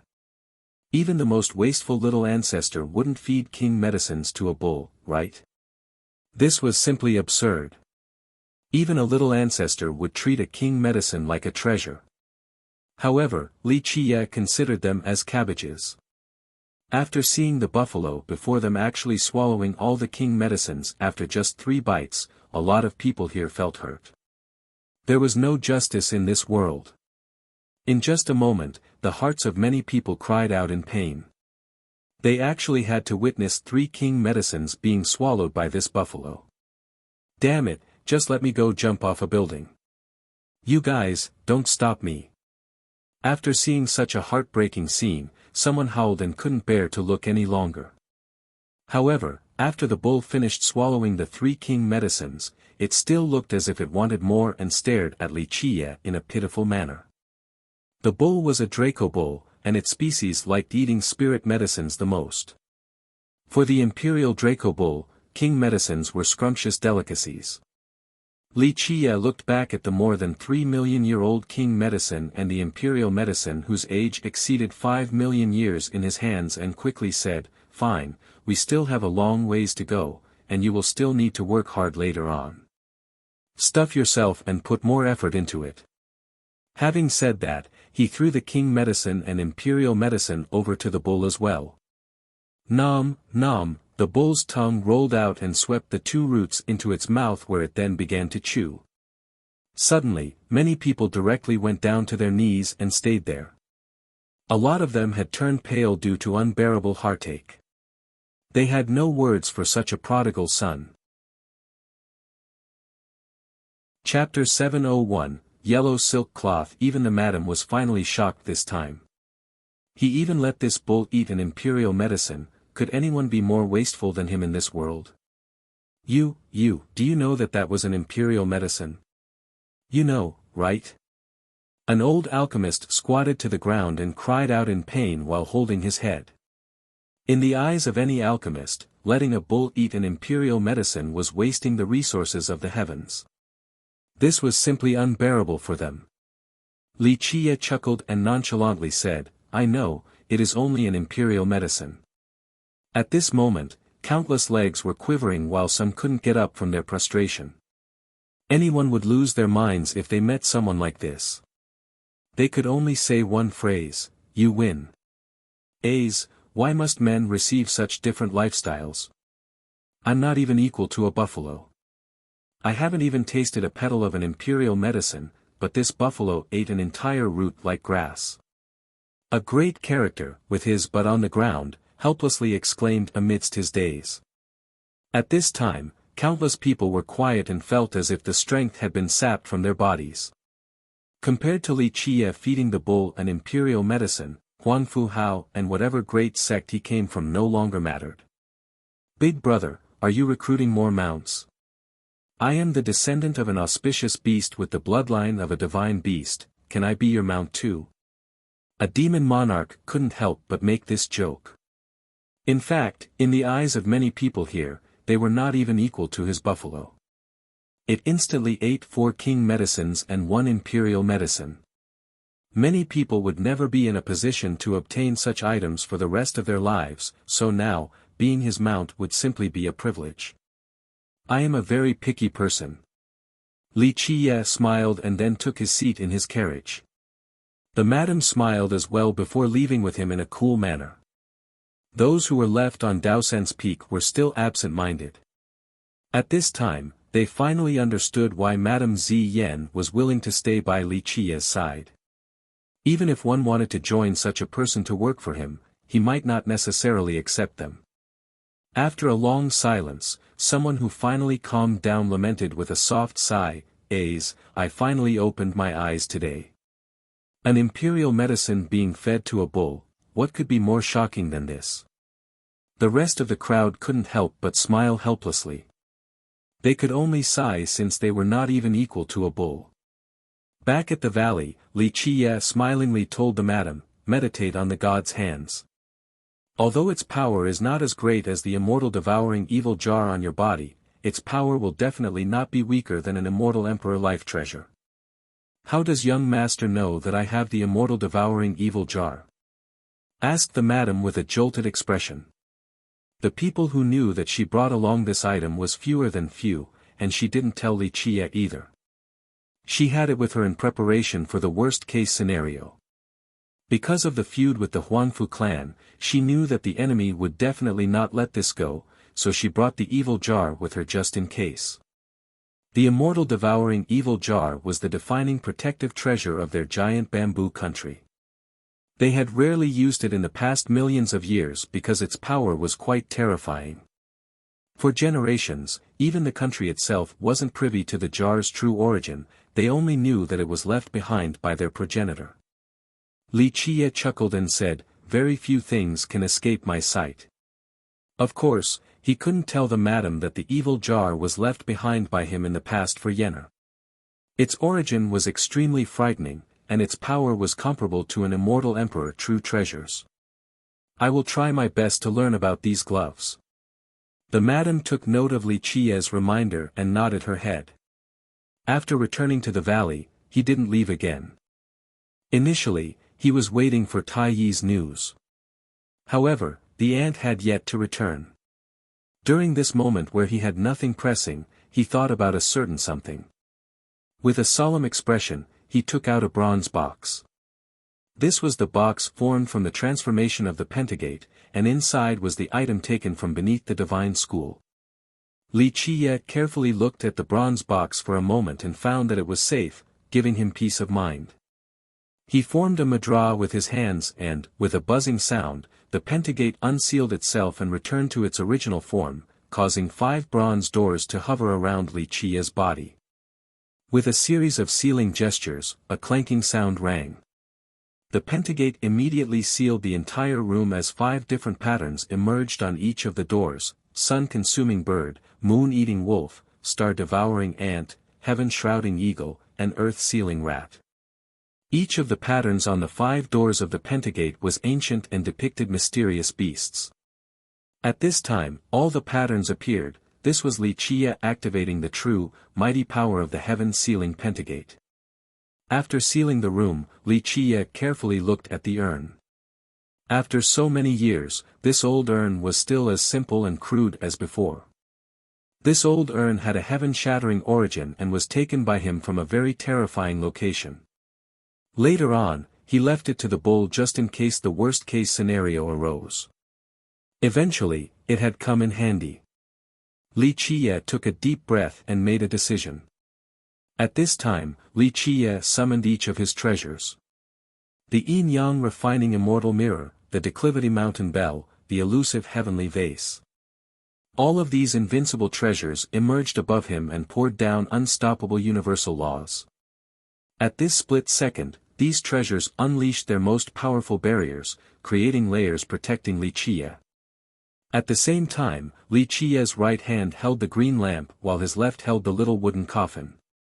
He was preparing for the worst. If this defensive line couldn't hold, then he would go about it the hard way and fight evil with evil, by using the little wooden coffin to suppress it. After everything was ready, Li Qie took another deep breath and performed a mudra as he shouted a mantra, "Open." Pop. Eventually, the urn was opened, but contrary to his expectations, there was no terrifying evil energy that penetrated the sky, and neither was there any terrifying curse. Only a faint black mist came out that eventually dissipated without leaving behind a single trace. Li Qie's eyes became serious after seeing this scene. Eventually, he looked inside the old urn only to find an item inside. He took it out and spread it over the table. It was a yellow silk cloth. This silk cloth had experienced countless moons and appeared to be very ancient. The colors on the cloth had faded, so it became white. His pupils were fixated on this ordinary-looking cloth. Others would think that this was only a regular silk cloth, but Li Qie didn't think so. Although he didn't quite grasp the item under the divine school, he knew a thing or two about it. Ha ha ha. Junior, you are very lucky to actually meet this immortal monarch. This lord is the ruler of myriad realms, the emperor of the 9 heavens. At this time, a cold voice came from the yellow cloth and declared, if you worship this lord as your master, then this lord will help you command the 9 worlds and become eternal. Anyone else would most likely be jumping and screaming in fear after hearing such an awe-inspiring voice from this ordinary-looking yellow cloth. However, Li Qie remained unperturbed. He leisurely smirked and said, "Command the 9 worlds and become eternal? It is not difficult for me to command the 9 worlds, but as for being eternal," having said up to this point, he couldn't help but burst out in laughter. Anyone else would be shaken or be extremely excited by these words as if they had found a treasure. However, Li Qie did not budge. Who was he? He was an existence that had once commanded the 9 worlds and obtained everlastingness. Brat, you don't believe this Lord? The awe-inspiring voice appeared once more and said, this Lord is an existence who rules myriad realms, the supreme ruler of the 9 heavens. Okay, no need to pretend in front of me. Only I tease people. No one else has ever dared to tease me. Li Qiye smirked and said, at the moment, you are nothing but a piece of torn handkerchief in my eyes, not worth mentioning. It seems that this voice was enraged by Li Qiye's response, so it shouted in a thunderous and awe-inspiring tone, Junior, you don't understand the immensity of the heaven and earth. Did you know, back in a distant and ancient time when the immortals were still in charge of the myriad realms, don't act wantonly before me. Li Qiye interrupted the voice and lightly smiled while saying, if it was like before, when you weren't thrown into the urn, then this yellow cloth would indeed be very devilish. But now, it just won't do. If I am not mistaken, this cloth had been sealed inside the urn for millions of years, and the power of its curse has already been dispelled. Bah, Junior, you underestimate this Lord too much. This is me dispelling the power of the curse, not your broken urn. The voice became exasperated because of Li Qiye. It was obviously unconvinced. Li Qiye cheerfully retorted, is that so? Is my urn really that useless? Very well then, I'll put you back and wait for the day where you break out of it. Having said that, he threw the yellow cloth back into the old urn. Wait, everything can be negotiated and discussed. Let us have a talk. The moment when Li Qiye was about to seal the urn again, the voice hurriedly came out from the cloth, admitting defeat. Li Qiye chuckled and took the cloth out from the urn before revealing a faint smile, if you don't want to be imprisoned inside, then it would be in your best interest to not play around with me. Reveal your true form or I'll imprison you again and throw you into the deepest parts of the sea so that you won't be able to escape for eternity. Bah, little devil, do not threaten this Lord. The voice was finally no longer awe-inspiring and instead became very clear. At this time, a small figure emerged on the faded yellow cloth. This figure was very fuzzy and ethereal. This is more like it. Li Qiye looked at the faint, small shadow and sneered, you're clearly a little girl, yet you still dare to pretend to be an old man and refer to yourself as, this Lord. Bah, you are the one who is a little girl. The tiny figure on the yellow cloth was very annoyed with Li Qiye and said, this Lord is the ruler of myriad worlds, the supreme ruler of the 9 heavens. Chapter 702, Person inside the yellow cloth. Okay, little baby, stop pretending to be old in front of me. Li Qiye interrupted the shadow and said with a smile, keep putting on airs and see if I won't throw you back into the urn or not, you. What kind of man are you? The small figure from within the cloth was shaking from anger because of Li Qiye. She raised her voice, making threats at every turn, have you no shame? Sorry, but I am a person who never cares for face. Moreover, you are only a little shadow inside a yellow cloth right now, so why do I need to put up any facade? If I really wanted some face, then wouldn't I use this yellow cloth to wash my face? Replied Li Qiye with a smirk. She seemed to be very afraid of being dirted. It was as if Li Qiye would really use the cloth to wash his face, so she cried out, You dare. Li Qiye smiled and said, people are quite rude nowadays. Of course, he was only scaring her. He continued on, you should actually be thanking me. If it wasn't for me, then you probably would still be sealed inside the urn for who knows how many more years. So what if the urn dispelled the curse? You still wouldn't have been able to see sunlight. Bah, who said that the urn removed the curse for this Lord? The small figure from within the cloth was not convinced, and she said, it is this Lord who dispelled that damned curse. Li Qiye smilingly teased, is that so? You dare to say that the urn didn't contribute at all? Without this urn, you still dare to say you could have dispelled it? Humph, the tiny figure from within the cloth grunted. Although she was not convinced, she didn't refute him any longer. There is a great saying, one must repay a great debt, am I right? Li Qie leisurely said, I let you see the sun again, this is akin to giving you a second chance at life. Isn't it time for you to show your gratitude? Huh, it seems that you want something nice from me. The little shadow sneered and said, I won't make it hard on you, you just have to help me with something. For everything you do, I will tell you a secret until I can get out of this place. I never negotiate with people. Moreover, regarding secrets, I think no one else in this world knows more than I do. Li Qie replied with a smile. The small shadow snorted and said, Is that so? What I know is beyond your knowledge. For example, the secret of the ancient Ming. Secret of the ancient Ming?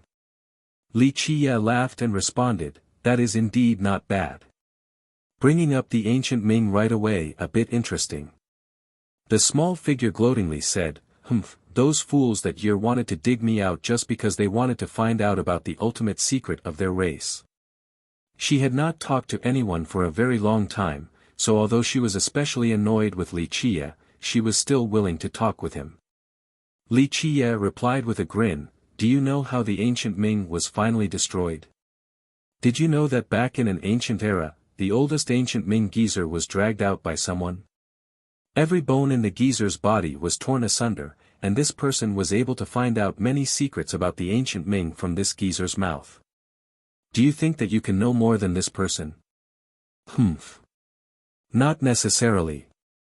I am a person who knows the ultimate secret. Moreover, I know far more secrets than just that. For example, I know quite a few things about the 12 burial grounds. The small figure retorted. Li Qie responded, I don't doubt that. I'm sure you do know a few things. At least you can recognize greatness. The small figure didn't give up and said, if you help me, then, for each matter, I will tell you one secret. I'm sorry to say that I will not negotiate with you. Besides, if I wanted to know a few secrets, including the ultimate secret of the ancient Ming, I do not need to learn them from you. Li Qie chuckled and said, I only need you to tell me one thing, what must one do to make the writings on this yellow cloth appear? You, how do you know about this? The small figure jumped from shock after hearing this. She was actually frightened this time. It's nothing. Li Qie laughed and continued on, back when this thing was still buried in the ground, I assumed that it was evil. However, after seeing this yellow cloth, I knew right away that it was just you being cursed. The truth is that the evil presence had nothing to do with the yellow cloth, but this cloth does indeed have an incredible origin. Although one couldn't clearly discern the figure of the small shadow on the yellow cloth or even her facial expression, the small shadow suddenly flinched, so one could guess that she was shaken by this comment. What could you possibly know about incredible origins? The small shadow grunted, but this made it clear that Li Qie was on point with his comment. Li Qie didn't mind her attitude at all. He chuckled while saying, little girl, your act can scare or trick other people, but who do you think I am? Even if your origin is amazing, I know far more things about this world than you. Bah, who is a little girl? Call me a little girl one more time and I'll really show you who's boss. The small shadow was very displeased by what Li Qie called her. Even if one couldn't see her figure, it was clear that she was baring her fangs at him. However, Li Qie ignored her protest and chuckled, little girl, if you are still unconvinced, then I'll let you know something. There was once an ancient shrine that had been smashed apart, do you know what I saw inside? It was a scene where the earliest people and ancient immortals were prostrating. There were also a whole bunch of old rumors regarding a certain something. Do you know what that thing was? Someone was holding a piece of yellow silk towards the sky with myriad realms on their shoulders. Li Qie paused for a moment before continuing, little girl, you should know that the things I have seen are beyond your imagination. Do you know what the firmament institution is? Do you know the sceneries before even the desolate era? Do you know how I know the situation of this yellow cloth? No matter who you may be, the locations I have been to are beyond your imagination. The small shadow on the cloth was clearly unconvinced and snorted, "Humph. What's the big deal? Bah, I have been to many places that you haven't." Instead of being angered, Wuxia cheerfully said, "Oh, then do tell, what kind of places have you been to before? I have plenty of time right now, so I would be more than happy to listen." "Bah, why do I have to tell you? Don't even think about prying any secrets from me." The small shadow sneered and acted as if she would never fall into his trap. Wuxia started laughing while clapping his hands together, saying, "Little girl, you think too highly of yourself. To be honest, there is no way I would force you since your old stories won't be that interesting to me anyway." The little shadow was now shaking from anger. If she could escape from the cloth, then she would absolutely teach Wuxia a good lesson. Wuxia continued in a relaxed manner, "Although I have no interest in your past, I actually need to know about the writings on the cloth. Therefore, if you don't mind, tell me the method of revealing the writings on the cloth. Maybe it will also be beneficial for you." "Well, I do mind. Why should I tell you?" The small shadow sneered and said, "The only way I would tell you would be if you worked for me. When I am satisfied, then I will tell you the method." Wuxia answered with a beaming smile, "Is that right? It seems that you still don't understand my principles. Only I bring out the conditions, not others. Moreover, your situation of being trapped inside the cloth right now is quite unfavorable. The heavens won't heed your cries and the earth also turns a deaf ear. Do you really think you can talk about conditions with me?" The little shadow snorted and said, "Fine then. If you don't do as I say, you will never obtain the writings on the cloth." Good point." Wuxia laughed and continued, "However, little girl, there is one thing you should know. I am a person who goes to the extreme. If I can't get something, then others shouldn't even dream about getting it.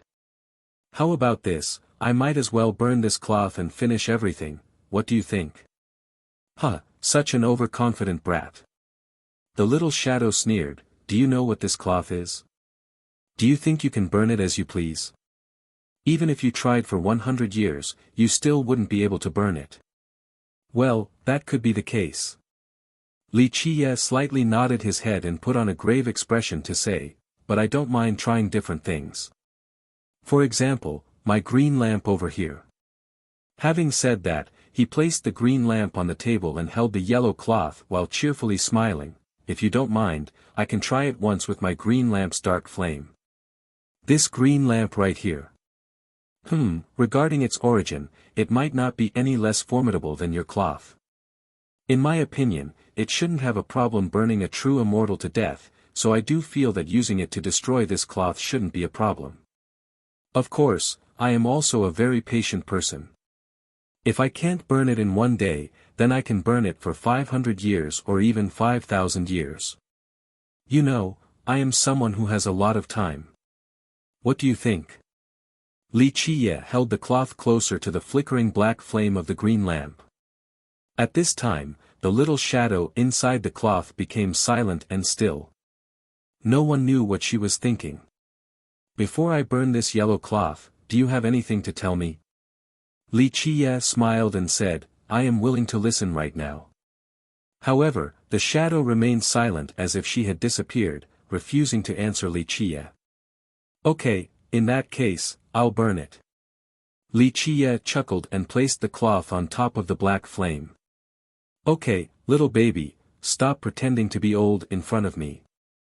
Wuxia interrupted the shadow and said with a smile, "Keep putting on airs and see if I won't throw you back into the urn or not, you. What kind of man are you?" The small figure from within the cloth was shaking from anger because of Wuxia. She raised her voice, making threats at every turn, "Have you no shame? Sorry, but I am a person who never cares for face. Moreover, you are only a little shadow inside a yellow cloth right now, so why do I need to put up any facade? If I really wanted some face, then wouldn't I use this yellow cloth to wash my face?" Replied Wuxia with a smirk. She seemed to be very afraid of being dirted. It was as if Li Qie would really use the cloth to wash his face, so she cried out, You dare. Chapter 703, Secret, Stop. Right when Li Qie placed the cloth above the fire, a cry came from the cloth. In the end, she caved in. Li Qie moved the cloth away from the fire and placed it back on the table while smilingly saying, This is more like it. A sensible person is the true hero, right? You wretched, despicable, vile, nasty, shameless bastard. The small shadow was especially unhappy with Li Qie's threat and unleashed a barrage of insults. It seemed that she was spewing out all the crude words she knew to paint Li Qie as the most heinous villain in the world. Li Qie didn't care at all and propped up his chin while quietly listening to her insults as if the person being cursed had nothing to do with him. After letting it all out, the shadow finally tired and stopped. Meanwhile, Li Qie was still as cheerful as before.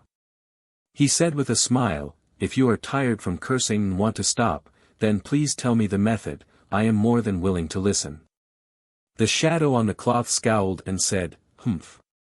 Bastard, listen well, this lord will only say this once. If you don't understand, then don't blame me for not making it clear. Please, I'm all ears. Li Qie wasn't angry at all. It was rare for him to have such a good temper and joyous mood. The shadow had no other choice. Even if she didn't want to tell Li Qie, she still had to reveal the method to look at the words on the cloth. After learning the method, Li Qie immediately unfolded the cloth. In the blink of an eye, word after word from an ancient era emerged. A few archaic pictures appeared as well. Both the ancient words and pictures were records of a few extremely earth-shattering secrets of the past that were unbeknownst to all. Good, so this was the case. Li Qie had a dignified expression while examining the text. He would occasionally hit the table in exclamation after looking at these diagrams. For countless years, Li Qie knew more secrets than anyone else. For the ones without answers, he formulated his own theories regarding them. For these unknowns, he had started to find some clues, but now he was able to uncover the answers to some of them from this cloth, causing him to be extremely happy. After carefully reading all the writings and examining all the pictures, he finally heaved a long sigh. He had already guessed some of these matters beforehand. Li Qie smiled and told the little shadow from within the cloth, Maybe I can lend you a hand with your troubles. Really? The shadow was not very welcoming of Li Qie, her cautious attitude was even more apparent. She had lost to him just now, so how could she not be on guard towards him? How about you tell me your stories? For example, why are you imprisoned in this thing? Who was the one who placed such a nefarious curse on you? Li Qie inquired with a grin. The shadow didn't seem to be interested and responded drily, Who wants to tell you? Li Qie continued on cheerfully, How should I put this? Trust is built upon mutual understanding, correct? If you want to trust me, or if you want to earn my trust, then don't you think you should tell me about your past? Then, maybe I can get you off the hook. The small shadow replied in a cold tone, Is that so? Wait until you can go to that place, then we can talk again. Humph. Even if you can reach that place, how can I trust you? I am such a good and trustworthy person, yet I have to suffer such unwarranted suspicions. This is truly hurtful. Li Qie movingly stated. The shadow only snorted and didn't say anything else. Li Qie smiled and said, Of course, I am a patient person, especially when it comes to certain matters. I can wait for several million years. If you think it through one day, then you can come tell me at any time and discuss it. I am a person who readily accepts good advice. There was no response from the cloth. It was as if the little shadow was now completely ignoring him. Li Qie only smiled as he put the cloth back. It was just as he said, he was a patient person. One day, the shadow would have to ask for his assistance. After obtaining a few secrets from the cloth, Li Qie went into seclusive cultivation for 3 full days. Of course, the secrets from the cloth were not merit laws, they were only some ultimate secrets that outsiders would never know. During this time, he began scheming for a way. He required an extremely grand plan. Of course, only he would know of this grand plan. The madam didn't want to bother him during this period. She didn't know what her young master was doing. On the second day of Li Qia's cultivation, Tai Yi finally returned and crawled out of the ground. He met the madam who was acting as a guard for Li Qia. "Ha ha ha, Your Majesty Zi Yan, please do not misunderstand. This little demon is only working for young noble, I am not a bad person." Tai Yi hurriedly introduced himself after noticing the extremely sharp gaze from the madam. The madam glanced at him and slowly said, "Young master is currently cultivating and will not be seeing anyone right now. Then this lowly one will just have to wait a bit." Tai Yi was very sensible with his response. If he acted in a way that aroused even the slightest bit of suspicion, then the madam would immediately attack him. Because of this, he obediently stayed on the other side of the valley and didn't take any frivolous actions. After 3 days passed, the squeaking of the doors signaled that Li Qia had finally come out of his meditation. He appeared to be quite fatigued as if he had just fought a great battle against an enemy. "Young master, are you all right?" The madam worriedly asked after seeing his fatigued appearance. Li Qia only slightly shook his head. He then saw Tai Yi, who was on the other side of the valley. "Young noble, you finally came out." Tai Yi immediately came to greet Li Qia after seeing him come out and excitedly said, "This lowly one didn't let you down and obtain some results." Li Qia looked at Tai Yi for a bit before telling the madam, "Zi Yan, I am a bit busy right now.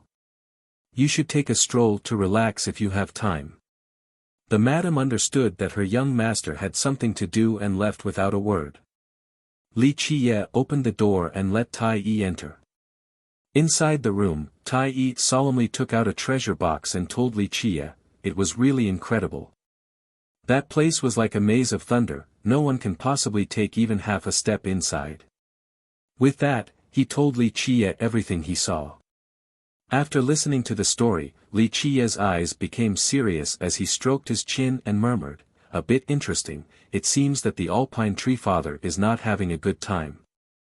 Huh, this lowly one took a great risk and got something for young noble from there. Young noble, take a careful look, maybe you can gain something from it." Tai Yi raised the treasure box with both of his hands and respectfully handed it over to Li Qia.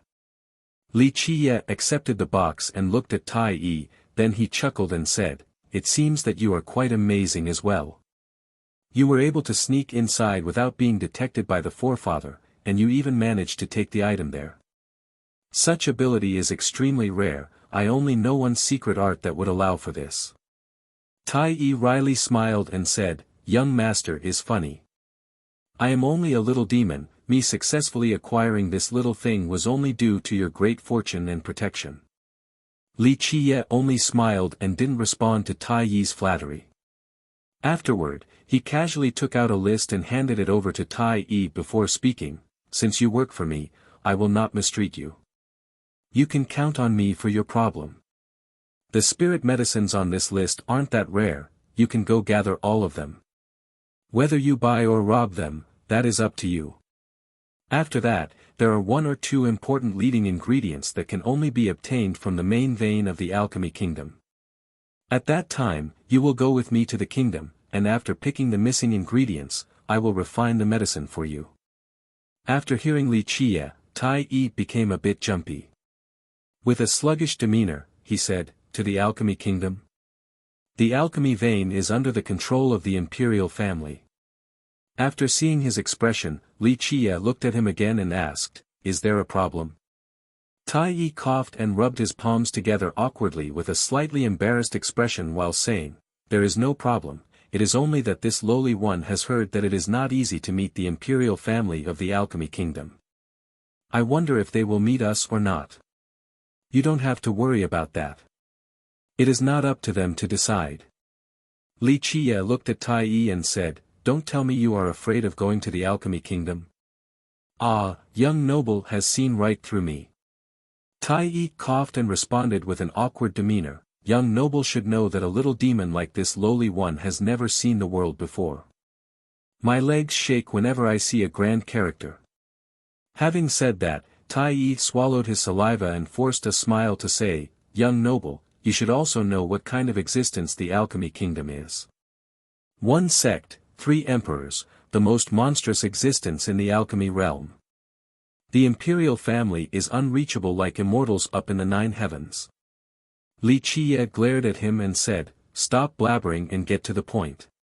Tai maintained his awkward expression while responding, young noble, you should know that I am only a lowly character, I will fall and defecate myself the moment I see matchless members of the imperial family. While I might not be able to get back up, young noble is different. You are a one and only genius across the ages with no peers, the most majestic and supreme of them all. What if I embarrass myself and stain your reputation? Do you think that I won't twist you like fried dough if you keep blabbering on and on? Li Qie gave him a look and slowly said, I don't want to hear this crap. I want to hear something substantial, understand? Huh, young noble misunderstood me. Tai quickly laughed as he had no other choice. He lowered his head and honestly said, young noble, you are willing to make the medicine for me, I am very grateful and will always remember this in my heart. However, I am only a little demon and do not have the courage to enter the alchemy kingdom. How about young noble let me wait outside the alchemy kingdom's border until after young noble grabs those ingredients, then we'll reconvene. Chapter 704, Tai's secret past. After hearing the ant, Li Qie scanned him from top to bottom and slowly said, so you have been to the alchemy kingdom before? I am quite interested to hear about how you became enemies with its imperial family. The alchemy kingdom was a behemoth, but its imperial family was even more mysterious and unreachable. Fewer than few could meet its members, let alone create a feud with them. Ordinary characters were not qualified to do so. This is absolutely a misunderstanding. Tai jumped and quickly explained, young noble, you're just imagining it. I am just a little nobody. Even if I was 10 times more courageous, no, 100 times more courageous, I still wouldn't dare to become enemies with the alchemy kingdom. Is that so? Then are you saying that the alchemy kingdom's imperial family is a group that would act antagonistically towards a little demon for no good reason at all? Li Qie chuckled and said, also, what should I say regarding this little demon who caused trouble for the imperial family yet is still alive and well till this day? Is this indicative of the imperial family's incompetence or you being incredible? He paused for a moment before continuing, the more I think about it, the more I want to take you to the alchemy kingdom. Think about it, a behemoth like the kingdom couldn't do anything to a little demon. How weak and incompetent does this make them? I am someone who loves to slap others in the face, so I'll take you to its imperial family and will teach them a good lesson so that everyone will know about their incompetence. They can't even deal with one little demon, so what is this about one sect having 3 immortal emperors and 4 alchemy emperors? This is obviously only a fake reputation. Yep, that's a good idea, we'll do that then. He cheerfully smiled while staring at Tai after finishing his blurb. Tai's expression paled while he listened as his legs turned weak, nearly falling to the ground. He quickly responded, my little ancestor, my boss, my master, please spare this little demon. If you drag me to the imperial family, isn't this the same as taking my little life? Even if I have 9 lives, it still wouldn't be enough, yeah. Li Qie beamingly smiled and said, all right, so how about we talk for real now? A conversation between people this time, you know. Anyone, no matter who they might be, will have their souls drawn in at the sight of that thing. Their legs would be nailed and they themselves would lose all desire to leave. My soul also left my body at that time from temptation. I just wanted to take a look and nothing else. Suddenly, someone rushed in and mistook me for a thief. So afterward, you conveniently stole a few items from them. No, we have to say that it was casually picking up a few items that the imperial family threw away carelessly. Li Qiye responded. Tai Yi could only stand there in embarrassment and didn't say anything else. However, I do agree with you on one point. Li Qiye laughed and said, the thing that the alchemy kingdom is growing in that pond is absolutely unfathomable. Anyone would lose their mind after seeing it, very few would be able to stay calm. Great minds think alike. Tai Yi hurriedly added and put on an appearance as if he had just met a true friend. Young noble is completely right. That thing, it is really amazing. There is a reason why the alchemy kingdom is able to own the alchemy vein of the stone medicine world, even an immortal emperor would covet such a thing. Ah, young noble, when we go to the alchemy kingdom, does young noble want to go take a look at that thing? Tai Yi laughed after speaking. He was trying to urge Li Qiye, so he added, you know, that thing is really beautiful. You will definitely love it after seeing it.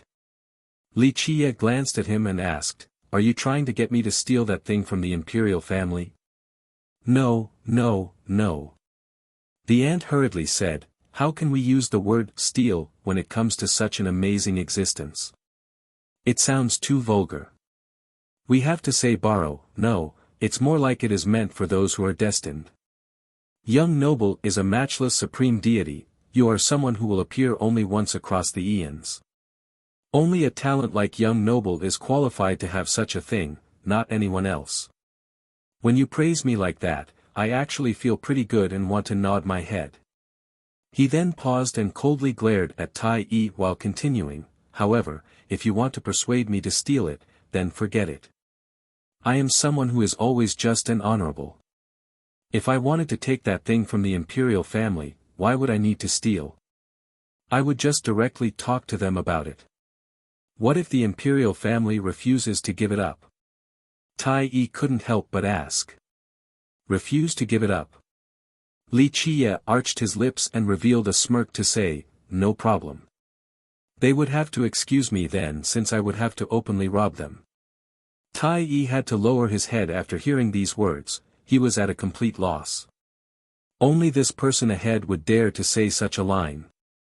For countless ages, no one had ever dared to rob the alchemy kingdom, but this man ahead revealed his intention of doing so in such a light manner as if it was only a trivial matter, something not enough to reach the apex.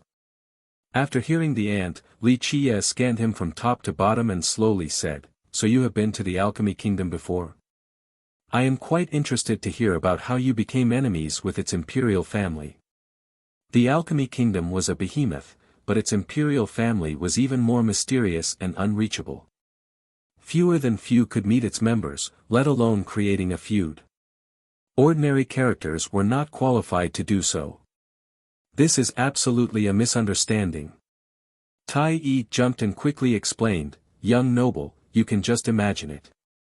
I am just a little nobody. Even if I was 10 times more courageous, no, 100 times more courageous, I still wouldn't dare to become enemies with the alchemy kingdom. Is that so? Then are you saying that the alchemy kingdom's imperial family is a group that would act antagonistically towards a little demon for no good reason at all? Li Qiye chuckled. Chapter 705, Scheme, right, if I remember correctly. At this time, Li Qiye seemed to recall something and looked at Tai Yi to say, there is also an item, an amazing item in the Serene Garden. Don't tell me you didn't simply go there to ask Saiha for medicines. You also wanted to steal that thing, right? No, absolutely not. Tai Yi immediately denied this accusation, young noble, Fairy Yuan is my savior. I engraved her kindness in the depths of my heart for all of eternity, so how could I steal from the Serene Garden? Really now? Li Qiye remarked in a flat tone while still staring straight at Tai Yi as if he had nowhere to hide. With Li Qiye's eyes fixed on him like this, Tai Yi shuddered and lowered his head, forcing out a smile to say, I can't hide it from young noble, I really had that thought back then. However, Fairy Yuan is a kind person, a real goddess. She saw my grave injuries and immediately treated me without any question, she even gave me some incredible medicines. I will always keep this life debt in my heart and will definitely not commit any immoral acts at the Serene Garden. I see. Li Qiye slightly nodded and said, I hope you are telling the truth, but it really doesn't matter. I just want to let you know that whether it is the Serene Garden or Tsaiha, you better be smart and don't try anything foolish. Otherwise, let alone someone of your strength, even if you were an immortal emperor, I would still look for opportunities to end you. This remark was presented in a calm manner, but even someone like Tai Yi was frightened. He didn't doubt Li Qiye's words since he knew, very well, that Li Qiye was someone who could back them up. After a moment of contemplation, Tai Yi calmed down and looked at Li Qiye before laughing. Young noble must like Fairy Yuan. In my opinion, she likes young noble as well. Like? Li Qiye smiled and looked towards the far distance. Eventually, he gently sighed and said, I like many things in this world, too many to count in fact, so in the end, I don't know what I truly like. It's no problem as long as young noble likes it. Does young noble want this lowly one to be a helper? Creating a romantic atmosphere or something like that?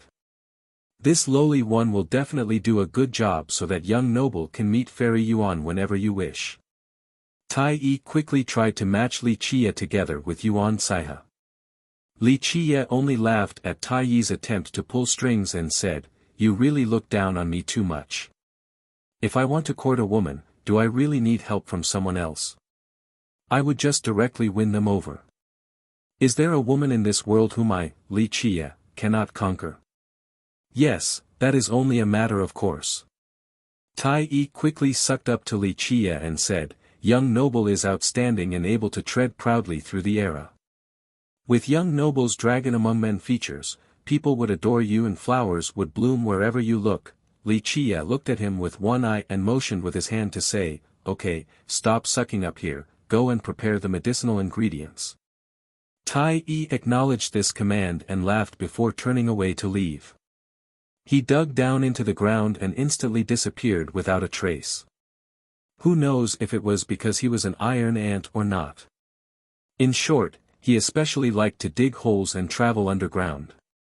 It would be more accurate if he was a rat instead of an iron ant.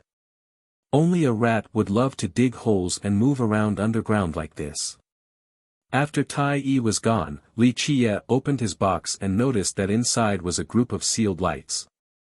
Upon a closer look, it was not light but a group of lightning bolts. They were in constant motion but were far from being simple lightning bolts.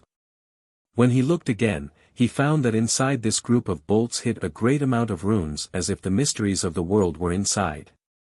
Not bad, a group of lightning bolts appearing in a place like this. It is truly not easy to find. Li Qiye looked at the lightning bolts and was immediately drawn in by them. Time and time again, he pondered over the runes inside. After meticulous contemplation, he finally succeeded in deriving some clues from within the runes. Alpine Tree Father, you actually managed to obtain such a great fortune that year. He murmured after understanding those clues. He gazed towards the far distance and suddenly fell silent while thinking about someone, a person who he didn't want to think about too much. One will always need to make a choice regarding a few things in this world. Li Qiye couldn't help but sigh and say, No matter what, you are still the one I'm most proud of out of all the immortal emperors I have groomed. His expression sank after saying this. The emotions of the past were overwhelming. There was too much frustration, even though he had impeccable means, there were still things that made him feel helpless and forced him to make a choice. Li Qiye shook his head, composing himself as he didn't want to think about the past any longer. He focused his mind on this group of lightning bolts instead. He was not satisfied with just deriving the runes inside the bolts since he needed much more. This small group of lightning bolts actually had an unbelievable origin, and with it were a frightening catastrophe. Very few people in the world had actually managed to see this type of lightning. However, Li Qiye had seen it before, it belonged to an extremely powerful tribulation. Although opening it was not an easy matter, he still had absolute confidence in himself. In order to solve the mysteries, Li Qiye spent 2 days thinking. Meanwhile, Madame Ziyan didn't want to disturb him, so she stayed by the door for his protection. It wasn't until the evening that she left for a moment. A bit after her departure, Li Qiye finally managed to solve the riddles behind these bolts and revealed a faint smile. At this time, Tai Yi quickly rushed in and stammered, "Not good, not good. What happened for you to be so alarmed? Is someone chasing you?" Li Qiye slowly asked after seeing the panicking Tai Yi. The ant quickly responded, "I'm not being chased, but something happened to Madame Ziyan." "What about Ziyan?" After hearing this, Li Qiye immediately stood up while revealing a fierce glare. She was still outside just a moment ago and it hadn't been long since she departed. She is being surrounded by experts from several great lineages like the Heavenhoof Ravine, the Huangfu clan, and the Crystallized Sea sect at a mountain not far from here. Tai Yi hastily answered. A terrifying murderous intent appeared in Li Qiye's fierce glare, causing Tai Yi to shiver next to him. He felt as if Li Qiye resembled a terrifying god of death with a momentum capable of killing devils and immortals. Some people are really tired of living. Li Qiye slowly said, "Daring to touch my people. It seems that if I am not dyed with blood, some people won't come to realize what death is." Having said that, he immediately left the room. Tai Yi, who was still quivering, suddenly saw a scene of a sea of blood towering into the sky, creating a horrifying spectacle. After calming down, he immediately followed Li Qiye. On a mountain not far from the valley, Madame Ziyan was being surrounded by a group of people, the majority consisting gray-haired experts of the previous generation. Their divine rings were out and emitting a bright radiance. All of them had frightening auras. The Radiant Sea Alchemy Saint, Heavenhoof Elders, and High Elders from the Huangfu clan. All of them were famous heavenly kings from the previous generation. As for the young people present, there were those who stood out, such as the Dragon Princess. At this time, there were 2 corpses down by Madame Ziyan's feet.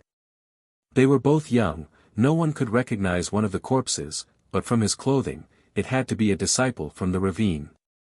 The other dead youth was also quite renowned as a young alchemist. He was the person who became enemies with Li Qiye 2 days ago, the Vine Pill King. However, those 2 were not killed by the madam. Originally, the madam was protecting Li Qiye inside the valley when she suddenly found something was amiss and immediately gave chase until the valley's entrance. She noticed that a Heavenhoof disciple was sneaking around with a companion, the Vine Pill King. However, the king was already dead at that time. It only seemed as if they were entering the valley together. This disciple seemed to want to bring the dead king into Li Qiye's valley, but he didn't expect to be caught by the madam the moment he made it to the entrance. He was scared out of his wits the moment he saw the madam and immediately carried the king's body and ran. They made it to this mountain not far from the valley. The madam sensed something was amiss and immediately followed them. However, the moment she made it to the mountain, she found that the disciple had been killed as well. She realized that things were going south. It was an obvious trap, so she tried to escape right away, but famous heavenly kings like the alchemy saint emerged all of a sudden. She wanted to break through the blockade, but the powerful heavenly kings among this group immediately halted her retreat with their collective effort. There were guests everywhere at Alpine Mountain, so their conflict drew in many people. The moment they saw the group trapping the madam, many of them quivered inside and knew that a big event had occurred. Right, if I remember correctly. At this time, Li Qiye seemed to recall something and looked at Tai Yi to say, "There is also an item, an amazing item in the Serene Garden. Don't tell me you didn't simply go there to ask Saiha for medicines. You also wanted to steal that thing, right?" No, absolutely not. Tai Yi immediately denied this accusation. "Young noble, Fairy Yuan is my savior. I engraved her kindness in the depths of my heart for all eternity, so how could I steal from the Serene Garden?" "Really now?" Li Qiye remarked in a flat tone while still staring straight at Tai Yi as if he had nowhere to hide. With Li Qiye's eyes fixed on him like this, Tai Yi shuddered and lowered his head, forcing out a smile to say, I can't hide it from young noble, I really had that thought back then. However, Fairy Yuan is a kind person, a real goddess. She saw my grave injuries and immediately treated me without any question, she even gave me some incredible medicines. I will always keep this life debt in my heart and will definitely not commit any immoral acts at the Serene Garden. I see. Chapter 706, Plenty of ways to frame someone. However, no matter who they might be, no one dared to say a word. This matter involved powerful existences like the Huangfu clan, the crystallized sea sect, and the Heavenhoof ravine, so no one dared to utter anything carelessly. The crystallized sea sect was an imperial lineage with great prestige in the alchemy realm. It was needless to say about the ravine since it was one sect with two emperors. Ever since the Alchemy Kingdom, the Jianlong clan, and the Beastmaster Citadel became more seclusive, the ravine became even more famous. At this time, they were also the most tyrannical lineage. Those who offended them would meet a very bad end. The trapped madam immediately knew that this was a trap that she had carelessly fallen into. She also understood that this trap was not meant for her, but her young master. However, she had inadvertently ruined their scheme, so the enemies improvised and trapped her instead. Ultimately, she was still a great demon king, a ruler of a country, so she could remain calm. She glanced around at the alchemy saints group. She knew that the matter today would not end peacefully because her enemies were not just one or two people, but several great powers that even included an imperial lineage. Without a doubt, this plan had been in the works for a while. Madame Ziyan, you are truly vicious. The Heavenhoof elder who was also the master of the Vinepill King cried out, my disciple only made a bet against you guys, yet you held this grievance and cruelly murdered him today. Is there no justice? The elder put on a sorrowful display as if he was particularly stricken with sadness after losing his beloved disciple. The alerted guests were quite shaken after hearing this. Killing a Heavenhoof disciple was an earth-shattering matter. Moreover, the Vinepill King was one of the most loved disciples of the ravine. Elder Fu, I didn't kill your disciple, cease your accusation. The madam deepened her voice. Despite being caught in an ambush, she could still retain her calmness due to her great experience. Madame Ziyan, the evidence is as clear as day, the corpse of my disciple and his alchemy helper are right there below your feet, yet you still want to argue? Elder Fu from the ravine declared solemnly. As clear as day.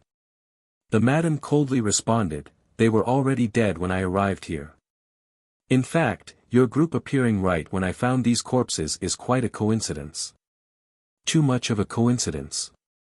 What do you mean, Madame Ziyan? The chief high elder from the Huangfu clan retorted, I, along with Brother Fu and the alchemy saint, had planned to discuss the Tao tonight while watching the moon. We brought along our disciples so that they could get to know each other as well. Who would have thought that the moment we got here, we saw you killing our nephews? Madame Ziyan, was it not enough for you and that little animal Li to scheme against our Huangfu descendant? The high elder added in an awe-inspiring manner, are there no bounds to your cruelty?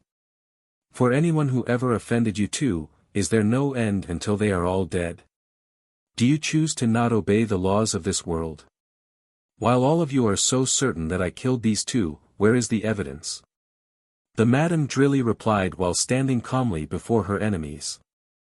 The evidence is right below your feet. Is it not evident that his corpse is laying right there beside you? The Heavenhoof elder raised his voice, Madame Ziyan, even though you are a great demon king, you should know that death is the punishment for murder. Brother Fu, something's not right about this matter. Perhaps not everything is as we see it. The alchemy saint slowly spoke at this time, everyone knows that Royal Lord Ziyan listens to Li Chia. I'm afraid the Royal Lord wouldn't dare to take charge of something like this, this has to be her taking orders from him. Your words are not without reason. The high elder from the Huangfu clan silently pondered for a moment before gravely speaking to the madam, Madame Ziyan, you should know that this is not a trivial matter. Killing a disciple of the ravine is akin to opposing the ravine. Don't tell me that you wish for war between the giant bamboo country and the ravine just because of that, Li Qie. The alchemy saint acted as the mediator and spoke, Madam Ziyan, if you were forced to kill them because of Li Qie, then before this matter escalates to the point of no return, you still have a choice. As long as you hand over the real culprit, Li Qie, you will be able to make up for this crime. At that time, Brother Fu and I can intercede for you so that the ravine will not put the blame on your country, seeing as how the real mastermind is Li Qie. The alchemist finished with a cough. The spectators were watching with bated breaths. No one dared to involve themselves in such a matter because if this took a turn for the worse, it might result in an all-out war between the two countries. You are right. The Huangfu High Elder coldly added, Madam Ziyan, the mastermind is Li Qie, he is the real culprit. We cannot allow for such a villain to be outside of the law. If you are willing to tell the truth, then maybe the ravine will let this matter go. This matter is no joke. It is not wise for the giant bamboo country to go to war with the ravine. The madam had already guessed that this was a plot against her young master from the very beginning, and now, this scene confirmed her speculation. The madam snorted and shook her head, saying, I do pity the Vine-Pill King. As a disciple of the ravine, he was forced to be offered as a sacrifice in the end. Even if he was a disciple of the elder, in the end, he was discarded as a pawn. It is so pitiful to come from a lineage like this. I'm afraid that even upon his death, he still didn't know what had happened. Madam Ziyan, what are you trying to say? The Heavenhoof elder shouted, you murdered my disciples yet you still dare to spew false accusations towards my ravine. Madam Ziyan, you really think that your country is powerful enough to be so lawless? You really think that your country can do as it pleases just because of your divine guardian? Lawless? At this time, a laid-back voice interjected, there is no need for the giant bamboo country to act lawlessly. I am the one who is above the law, and since I am the law, I am the heavens. At this time, a person reached the top of the mountain, it was Li Qie. Tai Yi followed right behind him, terrified. He was hiding right behind Li Qie as if he was afraid of being stepped on. Li Qie. Upon seeing him, the Heavenhoof elders group cried out and immediately rushed to him. And it wasn't just his group. In an instant, the alchemy saint and the Huangfu High Elder along with a large group of experts all rushed forward and immediately surrounded him in many layers. The madam who was trapped earlier was immediately forgotten. Judging by their actions, it seemed that Li Qie was the real culprit. Some of the guests were now quivering, especially the famous ones with great status, they felt that something was about to happen. The Heavenhoof Elder shouted, Li. You killed my disciple, hand your life over. Li Qie could still retain his cool and leisurely demeanor despite being surrounded. He looked at the elder and smilingly said, Oh. The Vine-Pill King is dead. That is a surprise for me. Li. You know this full well. The alchemy saint raised his tone, the Vine-Pill King only bet against you and used a few unpleasant words. However, you actually held a grudge and ordered Royal Lord Ziyan to kill him. Someone as vicious as you who slays fellow Taoists is unforgivable. Yeah. Li Qie couldn't keep himself from laughing. He leisurely responded, it was only a disciple from the ravine, what's the big deal? Do I need to order someone else if I wanted to take his life? I could easily crush him with a slight touch. Moreover, this Vine-Pill King, if I wanted to kill him, I would already have done so 2 days ago, so why would I have given him a chance to leave? Excuses. The Heavenhoof Elder shouted, do you think people will believe your explanation? It is as clear as day that my disciple was killed by Madame Ziyan. She is your follower and obeys you without question, so only you could have commanded her to kill him. So it is this type of play. Li Qie didn't give a damn. He didn't mind even if these elders accused him of killing the Vine-Pill King. He brought his arms in front of his chest and acted as if he was watching a fun play while telling these elders, I really do think the truth is just as you said. Since all of you are so into your roles, I'll join in this play as well. However, acting is quite difficult. Moreover, killing your own disciple just for this play is even more difficult, am I right? All right, I killed your disciple, the Vine Pill King. How do you all want to catch me? Li Qie acted as if he was without a care at this moment. The madam couldn't help but quiver. Her young master knew that this was a conspiracy, yet he still chose to jump right in. She wanted to say something, but Li Qie waved his sleeve and stopped her. The punishment for murder is death. The Heavenhoof elder shouted, "You killed my disciple, so blood for blood and life for life." Brother Fu, calm down a bit. The alchemy saint hurriedly interjected, "We are not unreasonable people who can't tell right from wrong. Li Qie, the way you said it, do you think we are setting you up?" The alchemy saint cleared his throat and continued slowly, "Although the Vine Pill King's death is as clear as day, we will give you a chance to a fair trial. Plus, we are here to celebrate the Tree Father's birthday, so it is not good to spill blood here. Oh, so to say, I should be thanking all of you for your kindness and merciful ways." Li Qie smiled and said, "Good, then a fair trial it is. What do I have to do?" This response didn't only surprise the alchemy saints group, many spectating guests on the side were also astonished. Chapter 707, the play. The alchemy saints crowd actually thought that Li Qie would keep on denying the claim or make up excuses or even push this crime onto Madame Ziyan. They didn't expect Li Qie to fall into this trap so easily, so they had prepared many different methods to force him into submission. However, Li Qie agreeing and readily jumping into their trap caused them to be unable to carry out their best schemes. The spectators were astounded as well. Admitting to killing Heavenhoof disciples was a heinous crime. A light punishment would be death, a grave one would be sect destruction. Everyone could see that Li Qie still had a chance to refute, yet he chose not to and directly admitted to the accusation. This was too irrational. Was Li Qie confused? Even the madam found this to be unexpected. She didn't know what her young master was planning. Could he have an even better plan to counter the opponents?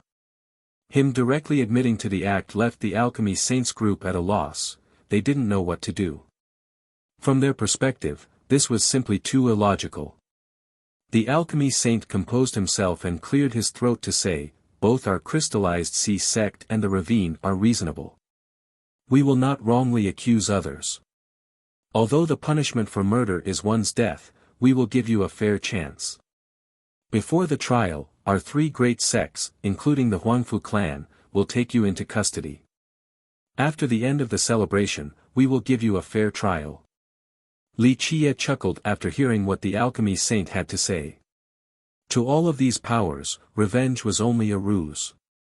It was clear that they simply coveted his treasures. Li Qie had revealed his hand back at Daosen's peak and made many people realize that a prodigal son like Li Qie had countless treasures, including king medicines and emperor medicines. Both treasures and herbs were things that made people salivate. However, the thing that his opponent craved even more was Li Qie's supreme alchemy skill. The crystallized sea sect and the ravine were already powerful enough with a Dao system from immortal emperors. However, the Tao of alchemy was not their forte since they lacked systems passed down by alchemy emperors. This was especially true for the ravine since its ambition was great. If they could steal Li Qie's supreme Tao of alchemy, then maybe they would be able to produce an alchemy emperor in the future. This would allow them to have the capability to compete against the behemoth that is the alchemy kingdom. Because of this, the ravine wanted nothing more than to seize Li Qie's method. This was the thing that they coveted and required the most. In fact, his skill was why the Heavenhoof elder was able to throw away his disciple, the Vine Pill King, like a pawn. As long as they could obtain his supreme alchemy method, so what if they lost one disciple? The group didn't want to kill Li Qie right away with this trap, they only wanted to capture him alive and force out his treasures along with the alchemy method until he has nothing left. The alchemy saint's suggestion seemed fair and impartial to the point where he seemed to be mediating for Li Qie and the ravine. However, the truth was that his intent was extremely sinister and vicious. Many eyes were fixated on Li Qie at this moment, especially the great big shots whose eyes were flickering rapidly. At this place, no one was stupid, especially the rulers and lords of their own domains. Which one of them wasn't a sly fox? The moment they saw Li Qie, a few of them were already able to guess the scheme of his opponents. However, no one dared to expose this conspiracy because to do so at this key moment was akin to becoming enemies with the crystallized sea sect and the ravine. Many people had the same thoughts. Innumerable treasures and spirit medicines, a supreme Tao of alchemy, either of these would be enough to excite people. If they could capture Li Qie alive, they wouldn't hesitate to squeeze every last drop out of him. Li Qie smiled cheerfully and asked, "So, should I be thanking you for being so merciful?" The alchemy saint coughed as he replied, "There is no need for that. Young people will always make mistakes, so nothing could be better than turning back time. If you obediently let us take you in, then out of consideration for your repentance, we of the crystallized sea sect will ask the ravine to give you a chance to start over on the day of the trial. Brother Fu, what do you think?" "Humph." The Heavenhoof elder acted as if nothing could calm him down. He snorted and coldly replied, "Because the alchemy saint is asking in his stead, if this little animal gives up now, then I can give him a chance for a fair trial. Otherwise, blood will be paid with blood. I have been moved after hearing your words. At this moment, I feel as if I am the worst sinner, and dying 10,000 times still wouldn't be enough for atonement."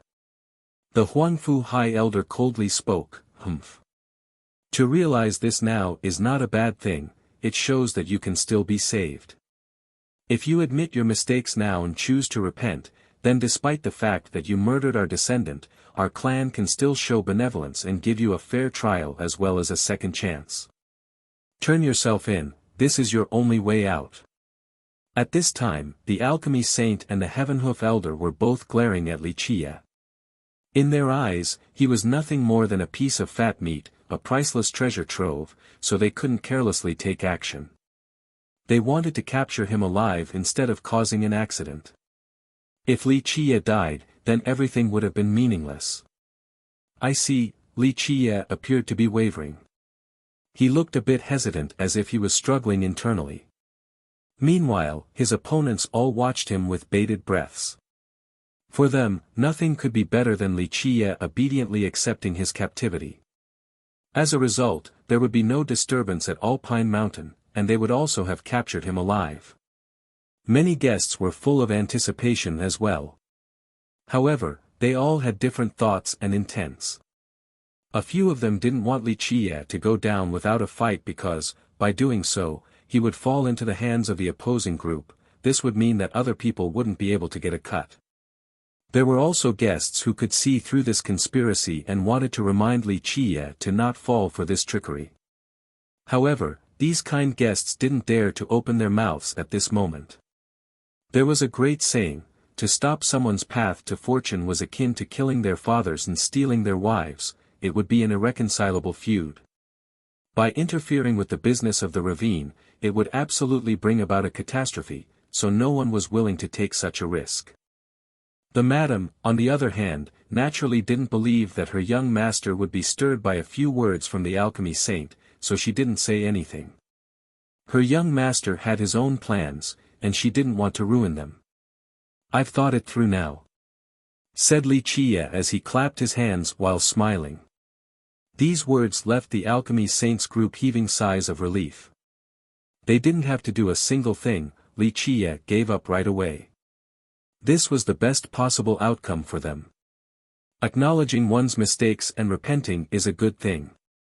The alchemy saint revealed a smile and added, "Don't worry, the crystallized sea sect and the Heavenhoof ravine are imperial lineages with reputations to uphold, we will certainly give you a fair trial."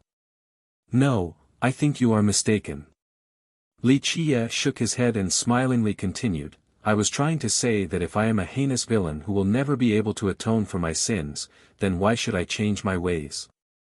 How great is it to be a bad guy? How free is it to be a brute? To be able to kill whoever you desire, to destroy whoever you please, what could be better than this? This response immediately dazed the Alchemy Saints group. They quickly became furious as fierce gazes were directed at Wuxia, wishing to cut him into a million pieces. They finally understood that from beginning to end, Wuxia was only toying with them. The guests wanted to laugh after seeing how the Alchemy Saints group was played by Wuxia and were pleased to see them suffer. However, they had to suppress their laughter since they didn't want to offend the ravine. Wuxia smiled leisurely and gazed at the Alchemy Saints group to say, "To me, all of you are nothing. In my eyes, the dead Vine Pill King isn't even equal to a fart. Whether it was a conspiracy or if I actually killed him, it doesn't matter to me because all of you, along with him lying dead on the ground, don't mean shit. I just wanted to play along with you since you wanted to lure me into a pit, that's all. As for the crime of murder, you can announce it as you please. Don't just mention killing this lowly Vine Pill King, even if you all accused me of massacring countless races, robbing and stealing, raping and pillaging. I simply wouldn't care." At this point, Wuxia laughed and added, "It appears that all of you thought too highly of yourselves and thought that I would give in. In fact, in my eyes, all of you are no different from the dead. I just wanted to tell all of you that you should never touch a woman on my side. Anyone who dares to do so will die without a grave." After finishing his declaration, he turned and smiled to ask the Madam, Ziyan, "What do you think is the best way for them to die? Tearing them into pieces or incinerating them? Or should I crush them into a paste?" All of the guests became silly after hearing this. This was the same as declaring war against the ravine, such unbridled arrogance. The Alchemy Saints group was shaking with anger, their fury knew no bounds. They had the urge to tear Wuxia into countless pieces. The Alchemy Saints crowd actually thought that Wuxia would deny the claim or make up excuses or even push this crime onto Madame Ziyan. They didn't expect Wuxia to fall into this trap so easily, so they had prepared many different methods to force him into submission.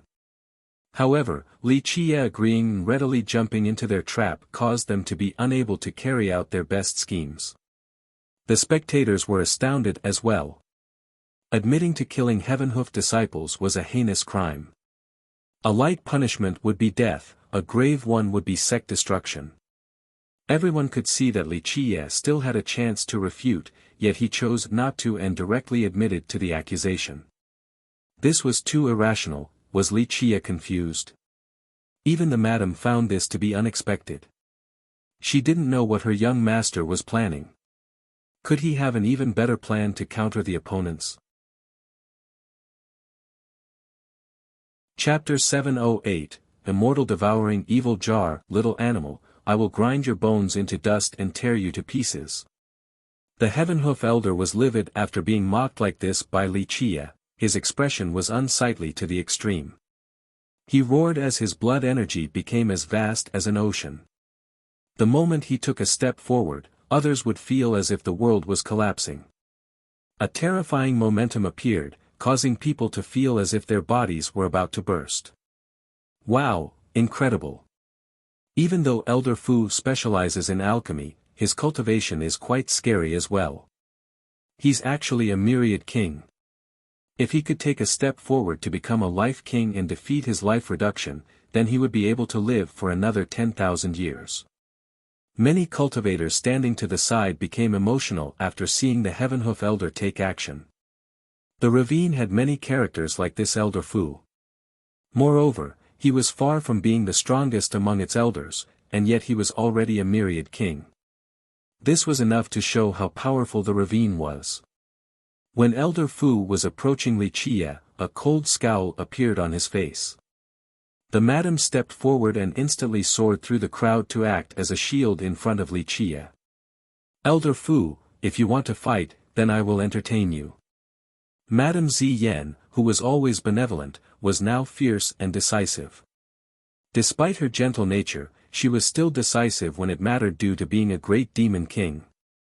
Elder Fu stared at the madam and slowly said, Madame Ziyan, although you have become a demon king with great prestige in the alchemy realm, you need to know your own strength. Your power, at best, is only at the Thousand Kings realm. Do you think you can handle all of us on your own? Even if the alchemy saint and the others do not get involved, I alone am more than enough to take you down. Keep in mind that the world had never seen a true immortal before. The madam coldly stared at her opponents and uttered, I wonder if Elder Fu had brought a true treasure from Immortal Emperor Qilin or Immortal Emperor Jin Shi or not. At this point, the madam was no longer the woman who was as gentle as water and instead was a demon king ready to kill. Elder Fu's expression became unsightly as he retorted, do you think you are unbeatable with just this evil jar? With 2 emperors, the Heavenhoof Ravine was one of the strongest demon lineages in the stone medicine world. Both of their emperors were demons. Immortal Emperor Qilin was the first while Immortal Emperor Jin Shi was the second. Although the ravine had Immortal Emperor true treasures, items of this level were the sex-defining artifacts. Even the ravine would not easily give these weapons to the traveling Elder Fu. You are correct. The madam glanced over them and tyrannically declared, Elder Fu, even if you have an Immortal Emperor life treasure on you right now, it still wouldn't be enough to enter my sight. You would either have to bring a true treasure or become a virtuous paragon right this instant in order to match me. The madam's domineering aura filled the sky. Normally, she carried herself in an amiable manner in front of everyone. However, it seemed that after following Li Qie, she had been infected by his aggressive attitude. Madame Ziyan, do you think you can rampage everywhere with just one treasure? The alchemy saint sneered, not to mention the invincible ravine, my crystallized C-sex true treasure alone is enough to suppress you. That is a matter of the future. We can talk about it when you actually bring out a true treasure. The madam aggressively declared, but now, either all of you come together or get the hell out of here. She was ready to kill at a moment's notice. The madam's domineering aura and her courage to shout at her opponent left them, and even many spectators from afar, shocked from surprise. No great powers would dare to oppose these imperial lineages. Even when they were wronged, they would still choose to acquiesce because once they opposed these imperial lineages, at best, they would come out heavily wounded. The worst-case scenario would be complete destruction. But now, the always peaceful Madame Ziyan of the giant bamboo country was acting extremely aggressively and actually challenged the Ravine's group, so how could people not be astonished? You! Elder Fu's group was shaking with anger as all of their expressions paled. This was simply humiliating them. However, they had to admit that the evil jar was very frightening. The damnedest thing was that they didn't bring along items that could stop the evil jar since they came for the birthday celebration. Elder Fu didn't bring along a life treasure, let alone a true treasure of an immortal emperor. It could be said that in just a moment, all of their plans were derailed. They didn't expect for the madam to be carrying the giant bamboo country's defining treasure. Chapter 709, Slaying Enemies Like Butchering Chickens, Ahem. While Elder Fu's group was stuck riding the tiger, Li Qie coughed behind the madam and leisurely said, Ziyan, this was our fault, wouldn't you say? It was just a little argument, yet we are unleashing this scary intent. This is not good at all. Young master is implying. The madam was dazed and didn't know what her young master was trying to do at this moment. Li Qie pulled her back next to him and cheerfully smiled, our immortal devouring evil jar is too scary, yeah. We should just take it slow so that these old geezers on the verge of death won't defecate themselves.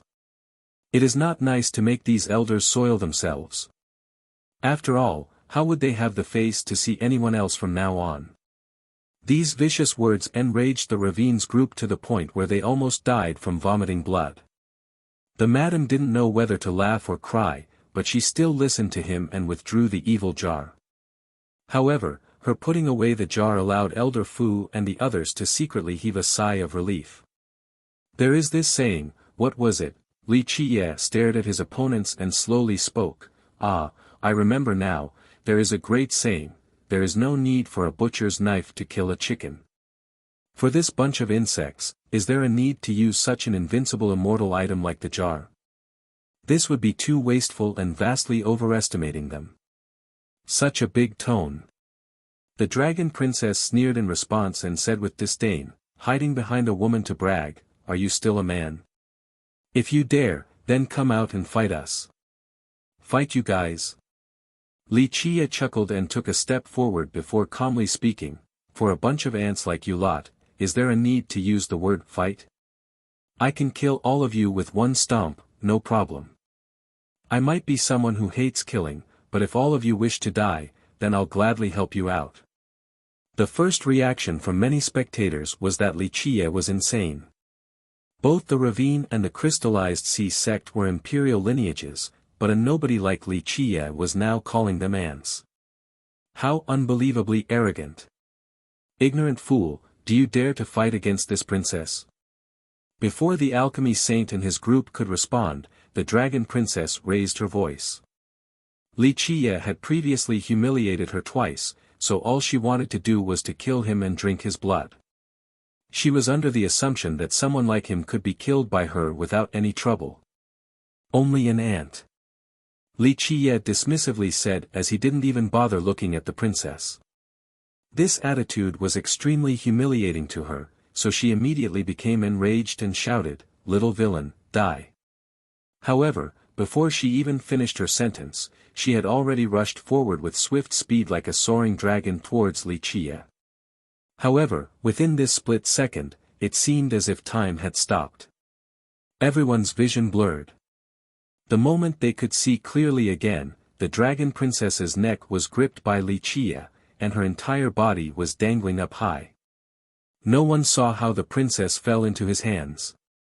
They only saw her attack and then everything became blurry, so no one saw Li Chia's move at that moment. Clank! Before everyone could calm down, Li Chia had already crushed the princess's neck. It didn't matter that she had a great cultivation and was a princess of a dynasty, she was immediately crushed to death by him. At the time of her death, her eyes were wide open, not knowing how she had died to him.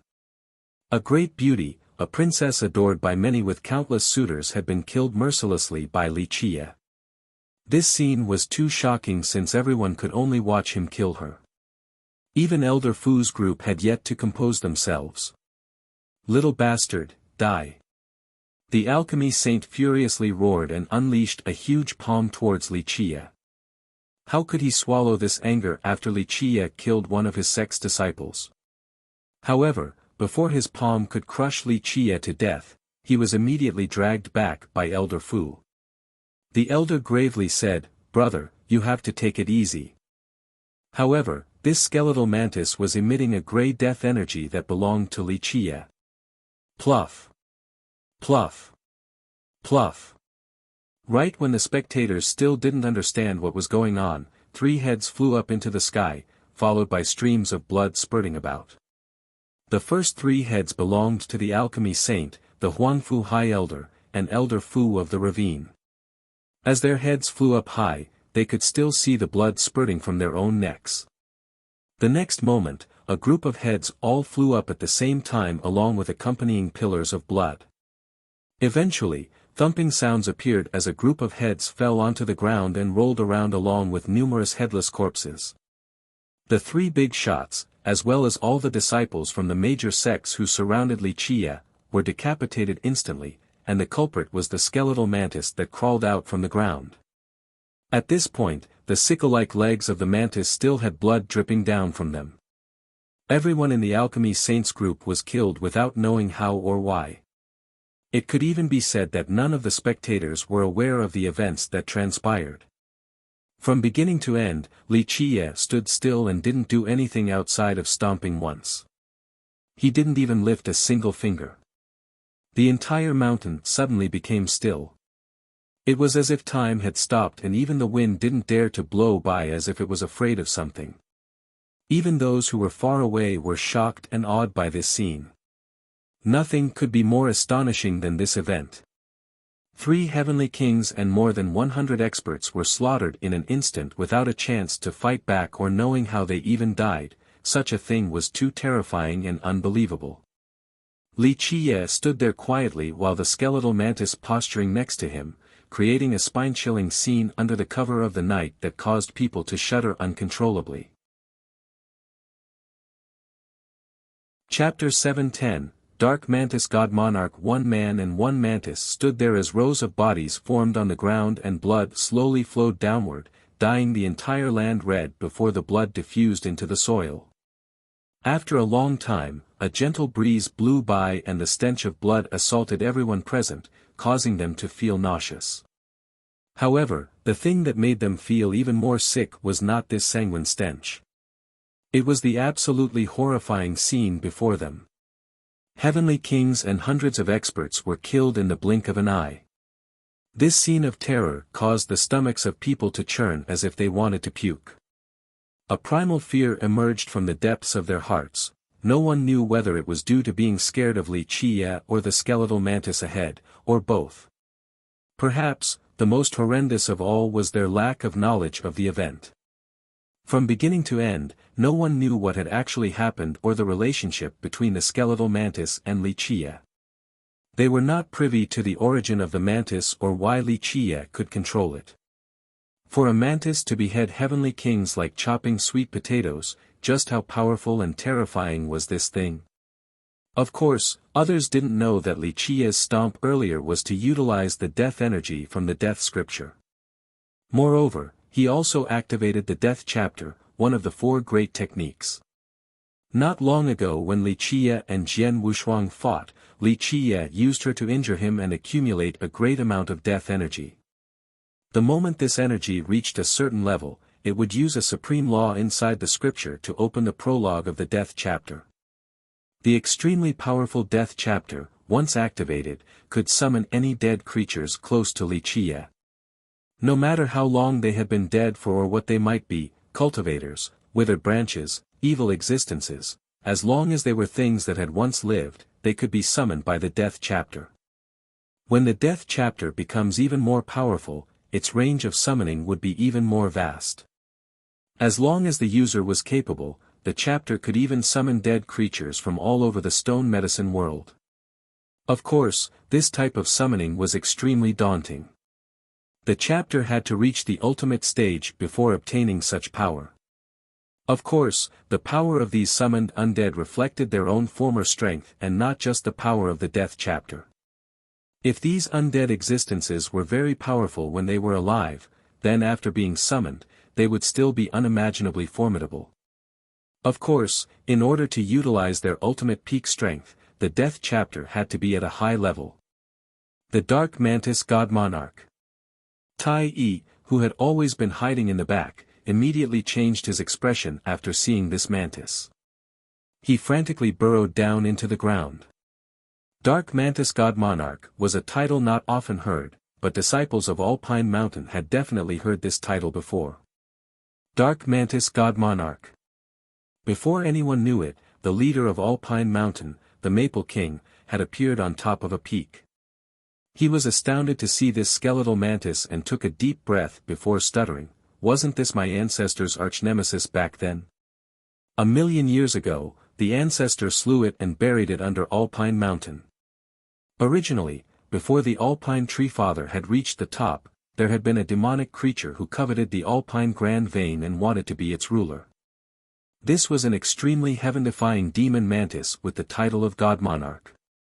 During that era, although the Tree Father had yet to reach his peak, countless lineages in the stone medicine world already dreaded him.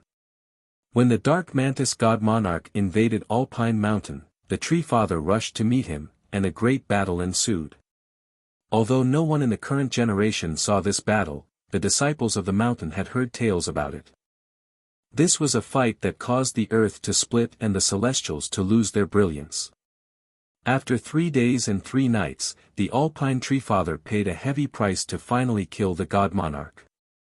Afterward, the Tree Father buried the God Monarch's corpse under Alpine Mountain without leaving behind any indication of where it was. Even the disciples here didn't know where the monarch's corpse was located. But now, the skeleton of the monarch had rushed out, causing the Maple King to be aghast and frightened with a pale countenance. At this time, the Maple King blew a horn, resounding across the entire mountain. "What's going on?" The horn echoed across the entire area, causing many guests to become alarmed. Those who were interested came out for a look. Rumbles, among various other sounds, came in an instant like roaring torrents. Countless experts instantly appeared on Wuxia's peak, including tree demon monarchs, flood dragons from the sky, enormous golem kings, and ferocious sacred tigers. Some emerged from underground while others descended from the sky with flying treasures. In a swift second, an entire army completely surrounded this peak. There was no end to this army. A mighty cavalry surrounded this peak, removing the possibility of escape. The energy from heavenly sovereigns and heavenly kings at this location could encompass the entire world and was capable of overturning the earth. The guests gasped in the face of this army of experts. Although many people still didn't know what was going on, they didn't dare to approach and could only stand and watch from afar. They knew that something big had happened after the Alpine army appeared to lay siege to this single peak. They were also curious to see what kind of enemy was worthy of Alpine Mountain acting in this grand manner. At the same time, the big shots from the other lineages also shuddered after seeing the mountain's great amount of experts. Although the mountain did not start a sect or country, its power and disciples were definitely stronger than that of many great powers. Even Madame Ziyan was shaking when she saw so many experts from Alpine Mountain surround the mountains, since many of them were heavenly kings. She knew that this matter would not end peacefully. Only Wuxia remained as calm as ever. He simply glanced over the four directions and all the experts. Eventually, his gaze fell upon the Maple King. "A bit interesting." Wuxia chuckled and said while staring at the king, "Maple King, what is your aim?" As the ruler of the mountain, the Maple King spoke coldly with a solemn expression, "I'm sure young Noble Li clearly knows what I want." "Oh, I see, is this how your Alpine Mountain treats your guests?" Wuxia laughed in response. At this point, many guests were shaking with fear. They were also astonished by this young fella's courage. He was still able to smile and act leisurely when trapped by so many experts from Alpine Mountain. The Maple King deepened his voice, "My Alpine Mountain has always been welcoming. Anyone who comes for the birthday celebration will be treated with respect. However, young Noble Li, you came and wantonly committed murder on the birthday of my ancestor, staining our mountain with blood. This is not giving us any face. Although you are one of our esteemed guests, you still must give us an explanation. Is that so?" Wuxia lightly smiled and said, "Wanton murder? I feel that it was more of an act of self-defense. These old geezers clearly wanted my life, so I couldn't just sit there and wait for my death. If you really want to blame me, then I apologize, as I accidentally went a bit far, but what could I have done? You surely must know that the young will always lack experience and be full of carelessness. They might go too far and destroy the world or slaughter the 8 domains. This is quite a normal occurrence." Wuxia's justification caused many listeners to envision a bloody scene. Whether young Noble Li was acting in self-defense or not, this is still up for debate. The Maple King coldly spoke, "However, young Noble Li and this demonic dark mantis god monarch are colluding, and on the day of my ancestor's great birthday of all days. This is antagonizing my Alpine Mountain."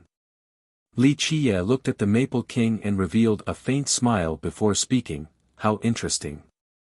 I am only a nobody junior that was trapped by a group of heavenly kings from imperial lineages.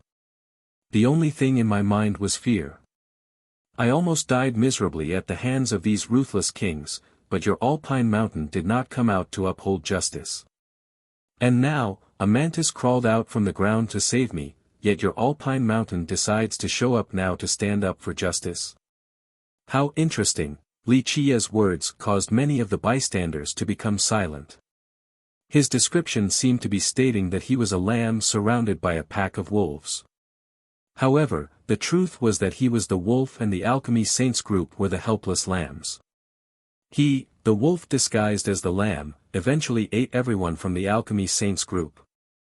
Right or wrong, this will be decided in the future. The Maple King drily said, "But for now, your wanton murder and collusion with the Dark Mantis God Monarch is clear. If young Noble Li wishes to end this matter peacefully, then listen to my words of advice and accept your capture obediently." Li Qie glanced at him and slightly shook his head before speaking. "Is this your idea, or the Tree Father's idea? If this is your idea, then I can only say that the Tree Father's descendants are mediocre.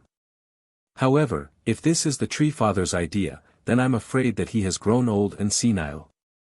To maneuver against me is your Alpine Mountain wishing to meet its end." One man and one mantis stood there as rows of bodies formed on the ground and blood slowly flowed downward, dyeing the entire land red before the blood diffused into the soil. After a long time, a gentle breeze blew by and the stench of blood assaulted everyone present, causing them to feel nauseous. However, the thing that made them feel even more sick was not this sanguine stench. It was the absolutely horrifying scene before them. Heavenly kings and hundreds of experts were killed in the blink of an eye. This scene of terror caused the stomachs of people to churn as if they wanted to puke. A primal fear emanated from the depths of their hearts. No one knew whether it was due to being scared of Li Qie or the skeletal mantis ahead, or both.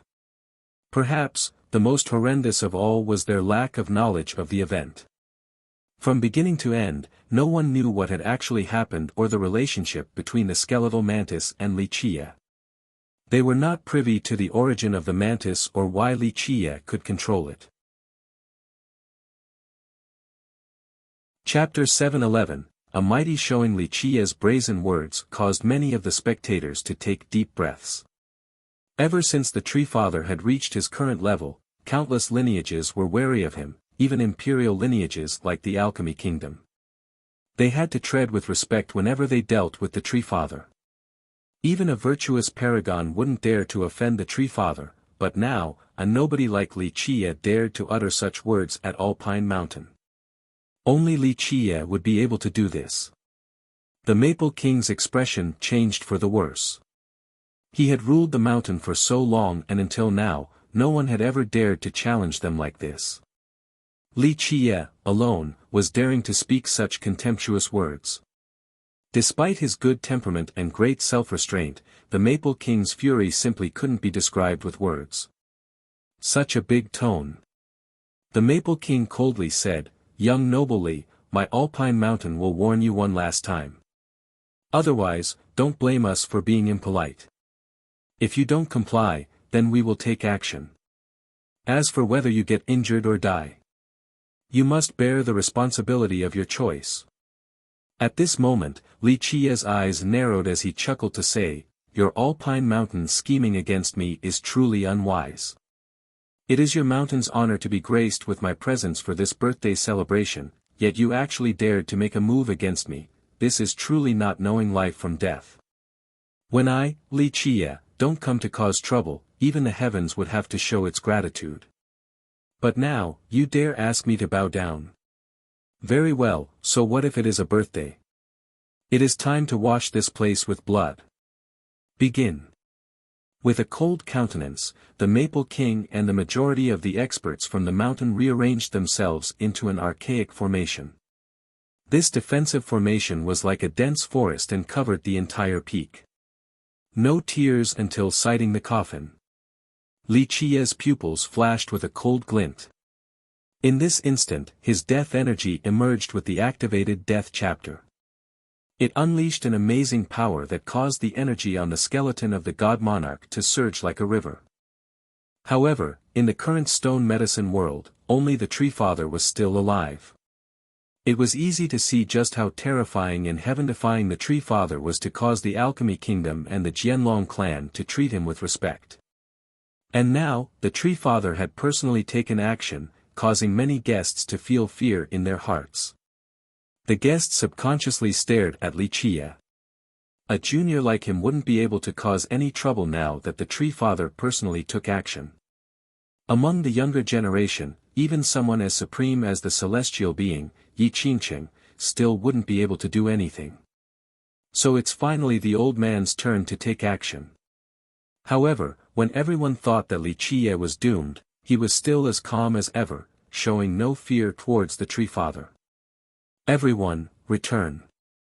However, the next event surprised all the guests. The ancient voice of the tree father came again as he gave his command to the Alpine disciples. After his command, all the auras of the paragons disappeared. These paragons who wanted to take action all became silent and stood still. Young Noble Li is an esteemed guest, there has been a misunderstanding. The ancient voice rang again, how about young Noble Li come to my place to resolve this misunderstanding? The moment the tree father's words came out, 2 pine branches stretched out from the far distance and came before Li Chia. These 2 pine branches were like spirit dragons intertwined together and instantly created a wooden bridge. This wooden bridge next to Li Chia's feet would bring him straight to the tree father's place. This scene caused many guests to hold their breaths as they waited for Li Chia to make a move. What kind of existence was the tree father? He was one who could be praised as a supreme god king. Even big shots from the previous generation weren't qualified to meet the tree father, let alone the younger generation. But now, the tree father wanted to personally meet Li Chia. This was quite perplexing to many here. What outstanding virtues did Li Chia have to warrant this meeting? Since this is the case, why not? Li Chia looked at the bridge in front of him, chuckled, and spoke. Afterward, he boarded his carriage again. This response left many people speechless. They all considered meeting the tree father as a great honor. After the tree father reached the peak, countless great demons and even monarchs with unparalleled talents came wanting to meet him, but they couldn't. Today, the tree father initiated the meeting with a nobody like Li Chia, but his response was completely nonchalant and without a care. If it was any other youth, they would be overwhelmed with excitement. Madame Ziyan also sat on the carriage and took the reins. In fact, there was no need for her to do anything since the Imperial Draco Bull immediately pulled the carriage towards the wooden bridge to head for the tree father's dwelling. All the guests watched the carriage until it eventually disappeared from their sight. Chapter 7:12 Alpine Tree Father. After the carriage was no longer visible, one person had to say, "This Li Chia. He's only a junior, so why does he get to meet the tree father? My master, the ancient Tusk monarch, is the most talented demon monarch from the previous generation of the alchemy realm, but he still didn't get to see the tree father. Maybe it is because of the giant bamboo country's divine guardian. It and the tree father are the 2 demon forefathers of our world, so this might be why. Li Chia and Madame Ziyan are from that country, so it isn't that strange for the tree father to see them." An older cultivator speculated. Many guests felt that this rationale made sense since it would be normal for the tree father to want to see the descendant of the other demon forefather. The carriage ran along the wooden bridge. Although squeaking sounds could be heard, the journey was very smooth. It didn't take long before the carriage made it to a peak. The worldly energy on this peak was as vast as an ocean. Everything was dyed in a lively blue, giving the area the appearance of a grand ocean. Although this peak was not large, it felt as if it was the prime power of this land. On top of the peak was an old pine tree that had experienced the turmoils of countless years. It took root in this land for millions of years, and nothing could shake it. Upon Li Chia's arrival, an old man sitting below this tree stood up and came to greet him with an amiable smile, saying, "My younger generation is ignorant like a frog at the bottom of a well and didn't know that young Noble Li is exceptional, so they offended you. Please forgive them." This old man was the famous Alpine Tree Father, the highest existence in the current stone medicine world. The old pine tree behind him was his real body. If an outsider were to hear this, they would be completely dumbfounded and think that they must have misheard. A character like the Tree Father actually apologized to Li Chia. "I am curious, was it your idea, or did your disciples take it upon themselves?" Li Chia sat calmly on his carriage and inquired while staring at the Tree Father. The Tree Father met his gaze and responded with a genuine smile, "Little Maple had good intentions. He thought that young Noble Li had a way to solve my problem, so he wanted to keep young Noble Li behind. If you want to blame someone, I'll take the blame. This is our Alpine Mountain's fault. Li Qiye chuckled and disembarked the carriage. After gently patting the bull, he said, I do feel some sincerity. As for the reparations, I'll think about it. Having said that, he sat down next to the tree father without any reservation. The tree father looked at the imperial Draco bull standing to the side and couldn't help but voice his praise. What a divine creature. Once it turns into a true dragon, we simply wouldn't be able to compare to it. Others might not be able to see it, but the tree father immediately knew that this was an auspicious beast with the bloodline of a true dragon. Meanwhile, the bull calmly remained standing there, ignoring the tree father's praise. Only a great man like young Noble Li would be able to be the master of such a divine beast. The tree father sat down next to Li Qiye and smiled kindly. At the same time, Madame Ziyan went to stand behind Li Qiye, waiting. Although she was a great demon and a king, her status and identity were not enough to gain her an audience with the tree father. Li Qiye looked at the tree father and smiled to say, smart people find me very easy to deal with. As for this past matter, whether it was the Maple King personally taking the initiative or something else entirely, it is no longer important to me. Since you wanted to meet me, let us not waste time walking in circles.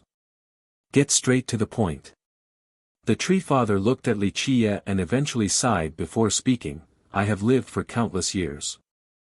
In the stone medicine world, outside of the giant bamboo divine guardian, I'm afraid no one else has lived for as long as I have. For millions of years now, my eyes have seen many people, but I cannot see through young Noble Li. Not many people can see through me, so don't mind it. Li Qiye lightly responded. The tree father pondered for a moment before speaking, I have a certain problem, and Little Maple heard that you were able to communicate with the giant bamboo divine guardian, so he wanted to know the situation of the guardian to see if it could solve my problem. However, in my opinion, Little Maple went about it the wrong way. The same problem does not exist for the guardian. Although both of us are referred to as the two great demon forefathers, I know that Senior Divine Bamboo doesn't share my problem. You are right about that. Li Qiye responded, you are a true demon forefather, but the giant bamboo isn't. The tree father gently nodded and added, which is why I said Little Maple was looking at things the wrong way. In my eyes, the real method to solve this problem is dependent on young Noble Li and not with your ability to communicate with Senior Giant Bamboo. Your Tao of Alchemy is supreme, so today, I invited you here to see if you could solve this problem for me. You are mistaken about this. Li Qiye shook his head and explained, your problem isn't something that can be solved by alchemists. I have picked up on the scent of medicines while sitting here. If I am not mistaken, you have recently gone to find the old alchemist of the Alchemy Kingdom to diagnose your problem. The tree father was momentarily stunned before voicing his praise, young Noble Li is truly unfathomable, indeed worthy of having an unparalleled Tao of alchemy. At this point, he nodded his head and admitted, my situation is not looking very optimistic. Recently, things have been getting worse, so I had no choice but to shamelessly ask the old alchemist for help. Unfortunately, he was powerless as well. It seems like you are pretty confident in me. Li Qiye said with a chuckle. The tree father smiled back in response and said, I heard young Noble Li could refine pills like cooking. Even those from the Alchemy Kingdom are incapable of such supreme pill refinement, so my hopes are quite high when it comes to you. I know your problem very well. Li Qiye seemed to have known this beforehand and said, when the heavens want to end life, no one will be able to escape, this is part of nature. Truly incredible, you know right away before even conducting a diagnosis. You are an incredible doctor. The tree father's expression changed after hearing Li Qiye's words. Li Qiye said with a smile, this has nothing to do with being a good doctor. This is a tribulation, at the very least, only an existence like you would have to withstand such a tribulation. One might be able to survive an act of God, but no one can survive a self-brought calamity. The tree father wryly smiled and stated, as such, this old life of mine depends on young Noble Li. If even you cannot help me, I'm afraid I won't live for much longer. After hearing the Tree Father, the madam standing behind Li Qiye was shocked and had to utter, "Is Tree Father not like our divine guardian? Are you not able to live for tens of millions of years in this world?" "No, I am not like Senior Giant Bamboo. I am a demon, but the Senior is not." The Tree Father slightly shook his head and said, "Senior Giant Bamboo chose not to gain his own sentience and remains unstained by the world. Without any emotions, he is an immortal bamboo, a tree that took root in the elegant azure great vein. He can continue to live on as an immortal bamboo, not caring about mundane matters. But Senior is also rooted at the alpine great vein." The madam couldn't help but say. The Tree Father smiled and said, "Correct, I am indeed rooted in this great vein. However, I have sentience and have become a demon.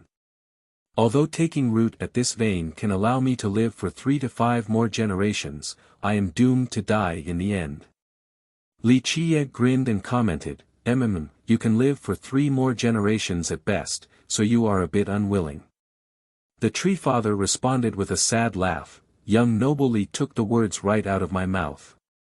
Although I have countless divine techniques, after taking root at the great vein, I have become one with it. I can be anywhere in the millions of miles where the alpine great vein stretches, but I can never leave it. Not even my avatar is able to do so. Senior wants to go outside." The madam was a smart person, so she immediately understood the Tree Father's intent. The Tree Father gently nodded and said, "That's right, I have lived for generation after generation, but I have never left Alpine Mountain. While I can live for a few more years, I want to go see the world outside and wait till the day where my life comes to an end so that I can pass on without any regrets. Unfortunately, you underestimated the power of the old villainous heavens." Li Qiye chuckled once more. The Tree Father smiled back and said, "In fact, I have lived for many years, and it was also my first time seeing the heavens slashing one's lifespan. I wanted to leave this place, but I have to remove my main root first." I was well prepared to do so after tens of thousands of years. The madam was shaken after listening up to this point. For an existence like the Tree Father, his main root was not much different from his life. What price and efforts must he pay to cut off his own root? The Tree Father paused for a moment before continuing, "Everything went smoothly as I was cutting off the main root. It's just that I didn't expect, at the very last moment, the high heavens sent down a mighty tribulation in an attempt to annihilate my lifespan. At my level, unless I wanted to become an immortal emperor and seize the heavens' will, there would be no tribulation that I cannot handle. A mighty tribulation capable of slashing my very lifespan. It was my first time seeing one of this level." Chapter 713, Emperor Suppression Art, Who could stop the heavens from slashing one's lifespan? Not to mention god kings, even true gods with the blood of the heavens running through their veins wouldn't be able to. Li Qiye responded dismissively. God King was a simple title for top existences among cultivators. At the virtuous Paragon realm, each of the individual levels had a certain title. These were divided into the following levels from weakest to strongest: Great Powers Ancestors, Legendary Masters, Eternal Existences, and Apex Existences. Great Powers Ancestors were normally ordinary virtuous paragons. Legendary Masters were the strongest among these ordinary paragons. Eternal Existences were different. To be able to earn the title of Eternal, these paragons must be able to earn a divine title or be able to establish their own country. As for Apex Existences, there were several theories. Some people considered God Monarchs to be Apex Existences while others considered God Kings to be at this level. Of course, there were also those who considered God Monarchs as Eternal Existences. There was also a distinction with this title. If the monarch was bestowed the title by an immortal emperor, then this monarch could be considered an Apex Existence. So to speak, if a god monarch personally dubbed themselves with this title or if it was flattery from low-level cultivators, then they would only be considered an Eternal Existence. Real god kings were even more extraordinary. They were top-level existences without superiors. A real god-king wasn't only bestowed the title by an immortal emperor, they must also be recognized by the 9 worlds as well as the invincible generals and officials of that time. This type of god-king was the real deal. The truth was that a real god-king would only appear twice or thrice each generation. As for those who called themselves god-king or were referred to as such by others, they were most likely unqualified for this title. For instance, the Alpine Tree Father. Without an immortal emperor bestowing the title upon him, he decided not to call himself a god-king. However, he was truly qualified to become one since he possessed the power of a god-king. Indeed, even god-kings are helpless against the high heavens.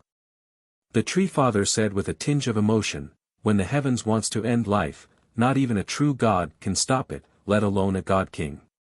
In this world, only an immortal emperor would be able to withstand the heavens. True God was another title.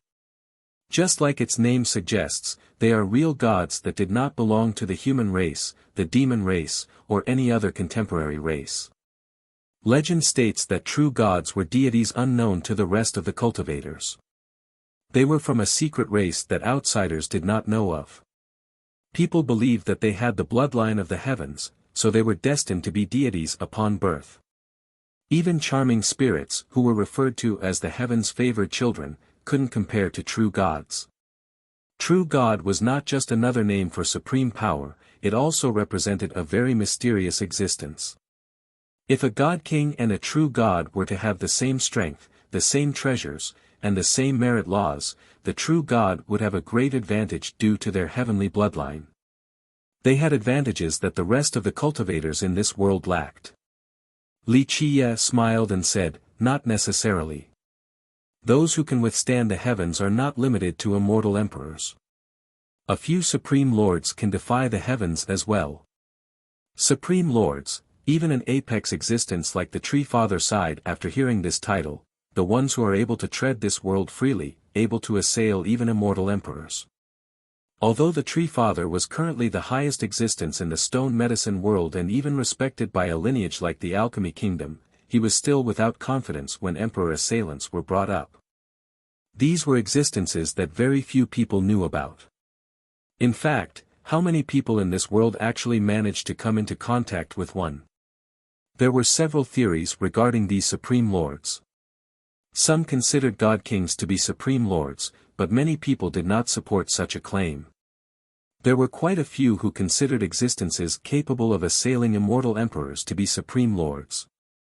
This rang especially true for powerful cultivators. In their eyes, only existences capable of harming immortal emperors could be called supreme lords, experts capable of treading the world freely.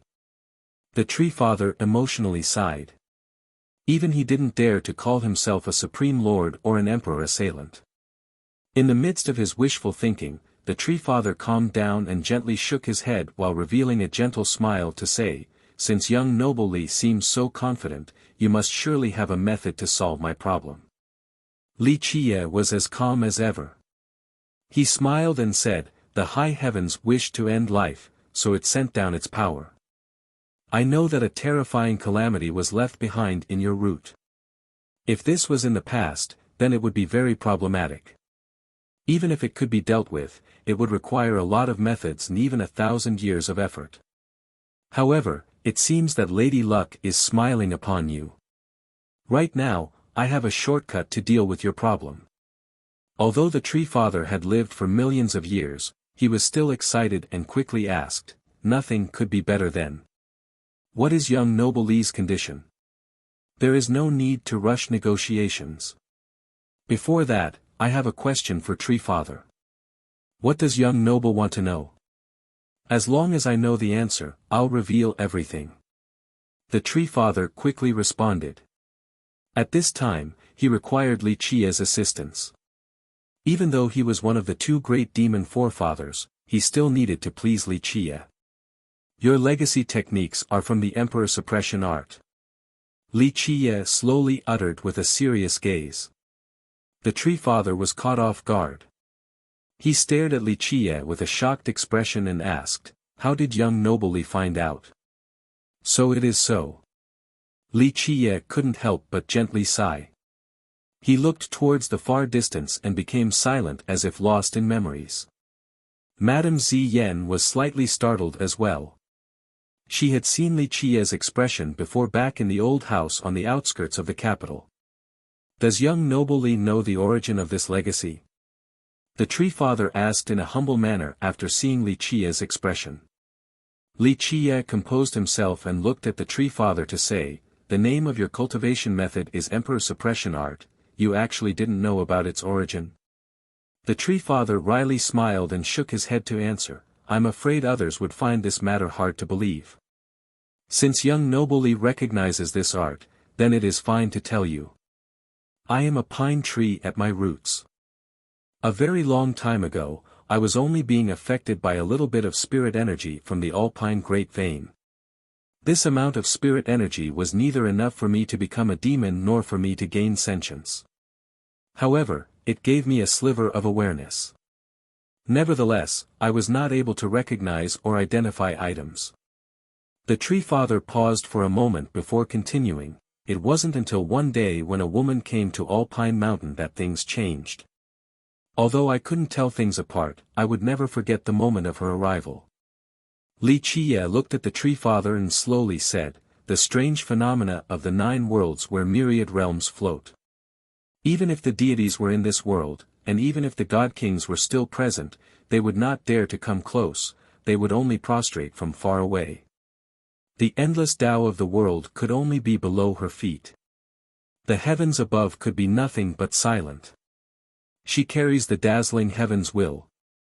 Under her illuminating radiance, everything else becomes dim and listless."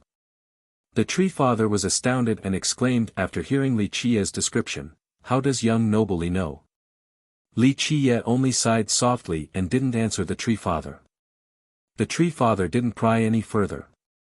He also gazed into the distance to immerse himself in the past, mumbling, "That scene is unforgettable.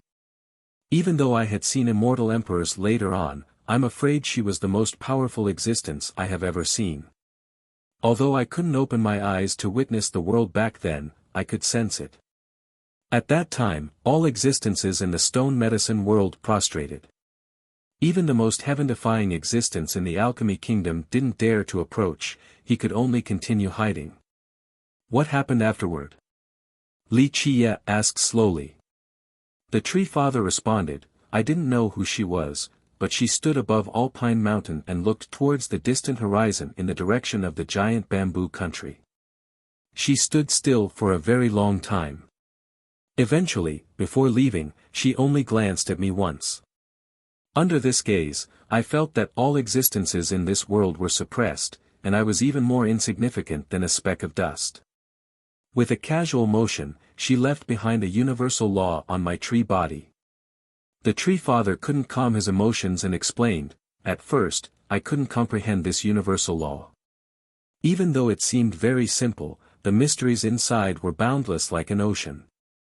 For many years since then, I kept on studying its profoundness and, because of this, I was slowly able to take root in the Alpine Great Vein until I became one with it. That is quite incredible. You were without guidance, yet you were able to understand the Emperor Suppression Art. Your accomplishments today definitely were not just coincidences." Li Qiye praised. The tree father didn't show the slightest bit of arrogance as he replied, "This was because I was fortunate enough to be born above the Great Vein. Taking root in it allowed me to live for this long. I was able to learn this universal law through the long and monotonous river of time. As my comprehension of this law grew, I finally became a demon with sentience. The more I furthered my understanding of this law, the more powerful I became. Who could stop the heavens from slashing one's lifespan? Not to mention god-kings, even true gods with the blood of the heavens running through their veins wouldn't be able to." Li Qiye responded dismissively. God-king was a simple title for cultivators regarding top existences. At the virtuous paragon realm, each of the individual levels had a certain title. These were divided into the following levels from weakest to strongest: great powers, ancestors, legendary masters, eternal existences, and apex existences. Great Power's ancestors were normally ordinary virtuous paragons. Legendary masters were the strongest among these ordinary paragons. Eternal existences were different. To be able to earn the eternal title, these paragons must be able to earn a divine title or be able to establish their own country. As for apex existences, there were several theories. Some people considered god monarchs to be apex existences while others considered god kings to be at this level. Of course, there were also those who considered god monarchs as eternal existences. There was also a distinction with this title. If the monarch was bestowed the title by an immortal emperor, then this monarch could be considered an apex existence. So to speak, if a god monarch personally dubbed themselves with this title or if it was flattery from low-level cultivators, then they would only be considered an eternal existence. Real god kings were even more extraordinary. They were top-level existences without superiors. Chapter 7:14, Origin of the Emperor Suppression Art. The madam behind Li Qiye was also moved. Just one universal law was able to create the Alpine Tree Father. Just how powerful and terrifying was this heaven-defying merit law named Emperor Suppression Art? I have always been comprehending this law. It was not until I reached the top that I finally derived all of its profound mysteries. At that point, I discovered the runes that had the name of this law, the Emperor Suppression Art. The Tree Father explained. The Emperor Suppression Art, a cultivation method capable of suppressing immortal emperors. Li Qiye quietly mused. He became quiet and recalled the past once more. His words left the Tree Father and the madam astonished. Immortal emperors were invincible in this world. Could someone actually manage to suppress them? The Tree Father took a deep breath and had to ask, this art can suppress immortal emperors? Li Qiye smiled and gently shook his head to say, I am not looking down on you, but you definitely won't be able to do so. Of course, that woman is another story. Your Emperor Suppression Art is only a very small part of the complete technique. So that is the case. The Tree Father stated, nevertheless, this Emperor Suppression Art made me who I am today, so I am already very satisfied. Your attitude is admirable. Perhaps it is because of this that you are able to have today's accomplishments, it wasn't just a coincidence. Li Qiye smiled while gazing at the distance. I wonder if young noble Li can inform me about which lineage my legacy art came from. Li Qiye still hadn't revealed his art's origin, so he looked at Li Qiye longingly. For the rest of the world, the Tree Father's cultivation was from self-enlightenment, but the Tree Father knew the truth in his heart. Although the Tree Father couldn't leave Alpine Mountain, he had ordered his disciples to pay some attention to see if there were any lineages or merit laws in this world that were similar to them. However, after so many years, none of his disciples were able to see a merit law from the same branch as them. Li Qiye withdrew his gaze and looked at the Tree Father, saying, it is fine to tell you. This Emperor Suppression Art came from Empress Hong Tian. Upon hearing this, the Tree Father was immediately ecstatic. No news could be better than this. After being punished by the heavens, he couldn't even leave this place because he had to constantly suppress this grand tribulation underground. If not, it would destroy all things, including this Alpine mountain that he had nurtured for millions of years. Although he managed to keep his suppression in check, recently, it was becoming more powerful. If this continued, he wouldn't just only die from old age, the entire mountain would also be destroyed. This is certainly true. I can guarantee to solve your issue without leaving behind any future complications. Li Qiye calmly stated as if he had known everything beforehand. The Tree Father looked at this young man ahead and didn't know what to say. Oh. You don't believe me? Li Qiye calmly said, if you don't believe me, then there's nothing I can do. It is fine to not accept this deal. The Tree Father took a deep breath and said, I believe. The old heavens will always create a miracle. The Alchemy Kingdom and the Jianlong clan were not able to solve his problem. And if these existences were not able to do so, then it was even more inconceivable for a junior like Li Qiye to. However, the Tree Father still chose to trust Li Qie. Like he said, the old heavens would create a miracle. To this, Li Qie responded with a shake of his head, "In my eyes, the old heavens have never created a miracle. Only I, Li Qie, will be able to create a miracle." How overbearing were these words? The Tree Father had seen countless young geniuses. Some were extremely brilliant across the eons, but none of them were as domineering as the one before him. The Tree Father took a deep breath and solemnly stated, "What is young noble Li's condition? Just say the word and my alpine mountain will meet your demands." After living for so long, he naturally understood that there was no such thing as a free lunch in this world. Li Qie calmly replied, "My condition is very simple. Right now, I am missing a powerful virtuous paragon, and you just so happen to be the right man for the spot. What do you think?" The Tree Father looked at Li Qie and asked in a serious tone, "Young noble Li is trying to say that you want me to be your Tao protector?" Li Qie met his gaze and slowly spoke, "Tree Father, this Li Qie is not trying to look down on you. These words might be difficult to listen to, but if I really wanted to find a Tao protector, then an immortal emperor would barely meet the requirements. Other people are not qualified to do so. Only I can be the Tao protector of others, no one can be my Tao protector." These unbelievably arrogant words left the Tree Father speechless. Even the madam standing next to him couldn't help but smile awkwardly, but she was almost used to this attitude. Chapter 7:15, The Deal. The Tree Father did not become angry. Instead, he stared at Li Qie for a while before replying in a deep tone, "Young noble Li, you should know that even Yi Qingqing had beseeched me to become his Tao protector. Moreover, I didn't need to go with him, I was only required to point out his mistakes during his cultivation. By doing so, he would even worship me as his master."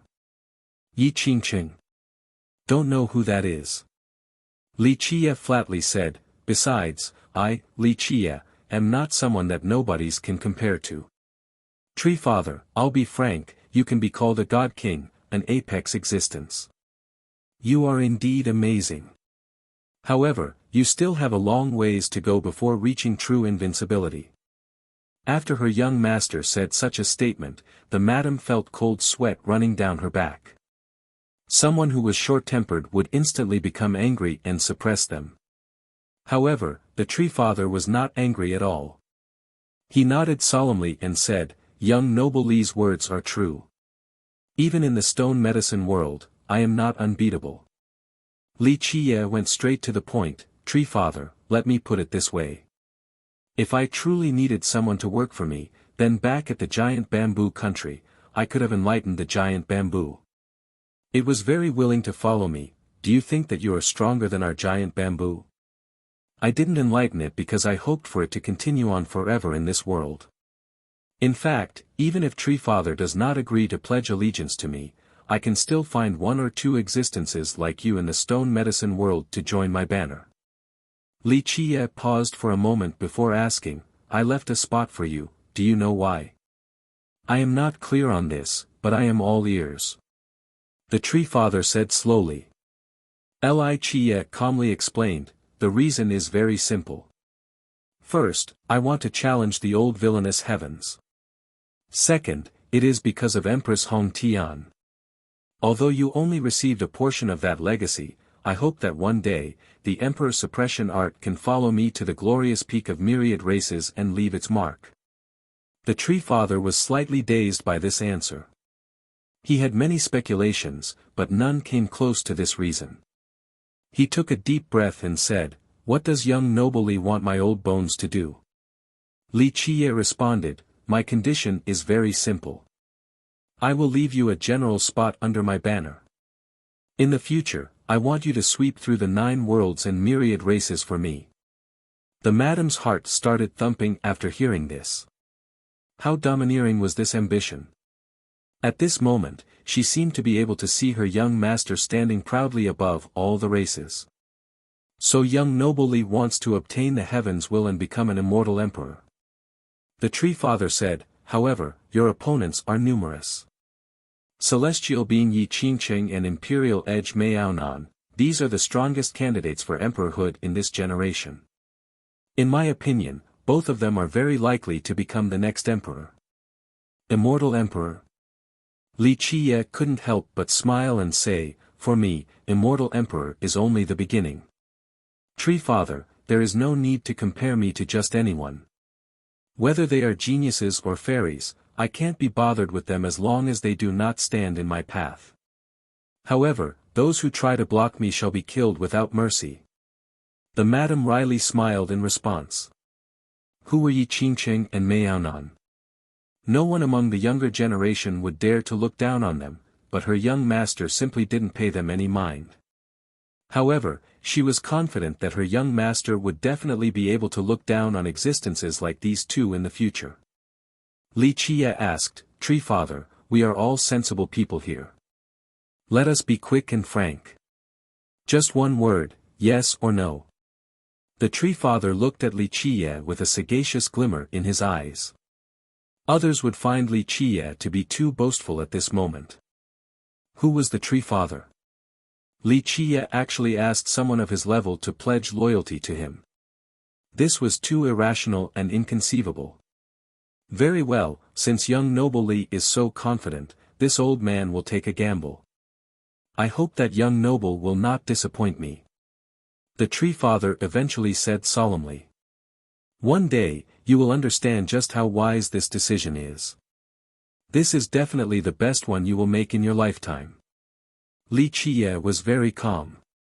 It was as if taking in an existence like the Tree Father under his banner was not a big deal.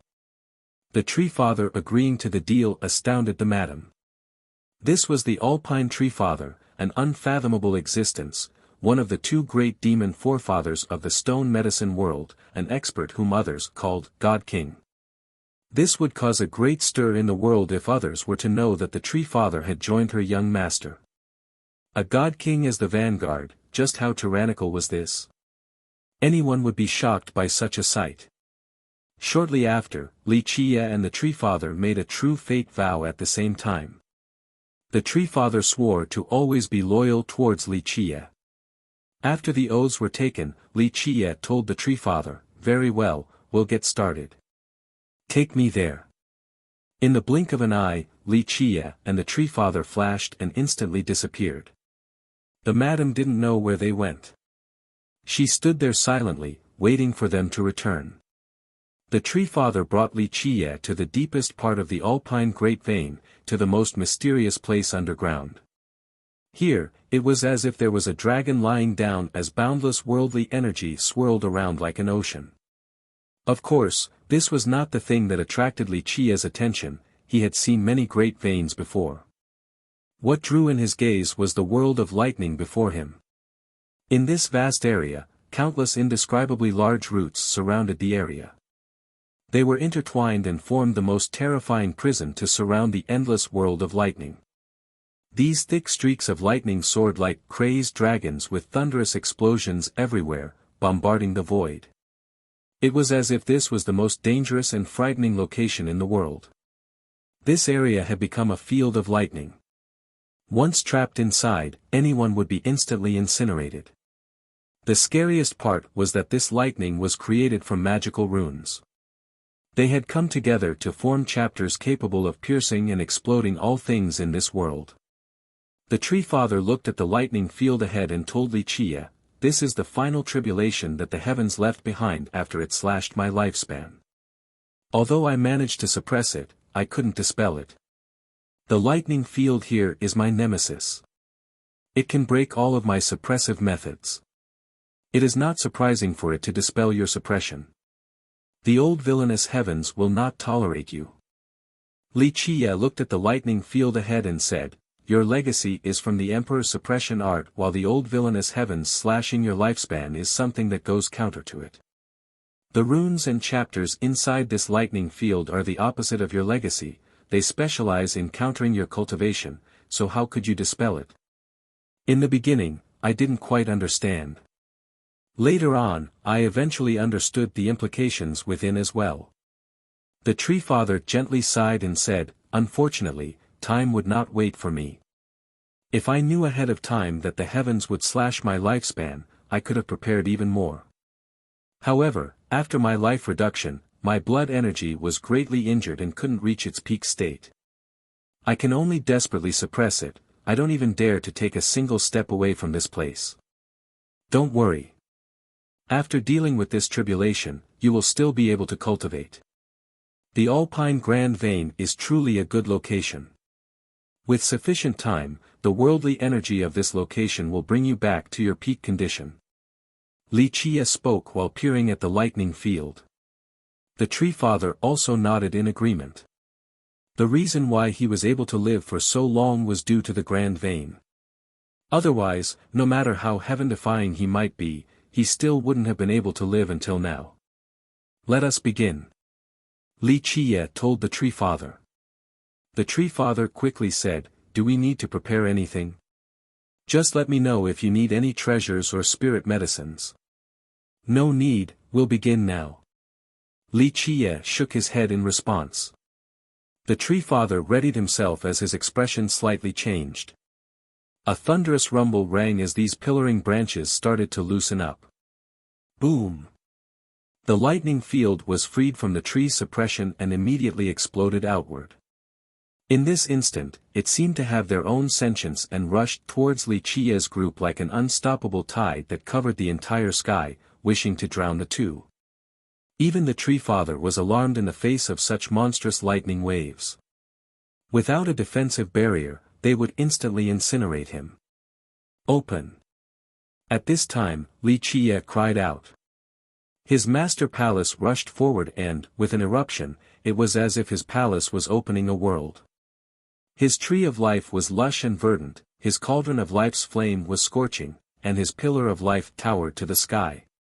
With sonorous roars, the runes on the pillar of life began to spin and immediately created an ancient rune. Chapter 7:16, Lightning Field, Boom. The ancient rune rushed out from the pillar in the Fate Palace and instantly stood guard in front of Li Chia. A series of thumping sounds emerged as the rune turned into multiple universal laws that were seemingly made out of divine metal. These laws intertwined into a supreme chapter.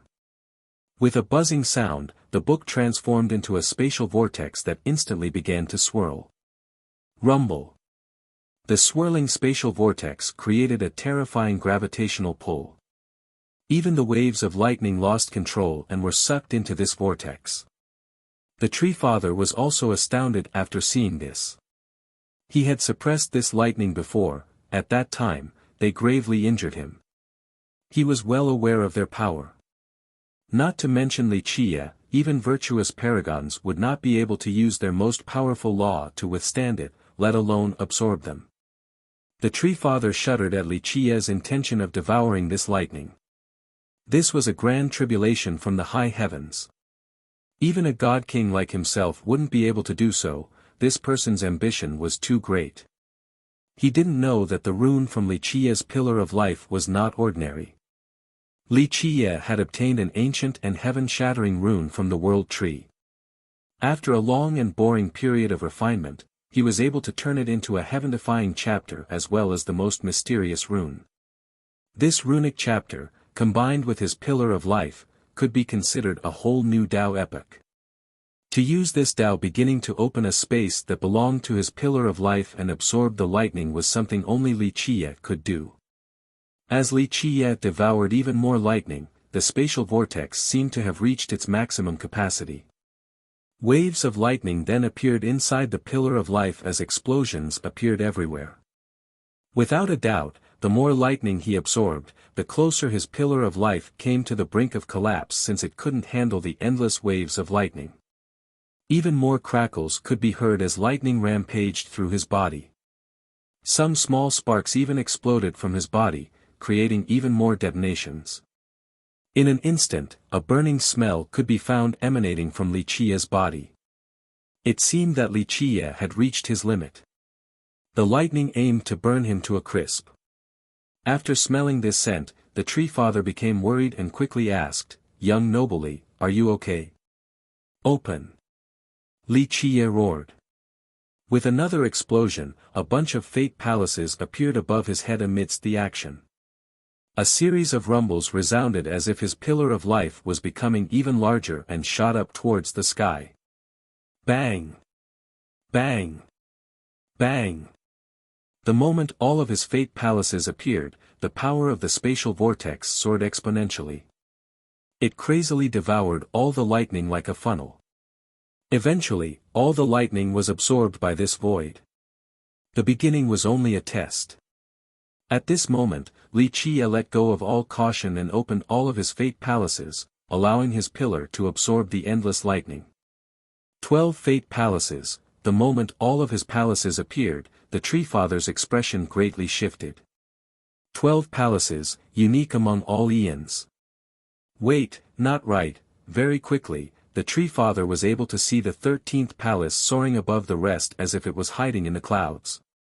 13 palaces. The Tree Father quickly went from feeling shocked to being aghast.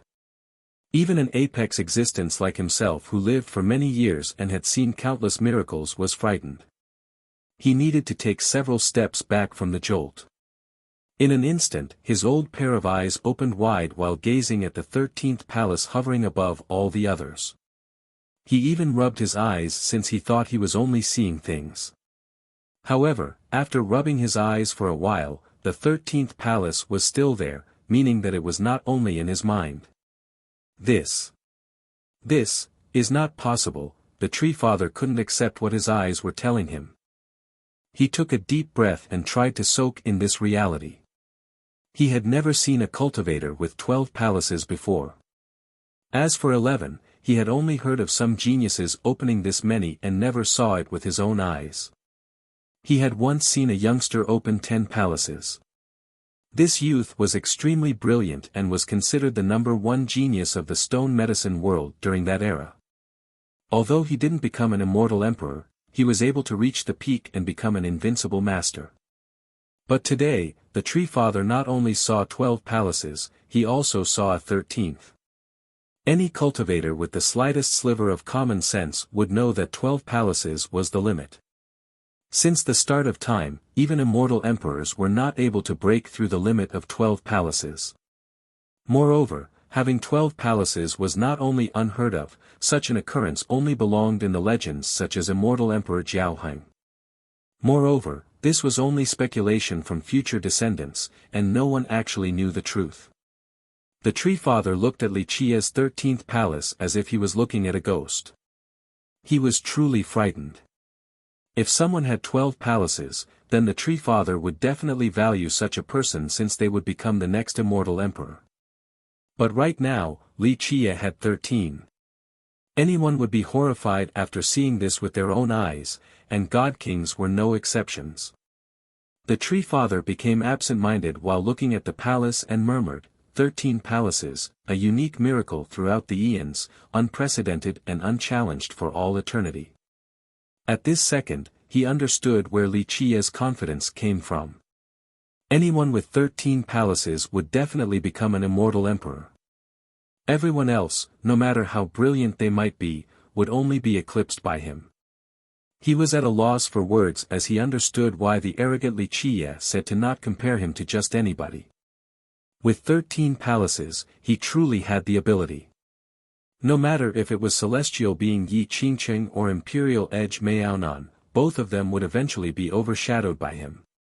While Li Qie crazily absorbed the lightning, bolts of lightning would occasionally flash above Alpine Mountain. Many guests didn't know what was going on.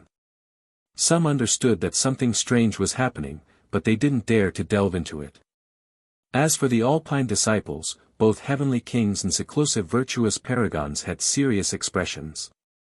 They didn't dare to relax, causing the atmosphere of the mountain to become quite serious.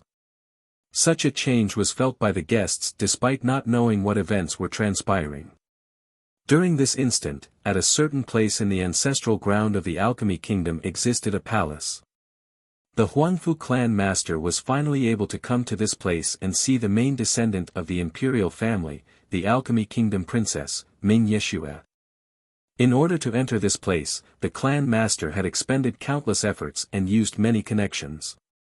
The clan master couldn't see Ming Yeshua's appearance since she was sitting in a pavilion that was covered by a thin veil. If he wanted to take another step forward, he would immediately be stopped by a group of old women standing guard. The clan master obediently stood in front of the palace pavilion and bowed his head to say, "The 193rd Huangfu clan master greets Fairy Ming. Fairy Ming is the most brilliant jewel of our stone medicine world and the pride of our alchemy kingdom. The Huangfu clan is also proud of you.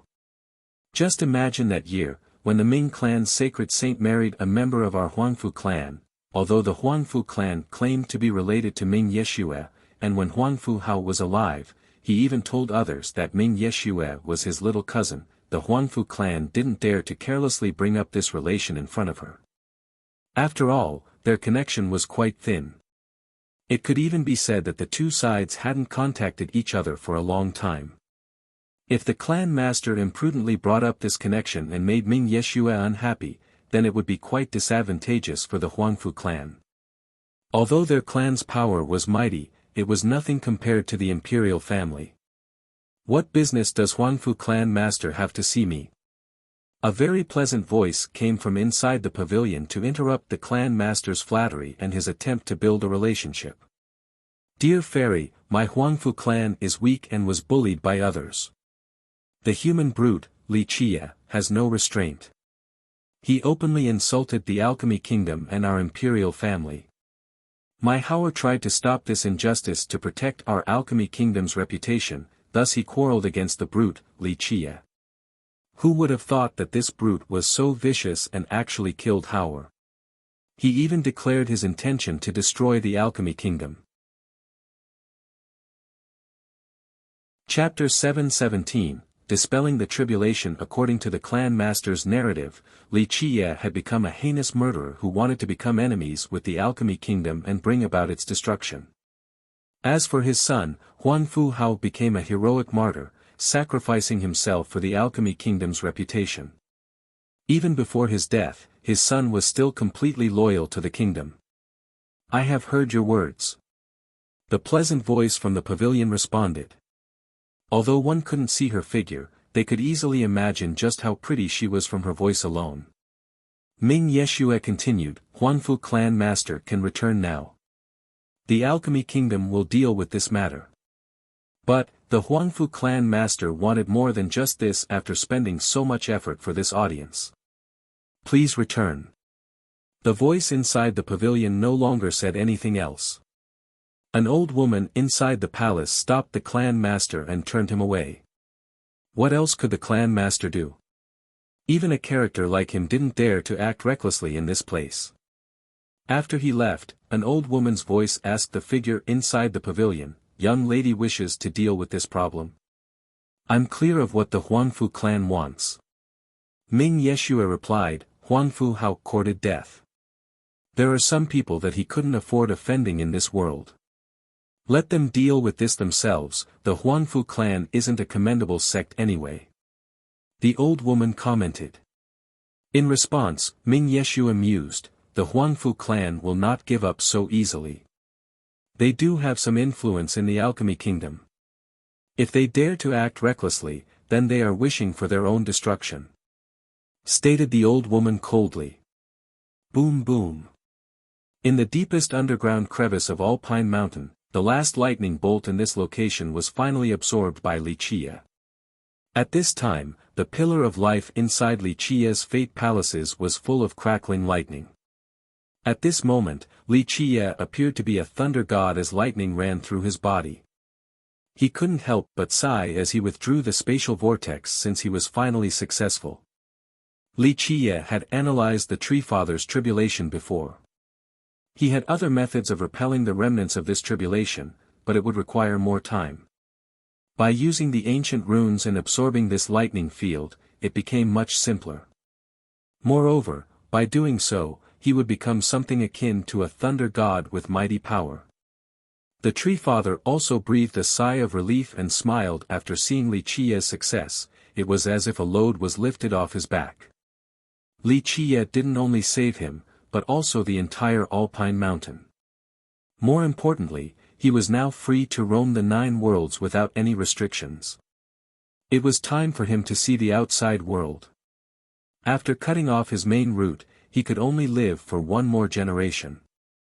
The moment his lifespan withered, he would die just like other cultivators. However, he had no regrets. He had lived for many years and had several generations of Tao. He himself had reached the top and was capable of looking down on all beings. At the same time, he had disciples everywhere, and many were quite famous. Ultimately, not being able to leave Alpine Mountain for millions of years due to being rooted here was quite a shame. Thus, this action of his was without any regrets even if he had to die sooner. This is, after the lightning field was absorbed, the surroundings became empty. However, Li Qiye found an item floating there. Li Qiye reached out and grabbed the item. When he opened his palm for a look, he noticed that it was quite small and resembled an eye. Moreover, it was not an ordinary eye, it appeared to be composed of numerous arcs of lightning woven together.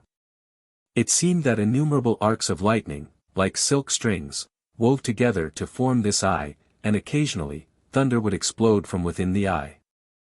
This created quite a majestic spectacle like the opening of an endless sky filled with lighting, quite unfathomable. The Tree Father looked at this thunderous eye and asked with surprise, "What is this thing?" He had previously been suppressing this life reduction tribulation, but he didn't know that there was such an item in this place. A bit interesting. Li Qiye also looked at it for a while without saying anything else. Moments later, he put away this thunderous eye and told the Tree Father, "Congratulations, Tree Father. From now on, the sky is free for you to soar and the sea is free for you to dive. The 9 worlds might be vast, but you are free to roam as you please to witness their beautiful spectacles. This is all thanks to young noble." The Tree Father couldn't help but smile. He could finally freely travel across the 9 worlds, so he held an irrepressible excitement in his heart. Li Qiye also smiled and said, "In the future, you won't just be traveling in the 9 worlds. You will follow me to sweep through the 10 worlds and myriad realms. I will lead you to the apex, to step into the mysterious realm that even immortal emperors chase after. One day, you will understand just how vast and mighty this magnificent world is. You will definitely not waste your last generation." The Tree Father couldn't contain his emotions. He took a deep breath and solemnly nodded, "When we sweep through the realms in the future, my old bones will be the first to rush forward at your command." Prior to this, the Tree Father swore loyalty to Li Qiye due to having to fulfill his part of the transaction. But now, everything changed. After seeing Li Qiye's 13th palace, the Tree Father immediately understood something about the future. An extraordinary immortal emperor would rise, one never before seen and never to reappear, one that would even surpass immortal Emperor Jiao Heng and Empress Hong Tian. Because of this, his last words came from his heart, a true oath of loyalty to Li Qiye. Li Qiye chuckled and said, "That future is still very far from now. Let us create a glorious era together in the future. Your birthday is about to come, so go ahead and celebrate it first. Young noble will be the most distinguished guest at my birthday." The Tree Father laughed freely. His mood was especially good since all of his past worries had been swept away. "I don't have a grand gift for your birthday." Li Qiye smiled and said, "However, I can pass down another part of the Emperor suppression art to you, allowing you to progress one step further. Another legacy of Empress Hong Tian." The Tree Father was shocked after hearing this. Empress Hong Tian was definitely one of the strongest emperors in history. Since he cultivated the Emperor suppression art, he naturally understood just how powerful her legacy art was. "That's right." Li Qiye nodded and said, "However, the condition is that I need to first see your Emperor suppression art. You won't think that I am trying to swindle your art, will you?" Li Qiye chuckled after saying this. The Tree Father smiled and said, "If young noble needs the Emperor suppression art, then you wouldn't need to resort to trickery. I am willing to hand it over to young noble since, in your hands, it will shine even more brilliantly in the future." These words were truly sincere. With 13 palaces, Wuxia cultivating his legacy would be a cause for joy. In the future, this would let his legacy flourish and be celebrated for ages to come. Wuxia smiled and didn't say anything else. He only quietly sighed inside. By using the Tree Father's emperor suppression art, he could find the old legacy of the Empress. He personally trained her in the past, so how could he not understand her legacy? However, even if he was able to find it, he didn't want to cultivate or use this legacy. Outsiders wouldn't understand the matters between him and the Empress. Madame Ziyan heaved a sigh of relief after seeing her young master return with the Tree Father. She quickly went up to meet them and earnestly asked, "Young master, was it successful?" Wuxia slightly nodded and didn't say anything else. The madam was happy to see him like this. Her young master was able to deal with the Tree Father's problem, which meant that the Tree Father would pledge loyalty to him. Who could stop her young master when he had a God King under his banner? Wuxia bade farewell to the Tree Father and returned to their valley in the carriage with the madam. Meanwhile, the disciples of the mountains were ecstatic to hear the Tree Father was finally able to resolve his life reduction tribulation. The atmosphere of the entire mountain immediately turned joyous. Before this, the disciples planned this special birthday for the Tree Father for two reasons. First, it was to let outsiders know that their ancestor was still fine. The second was to hold the grandest birthday celebration for him because they didn't know how long he could hold out for. Because of this, while he was still alive, they decided to hold this celebration in his honor for living 500,000 years. But now, the winds had turned. Two happy events were simultaneously being celebrated in one occasion, so how could the disciples not be excited? All of a sudden, lanterns were lit up and decorative banners could be found as far as the eye could see, causing the atmosphere to be quite lively. Although the guests didn't know what had happened, they could clearly sense the change of atmosphere. You're tuning in to the Han Li's Wuxia Chronicles YouTube channel.